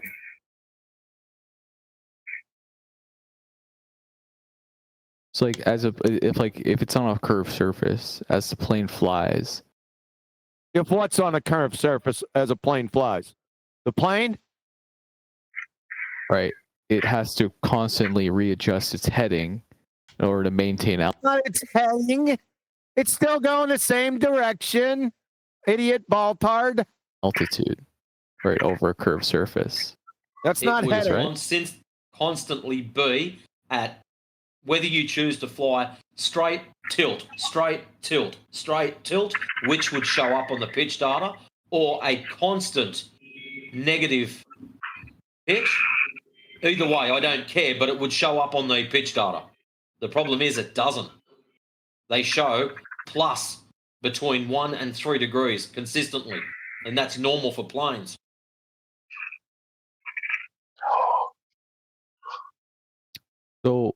So plus 3 degrees, I guess that's like cruising. That's cruising pitch. That's so it doesn't gain or lose altitude. Correct. All right. So with respect to a horizontal plane, yes. So it doesn't pitch down, right, to ever adjust for curvature. No, it flies level with respect to a horizontal plane. That's what the data shows, and that's what it is. I'm just saying, like, it never Are we pitches speaking down. commercial aircraft or general? Because general. Well, the answer to your hold on. The answer to his question, which I'll repeat it again. The data shows that it's level flight with the airplane pitch 3 degrees. That's the answer to your question. Right, when the plane's cruising, like obviously not when it's taking off or landing, because that's different. But when it's cruising in the air, that's irrelevant. Yeah, it's pitch 3 degrees, doesn't change, maintains equal altitude over the Earth's surface. over a horizontal plane of reference. Well, it's the Earth's surface we're talking about here. Well, yeah, and over the Earth's surface, it is flown with respect to the horizon. That's what the artificial horizon is for. Mhm. And it flies level with respect to the horizon of the Earth. So why can't the plane Now, do that on a globe surface? the fact is, it's not doing that. Yeah, Brian, going over this video. This is Holocaust for me. I know it is, so you might want to leave. I'll deal with it. Data shows. So you're saying why can't it not do that? But we're not. We're talking about what the data shows. Upward pitch. Because we're talking about what the data shows. It's talking about level flight, straight flight, horizontal flight. It's not talking about flying around curve. Exactly. Well, if you can't increase, no, you need to increase in elevation going horizontally. Relative level of the plane. Yeah, when is it going past the curve? During its flight. No, it doesn't. When is it going past the curve? 1 foot. It changes according to Earth. No, listen. When does the plane go 1 foot past the Earth curve? Okay, let's just play the game. You've got an initial position that you're in, point A. Point when A. you move further around the balltard, as you claim it does, you would have a new hold on there to now. get Hold from on, position hold on. A to position. What the hell are you interrupting your trial for? Because I'm remembering like what I had to deal with. So there's Bong and his everything in science crap, and it's like I don't have time for that. Then there's Denmark. I mean I'm hard pressed here to be because I'm always cursing them out. I didn't want to take that tactic, Sans. That's my defense of myself. That's your defense? You're going to need another lawyer. Third. I didn't know that the pitch data was actually posted. Because they don't ever do that. So I didn't know the pitch data was even posted, and I wasn't going to post it and go through it because I knew I wasn't going to sit there for 5 minutes, 10 minutes, and fight through Denmark and Ball. I wasn't going to do that. Elijah, you ain't even heard the allegation yet. What are you talking about, man? Let him make the allegation. You need a lawyer, dude. You're trying to sweeten the well already. You haven't been charged yet. Position B, it would have to tilt its nose below horizontal. Right, that's what I'm saying. So that dipping below horizontal would show up on the pitch data. Yeah, and it What's doesn't. not shown on the pitch data. Dipping below horizontal. Weird. Right. Exactly. You're starting to get the idea now. Mike. So okay. It's like so it has drawing to the pitch down, stairway, obviously, dude. because the Earth's curving, so it'd have to pitch down to follow it. What pitches down? Elevation? You're saying elevation follows going down?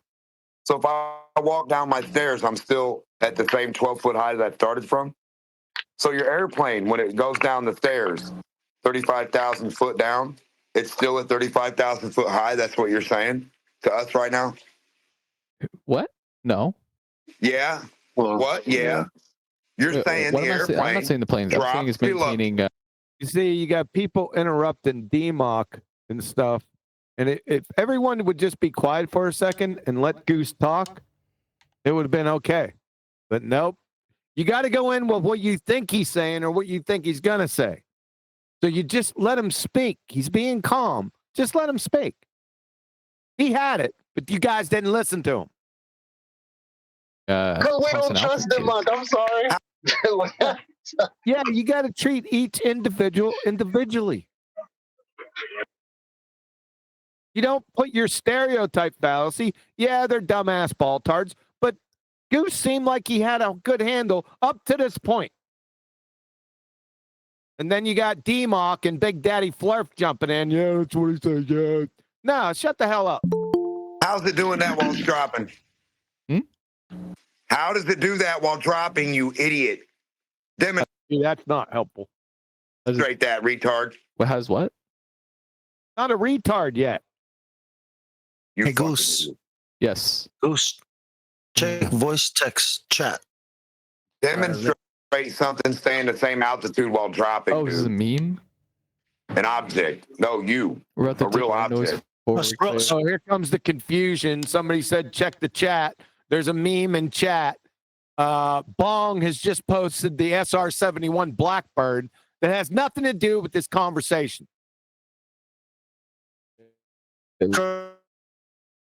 Scroll up. Earth's curvature for the next Scroll up. hours. Oh, Scroll up. Scroll up. Which one are you referring to? There's a couple here. All the ones I at you. Just scroll up. You at me. You gave me a meme and then a couple like schizo posts. Scroll up. I'm scrolling up. I see like 3 or 4 posts here.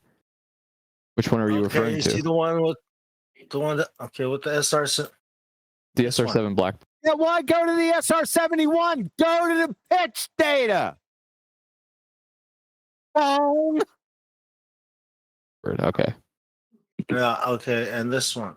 And this one. LG is bong here.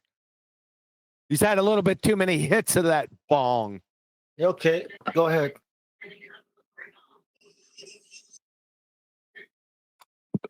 Yeah. Oh, go ahead. Go ahead and look at what I posted. Go ahead. Go ahead. What? Just derail the conversation, Bong. Good job.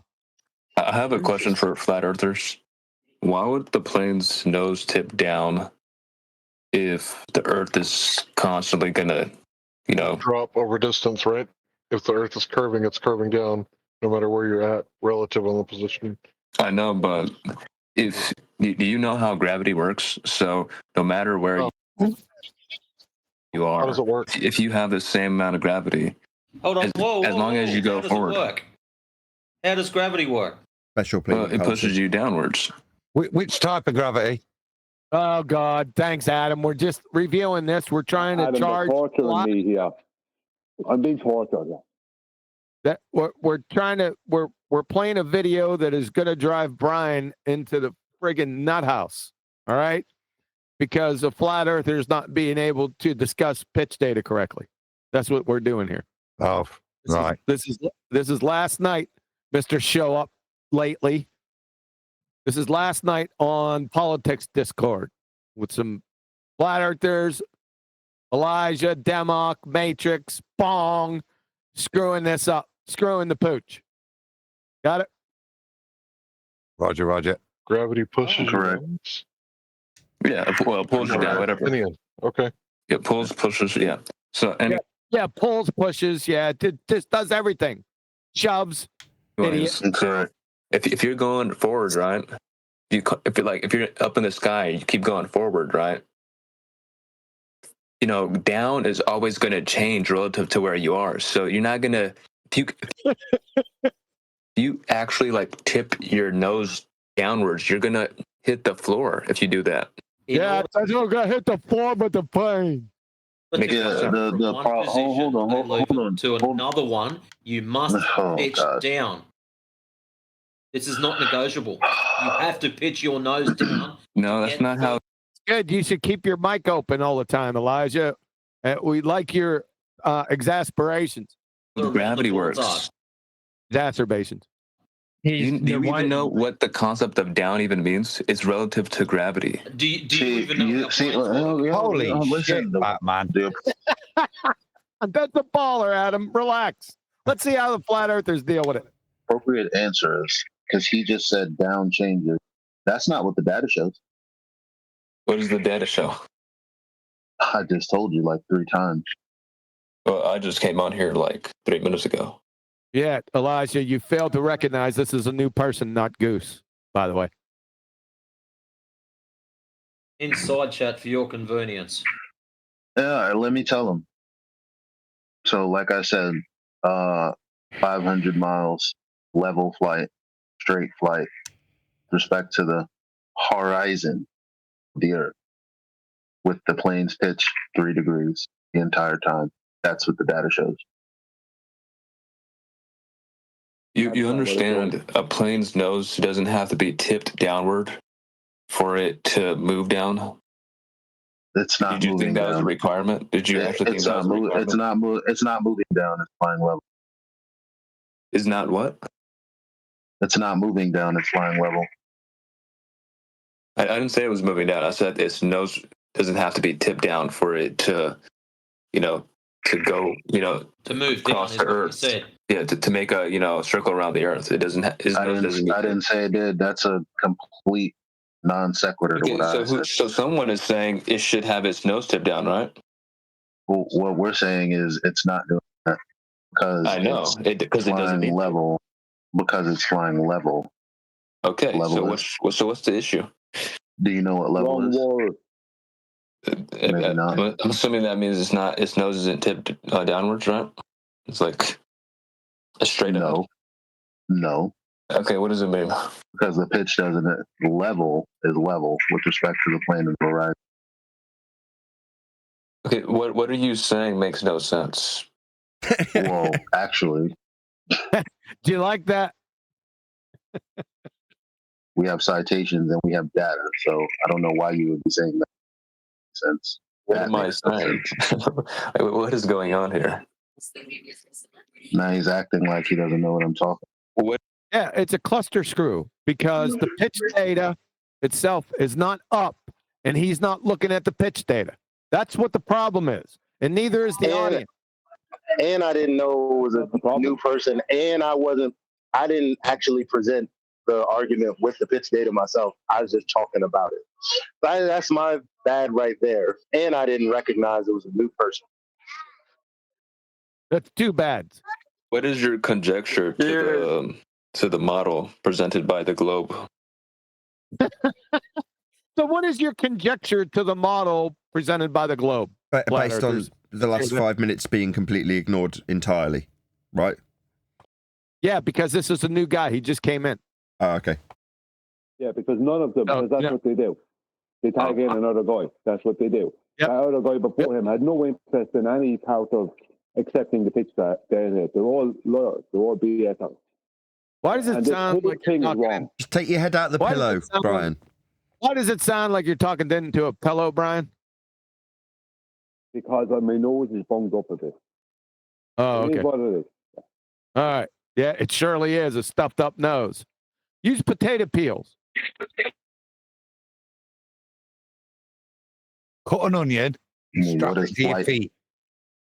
An onion, strap it to your feet. I'm sorry. I got to go, yo. But that was hilarious, QE. He's biting into a pillow. Have to do that.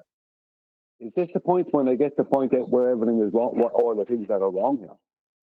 And if you improve your mic, it's your mic, not you. Yeah. Is it that bad? Yeah, you're muffled to hell. Everybody on the G Plus panel, with the exception of Adam, it's like we're in Reverso world. Hang on. All right. All right, we need to take a break because Adam sent me a message that I was going to kill him. Why am I going to kill you? Because of the birthday tomorrow. No. Nope. I know. Nope. I can't get out of this one. Right. So, my wife's Scottish and her dad's very, very Scottish. It's Rabbie Burns' birthday tomorrow, the great Scottish poet, which is a big family event every year, Burns Night.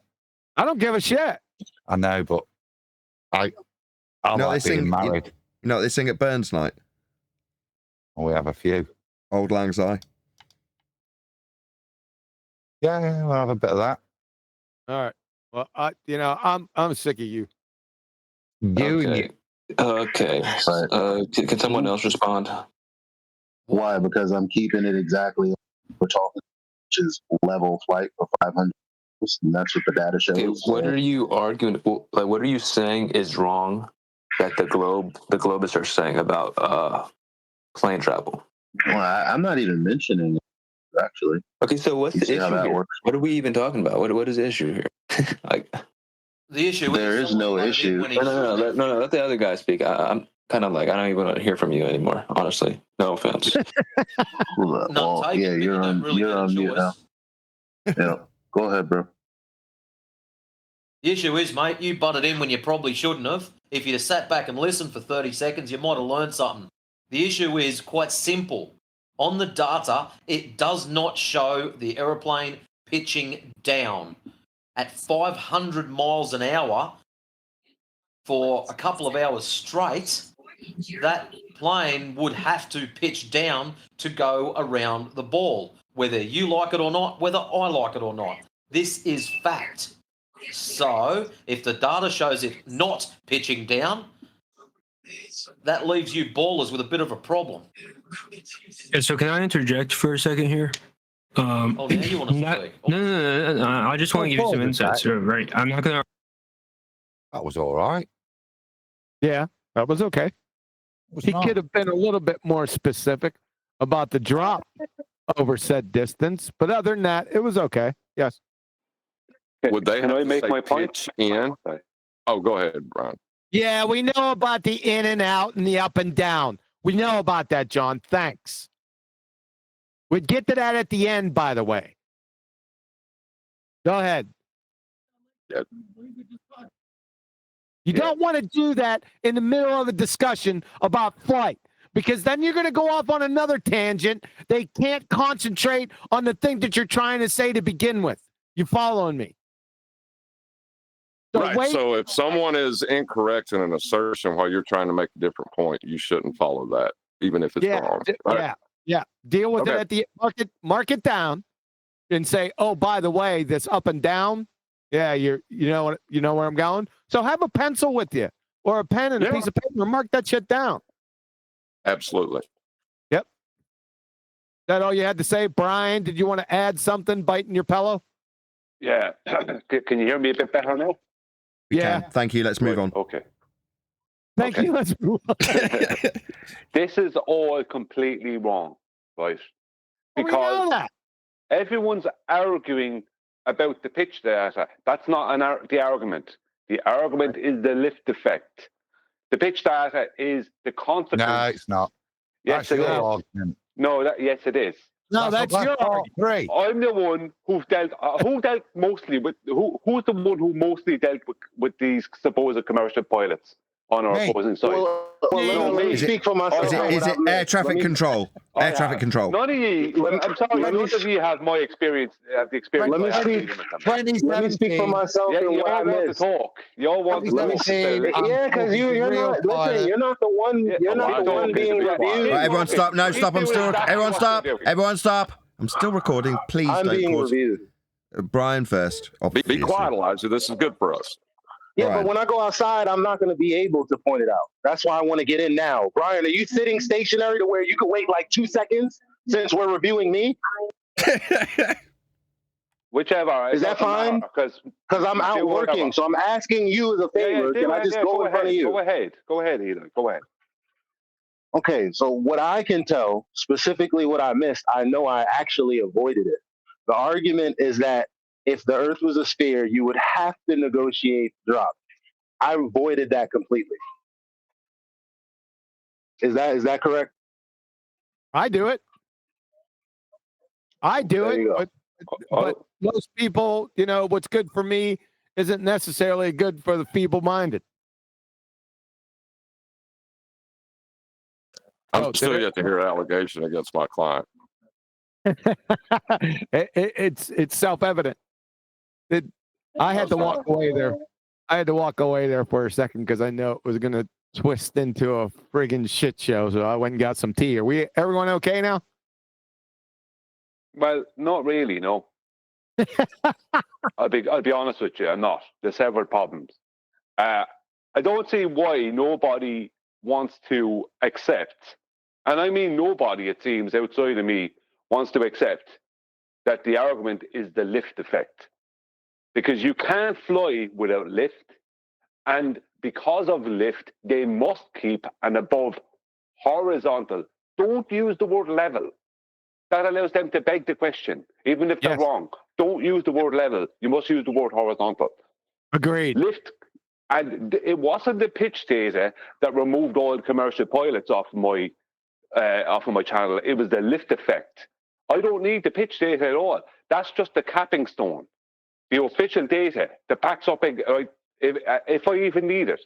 I've argued this point with ballers who are seasoned ballers in the past week, and I didn't mention pitch data at all. Or sorry, I did in the end mention pitch data, but I didn't need to. They were finished with lift effect because they knew it. Wolfie knew it. Trevor Austin knew it. There was another lad from South Africa and two other fellas. They do. I understand that. You could go about the lift effect and provide your argument, but there's other ways to skin this cat. I don't think there's anything as good as the lift effect myself. And may I point out that level is wrong in this situation, because when you're talking about an orthogonal view, like the pitch data, you have to speak and say that's horizontal.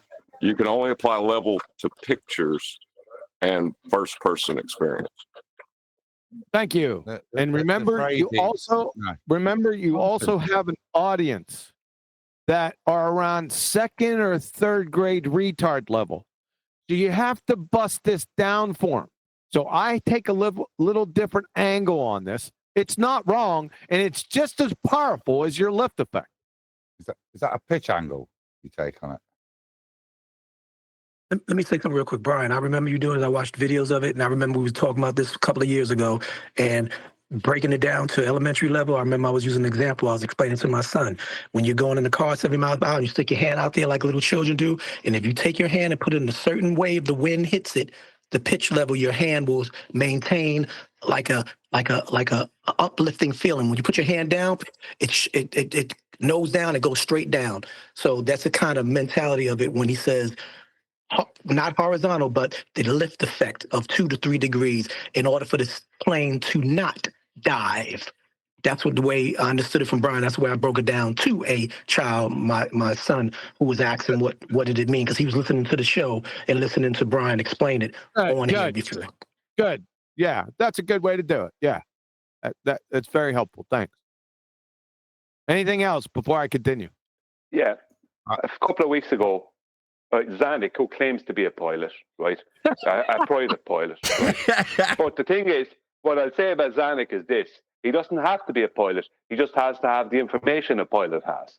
The basic information that's more than the average flat earther, which he does have. Now, I took him apart with the lift effect. I embarrassed him with the lift effect. What? Do you want a medal or something? We've never. My point, I'm not saying that. I'm saying is that the way that everyone is going about it there on Discord was Zanuck is. I'm not saying he's going to win because of the pitch data, but he's going to look like he might have an argument. Sure. Yeah. Not when me or Adam's in there or Nathan. It won't happen. Just on the bit I've heard. I heard angels. Right. There's no detail. There's just a very clear, succinct point made. Yeah. I don't see a problem with presenting the argument like that, because there's no, you can bullshit your way around, try and bullshit your way around it, but you've still got the basic principle. Was it Angels, that the Australian voice? No, it was Matrix. Matrix. Whoever read that, to me, I've got no beef with that. You've outlined the principle, yeah, and it's for them to deal with. Straight, level flight. Now, you might want to I call it horizontal by your description, but in terms of how aeroplanes describe what they're doing, how it's set, yeah, that is a perfectly acceptable term. We don't need to correct it. We might need to explain it to a baller using the flight, but the principle that's outlined, which is at what point do you account for the curvature you're accumulating? You never do, and you stay at the 7. That is the argument won, without going in, to me, the detail about.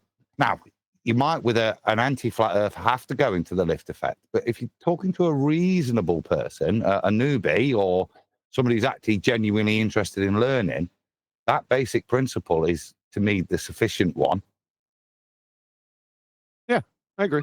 Yeah, but the problem is we're not talking to those kind of people. We're not talking to the average person in the cafe. You are. You are. Yes, you are. The audience. You're not the audience, maybe, but at that particular time you're not. You're not addressing some random person in the audience. You're addressing a baller. No, you always are talking to the audience now. These guys, we're never going to convert these guys. We're never. All we've got to do is get the message over to everybody but them. You're missing my point. I know the audience is listening. That's why I want to make sure that they realize that my argument annihilates anything this other person is going to even attempt to come up with. And so does Adam. and so does mine. Well, Adam's data is brilliant, right? Adam's data is brilliant. See, this is the thing. If people paid attention to the flight presentation, they'd realize when these bozos start coming up with nonsense about gravity, they can just point straight to Adam's data, which shows that all the downs were parallel, right?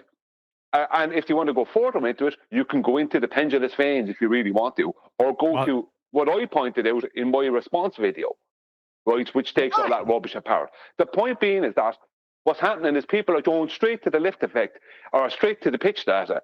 The pitch data is just a fact. And when you start allowing it to become an argument, you're missing the point. No, they can't argue that. It's just a fact. It's the same thing as them trying to argue that you don't need a container for gas pressure. It's exactly the same. That's what he said. That's what Matrix said. It's a fact. You can't argue. I have no issue with Matrix. It's just some of the other stuff that's going on in there. It's like the people are using it.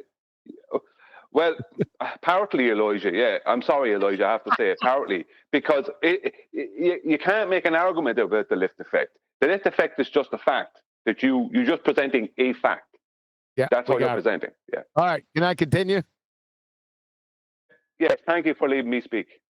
No, not a problem. I wanted everyone to fall out with each other, and that now we're good. All right, here we go. Argue which way or the other because I'm not here to start a whole argument, but I am involved in aviation and I work at a flight school, and the common explanation given. Oh, he worked in aviation. He's pilotness. You'd love him, Brian. Oh yeah, for this is that because aviation. That's why I'm here. Yeah, I've heard it all the time. Yeah, gravity forms the curvature of the Earth, and did he say Earth with an F or F? Yes, it's got the F at the end, like truth. He said Earth. Planes operate through gravity, right? So you have lift. Planes operate through gravity, right? Obviously. An agreement ladder. Sorry, Adam. Well, this is just retarded. What did he do at flight school? Make the tea? Lift versus gravity. Those are your two counterpoints. Gravity forms the curvature of the Earth, and planes operate through gravity, right? So you have lift versus gravity. Those are your two counterfactors, right? You want level flight, you're gonna have to find the middle in between, and it'll hold you level, right? Level-ish. It's never 100%. I'm waiting. Mics are coming off mute. That's it. I'll take that. I agree. Level. Perfect. As defined by your gyroscope. Level. So you're flying level, straight, horizontal, however you want to define it, son. But your Earth isn't, is it? How are you accounting for your reorientation? Now, let's look at your pitch data. Does it show you ever reorientating? Hey, Nathan. Hold on, Elijah. Hey, Nathan.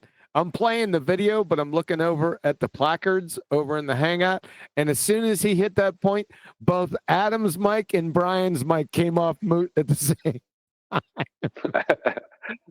Couldn't handle it. Like, this is the thing. If Adam is finished. Right. To be fair, I feel like I got ticked off here too in the recording. Oh, Elijah, you've been acquitted. There's no charges here. He hasn't been acquitted. It's no. I literally skated. I literally skated the argument because I just wanted to go with it measures flat. I'm not talking about a ball. There's nothing ballular about this conversation. That's what I was going with. Whatever. It's already been you're fine. It's already been conceded that facts aren't arguments. Yes. Yeah, but that doesn't relieve him. It was pure incompetence. Here we go. So to achieve that, you have to. What do you want? I have to say this, right? When this guy comes in claiming to have been in aviation and at pilot school or flight school, whatever, at that point you stop him and go, okay, I don't need to know your name, but where did you do this? And what did you do? And what level did you get to? Straight away, his bullshit is being called out, right? Secondly, when he starts bringing up gravity, you go, gravity, the plane, it's gravity, lift. No, you're talking about weight. Nothing to do with any gravity, it's weight, right? right? And that's why you don't allow him to start talking about gravity, and you allow him to use, I'm sorry, Adam, the word level, because he's doubly begging the question, and you're allowing him to do it. You're missing. Hang on, Adam. No. Hang on. When he says level, he's not talking about a horizontal line. No, he didn't say level. He said level. Talking about level. Yeah, but no. You're going to make an ass of yourself if you do that. If somebody uses a aeronautical phrase, level flight, which in of itself you can then expand on and invoke the horizontal for what it is by explaining it, don't poo-poo an accepted statement, a phrase that's used which will support your argument. Don't attack something that doesn't need attacking. Just expound on it. Don't attack the word. The word is the phrase which will support your argument. Hang on, no. See, we're dealing with people who believe level is a circle, Adam. Right? And yeah, but I mean, then you call him for but pause. Then you call him for No. We are. Well, there's a fallacy in there. Why not point that out instead of Nathan, you're going to be needed here in about 15 seconds. Okay. Just let you know. No, I'm just saying. While we could talk about like at the heart of all of this, there's an equivocation fallacy. Why not point that out? Yeah. But my point originally here is that once you allow them to use the word gravity or the word level, they are instantly begging the question. So you must stick to weight and horizontal, right? Because they will just agree with you. When you're using the word level, they just agree. Yeah, level, yeah. And they're not letting you know. Nobody has used the word level. They've said level flight. Yeah. Okay, Adam, I'm trying to point something out here. I know, but you mustn't attack the unnecessary to attack, in my opinion. It is necessary in my in my experience. Okay, you attack level, and I go. I didn't say level. I said level flight. I'd like to go back a little bit on what he said. Right. The point is, the first thing he did is he started talking about gravity. No, it's weight. Lift accounts for weight. Right. We don't allow begging the question. You stop that straight away, and that's after you go through what pilot school he went to, what level he got to, and what planes can he fly. No. Yeah. No. You do. You call him out on his face. That way you might never get you. No, that's the fallacy you call out. The fallacy of appealing to work experience. No. He's making claims, right, that you could basically 85% say is bullshit, and you're calling him out on what exactly his experience is. Then he's held to that experience. So if he says, I can fly the twin prop, blah, blah, blah, brilliant, right? So that means you do have experience, right? And then it'll be shown whether he's going with or against what he actually learned. Because I've done this. I've gotten rid of every pilot that came near me. There's many ways to skin this cat, is what I'm saying. I'm sorry, the idea that level gives them, it begs the question for them. I don't see that. If they use the word level on its own, Brian's 100% correct. Attack it and define it. Make sure level doesn't mean equivalent altitude above the surface of a curving Earth. Clarify that. But straight and level flight is in of itself, a horizontal, straight line. Okay? Not to them.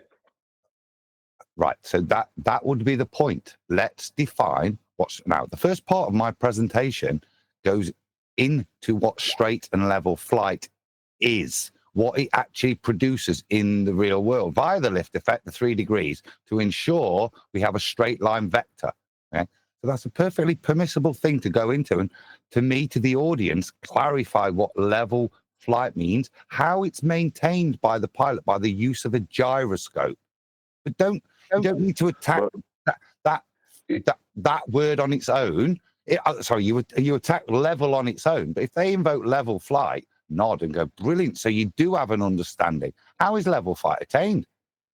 How is it verified? It's through the use of a gyroscope. Now, if you're going to use gravity, we know we never, ever have any effect of gravity on gyroscopes. That's their point, isn't it? That they aren't affected. They will repel the gravitational change, keeping their orientation in free space. Get a point of agreement there.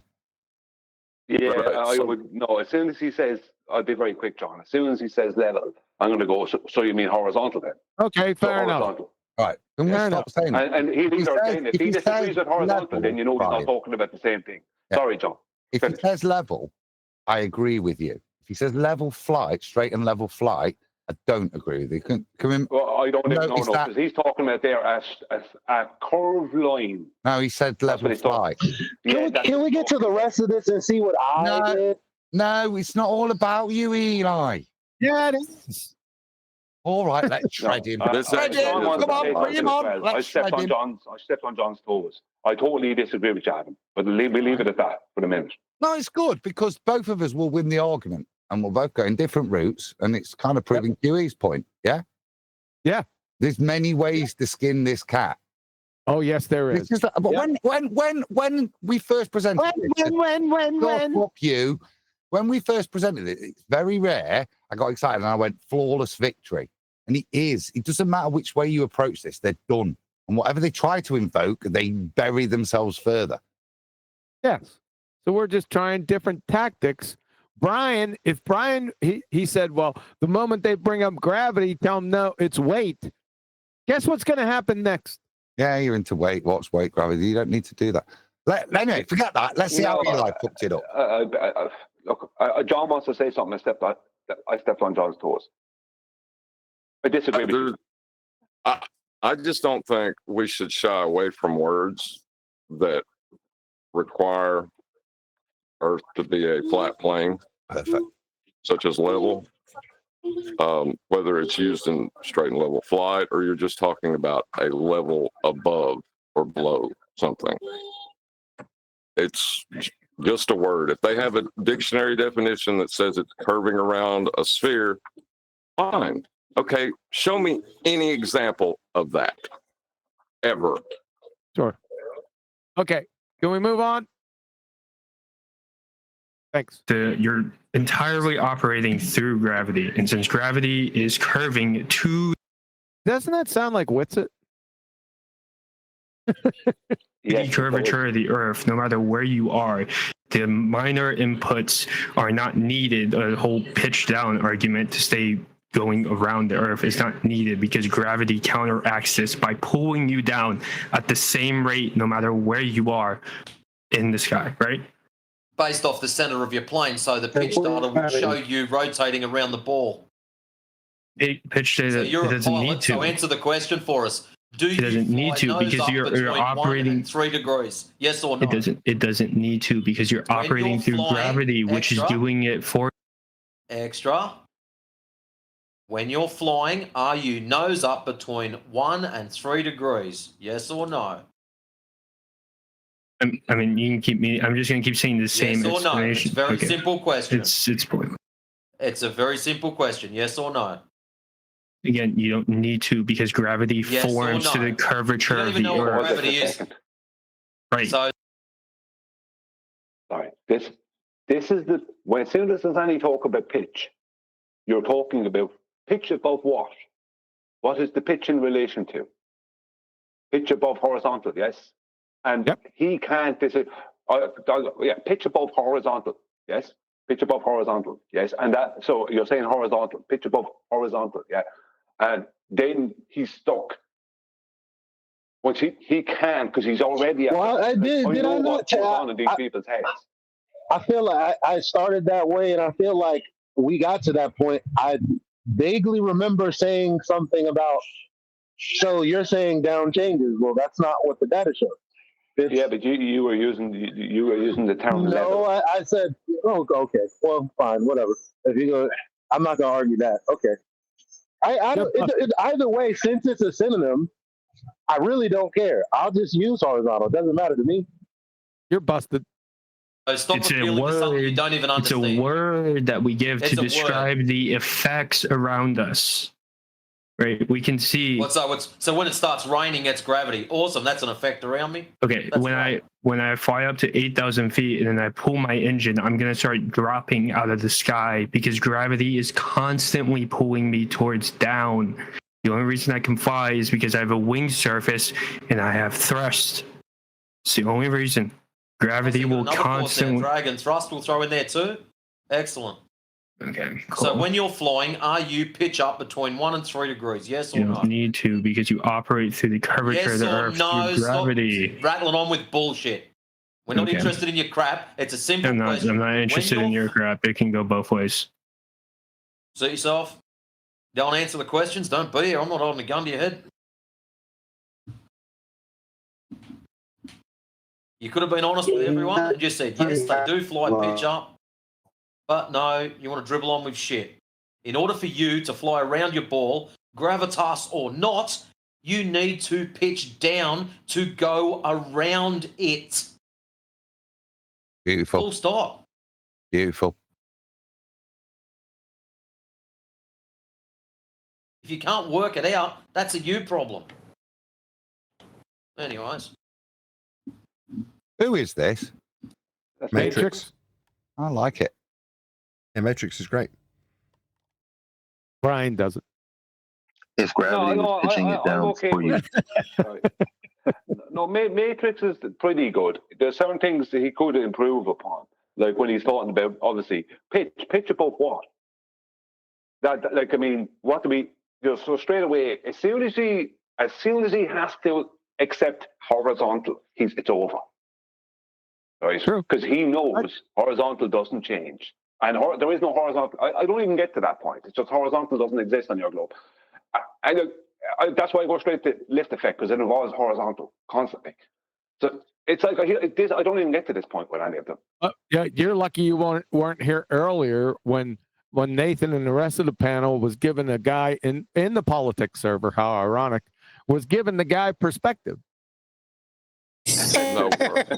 No, I was silent. No, we didn't give him that. I just interrupted. It's not what I heard.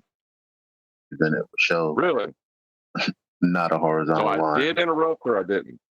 I can't remember, but from when I was laughing too hard at Nathan and the rest of you guys giving him perspective about 5 times. Obviously. Hold on.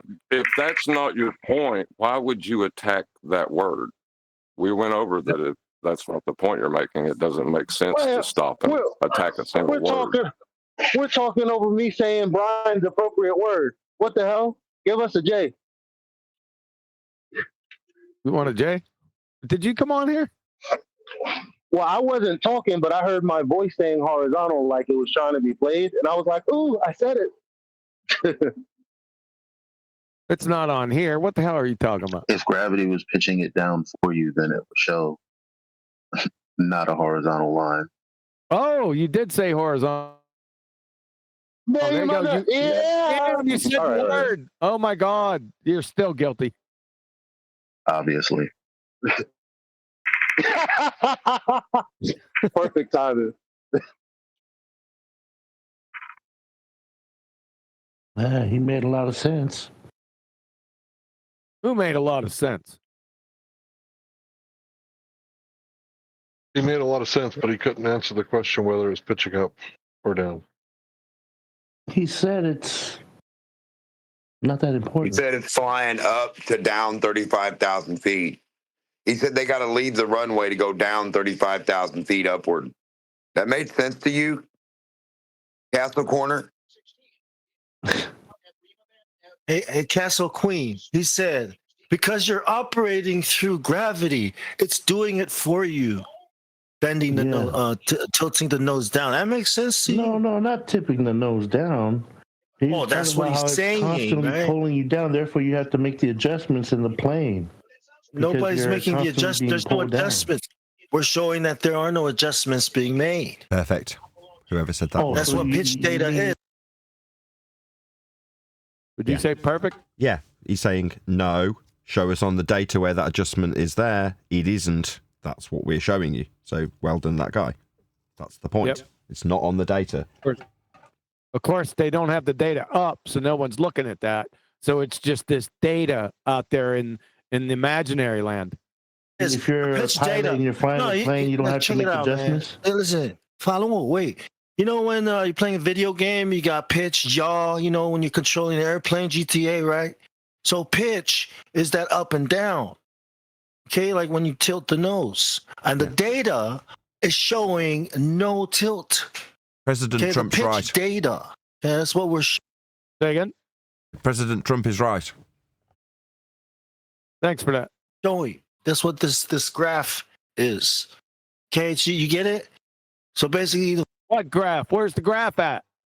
The plane did not tilt its nose down to account for any gravity. But this guy is saying that automatically is just doing it. You would think that makes sense? No, that's not what he's saying. What he was saying made perfect sense. What? I mean, the guy's in aviation. Look, man. The guy's in aviation. The guy was making perfect sense. The guy's an aviator. How could he not make sense? Let's be honest here, gentlemen. Well, he put forward what he thought was the guy's argument, that the plane would adjust for the curvature of Earth. That's what he thought the argument was. And they pointed out that it doesn't. And then he says the guy still makes perfect sense. He's a retard. Yeah, he is. Yes, yes. Man, what do you think about the pitch data? About what the data is saying? No, it's just flat. Okay, look, it's flat. Yeah, it'll calm down a little bit. It'll slant down a little bit. Maybe there's turbulence. Okay, but there's... Oh, Matrix posted it again. So good on you, Matrix. Can somebody deal with this graph? Maybe no constant. There's no round constant. Pitch bending. Tilting down the nose. You understand? This idea of the world being round is completely scrambled your logic. What are you? Okay, you're totally fixated on trying to say that this said his logic is not bad. round. Please be specific. What logical fallacy did he commit? He thinks that the place is flat. Because it is. It's not. What? There's no science books that say that this place is flat. There's no science books that say it. Wait a second. Let me go check that. There's a Harry Potter book that eats people's feet. I'm sure there's plenty of books that talk as well. Yeah. Science book. You don't read science books. What are you talking about? Okay. Science has nothing to do with the shapes of things. You're talking about geometry. You're talking about math. So you're in a category error. Stop making stuff up, man. Good job. Damn, Hank dropped the hammer on him. That was a good one. Was that Hank Hill? Stuff? Yeah, it's Hank Hill. Yep. That's the guy I was talking about earlier that was around 10 years ago. He's one of the main reasons we have housekeeping questions. Yeah, he's also an Ether believer. Oh, really? What the heck? Yep. Before you proceed, I've been waiting for it. Nah, Hank's making a strong comeback. Hank is one of those people where, fucking Trump wants to start right now. Yeah, well, thanks for that. Can we get Adam's point because he was first? Okay, finish Eli, and then I'll carry on. Who are you talking to? Should I finish Eli? Finish him off? Yeah, finish him. Finish it. Yeah, please. Hank is coming around. I mean, when the whole Witsit thing was happening, we would have conversations and go back and forth, but I think ultimately he was jaded by the behavior. So he made a choice what he'd like to listen to. And I guess he decided to listen to, the Witsits because he felt like, they're not cursing and doing all of what behavior? Stuff. What behavior? Man, the behavior, the behavior. The rude Jersey Shore Italian behavior, you know what I mean? We know what we're talking about. FVD bad. I got you. He was a sunflower, okay, but that being the case, he's still a reasonable man and will listen. There are things that he needed ironing out or probably needs ironing out, just like me, just like everyone. But he's been keeping the main thing. He ain't out there pushing either, as far as I know. Until I bring it up. And then he was sucking on Witsit's teeth yesterday, so that's all for that. Go ahead, Adam. Oh, shit. All right. Man, never mind. Yep. Go ahead, Adam. as we've all been chatting and stuff and trying to make our point, this is the best point. This is the best point we've got. What Brian's got is a load of knowledge with regards to the lift effect. I've got a load of knowledge with gyroscopes and accelerometers and down, and you've got a nice analogy that raises all we need to do is put this on screen. This way we don't have to explain anything. It does it all for us, or they have to try and pretend it means something else. Or demonstrate their ignorance. You're preaching to the choir. Yeah, because I know. Before you came in here, I went on a rant how this should be up in everyone's face, and everyone should know what these lines mean. What are all the indices on the y-axis and the x-axis? So you missed that part. You're preaching to the choir. Well, no. Or you could say there's the phrase "great minds think alike," QE. Then. Yeah. So, but that's the point. This takes the hard work. He was going crazy about that, though. Sorry. All right. This takes the hard work out of it. It takes the trying to think on your feet out of it. Try to construct an explanation. But like I said, from any of the three directions, this is it now. It's there. And that should be our starting point. Whether straight level flight gyroscopes, lift effect comes into it, it's kind of a moot point once you've got this. This is official data that shows it never noses down. It never accounts for curvature. And thanks, Adam. So that's it. Please. Castle, you said to us earlier you were looking at YouTube watching the ISS. True or false? Yeah, I was watching it. Excellent. Orbit the Earth. In the side chat, I've just put a picture up there at 46 past the hour. Okay? Okay. That is your typical YouTube. Yeah, you guys all believe this is some kind of Hollywood production that they're showing us live. Hey, whoa, easy, Tiger. I'm putting that up there to show you something. If you have a look at that image, you'll see that there's a stitch line running from here we go. Bottom right to 3/4 of the way up to left across the image. Now, something I'd like you to think about, if it's live footage, why is there necessity to stitch the image together? There could be like a little piece of... All right. Sorry, I think this is all over. I think they move on to the next subject. So, yeah, I would like to object to that anyway, because what's the relevance of a video being fake to whether there's a area that gas isn't expanding into? Yeah, he might have got to that. I just wanted to cut it off. I want to hear him say tiger again. Tiger. Take it easy, Tiger. Yeah, but with the Aussie accent. It's Tiger.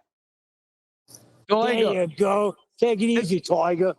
It's Dags. Take it easy, Tiger. I know, I used to live there. Yeah, the Aussies are very good they're very good at getting their point across. In the way they speak kind of slow, because Australia is just all hot. It's like California. The way people kind of slow down their speech in California, it's like that. But, except for it's all of Australia.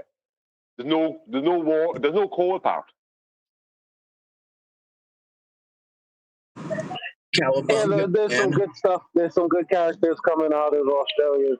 Let's not forget who's our friend that it was presenting man stuff in the beginning. Mitchell, there you go. Oh yeah, Mitchell, of course. Mitchell's the boss. Then you have Daz. Daz is Australian as well, isn't he? And is it Daza? And who else? There's several Australians. Jazzaconda. Look, we're not talking about anyone on that side, or Rufy. Jazzaconda. Oh my God, you wouldn't let him even within 100 meters of a helicopter. You mean the most coherent helicopter pilot ever heard on the interwebs? That guy? Hey, is that cat that said you could reference frames with like his pants, you could take them off and carry them with him or something like that? Nah, that was a Kumu virus. Yeah. You know what? Okay. You know what? Speaking, I heard Jazzaconda yesterday. Guess where he's at? The land of misfit toys. Yeah. Thank you. Oh, 3,000. There's also, you know, with Jazzaconda, isn't that where, you know, with me and Crack Villain, we devised like some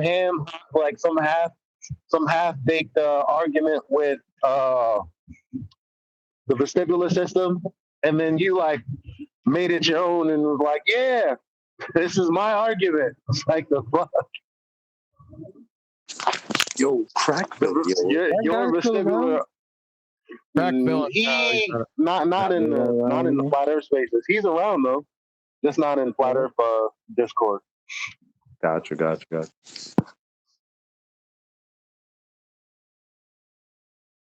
Okay, is that it? We going to the book or what? Yeah, I think so.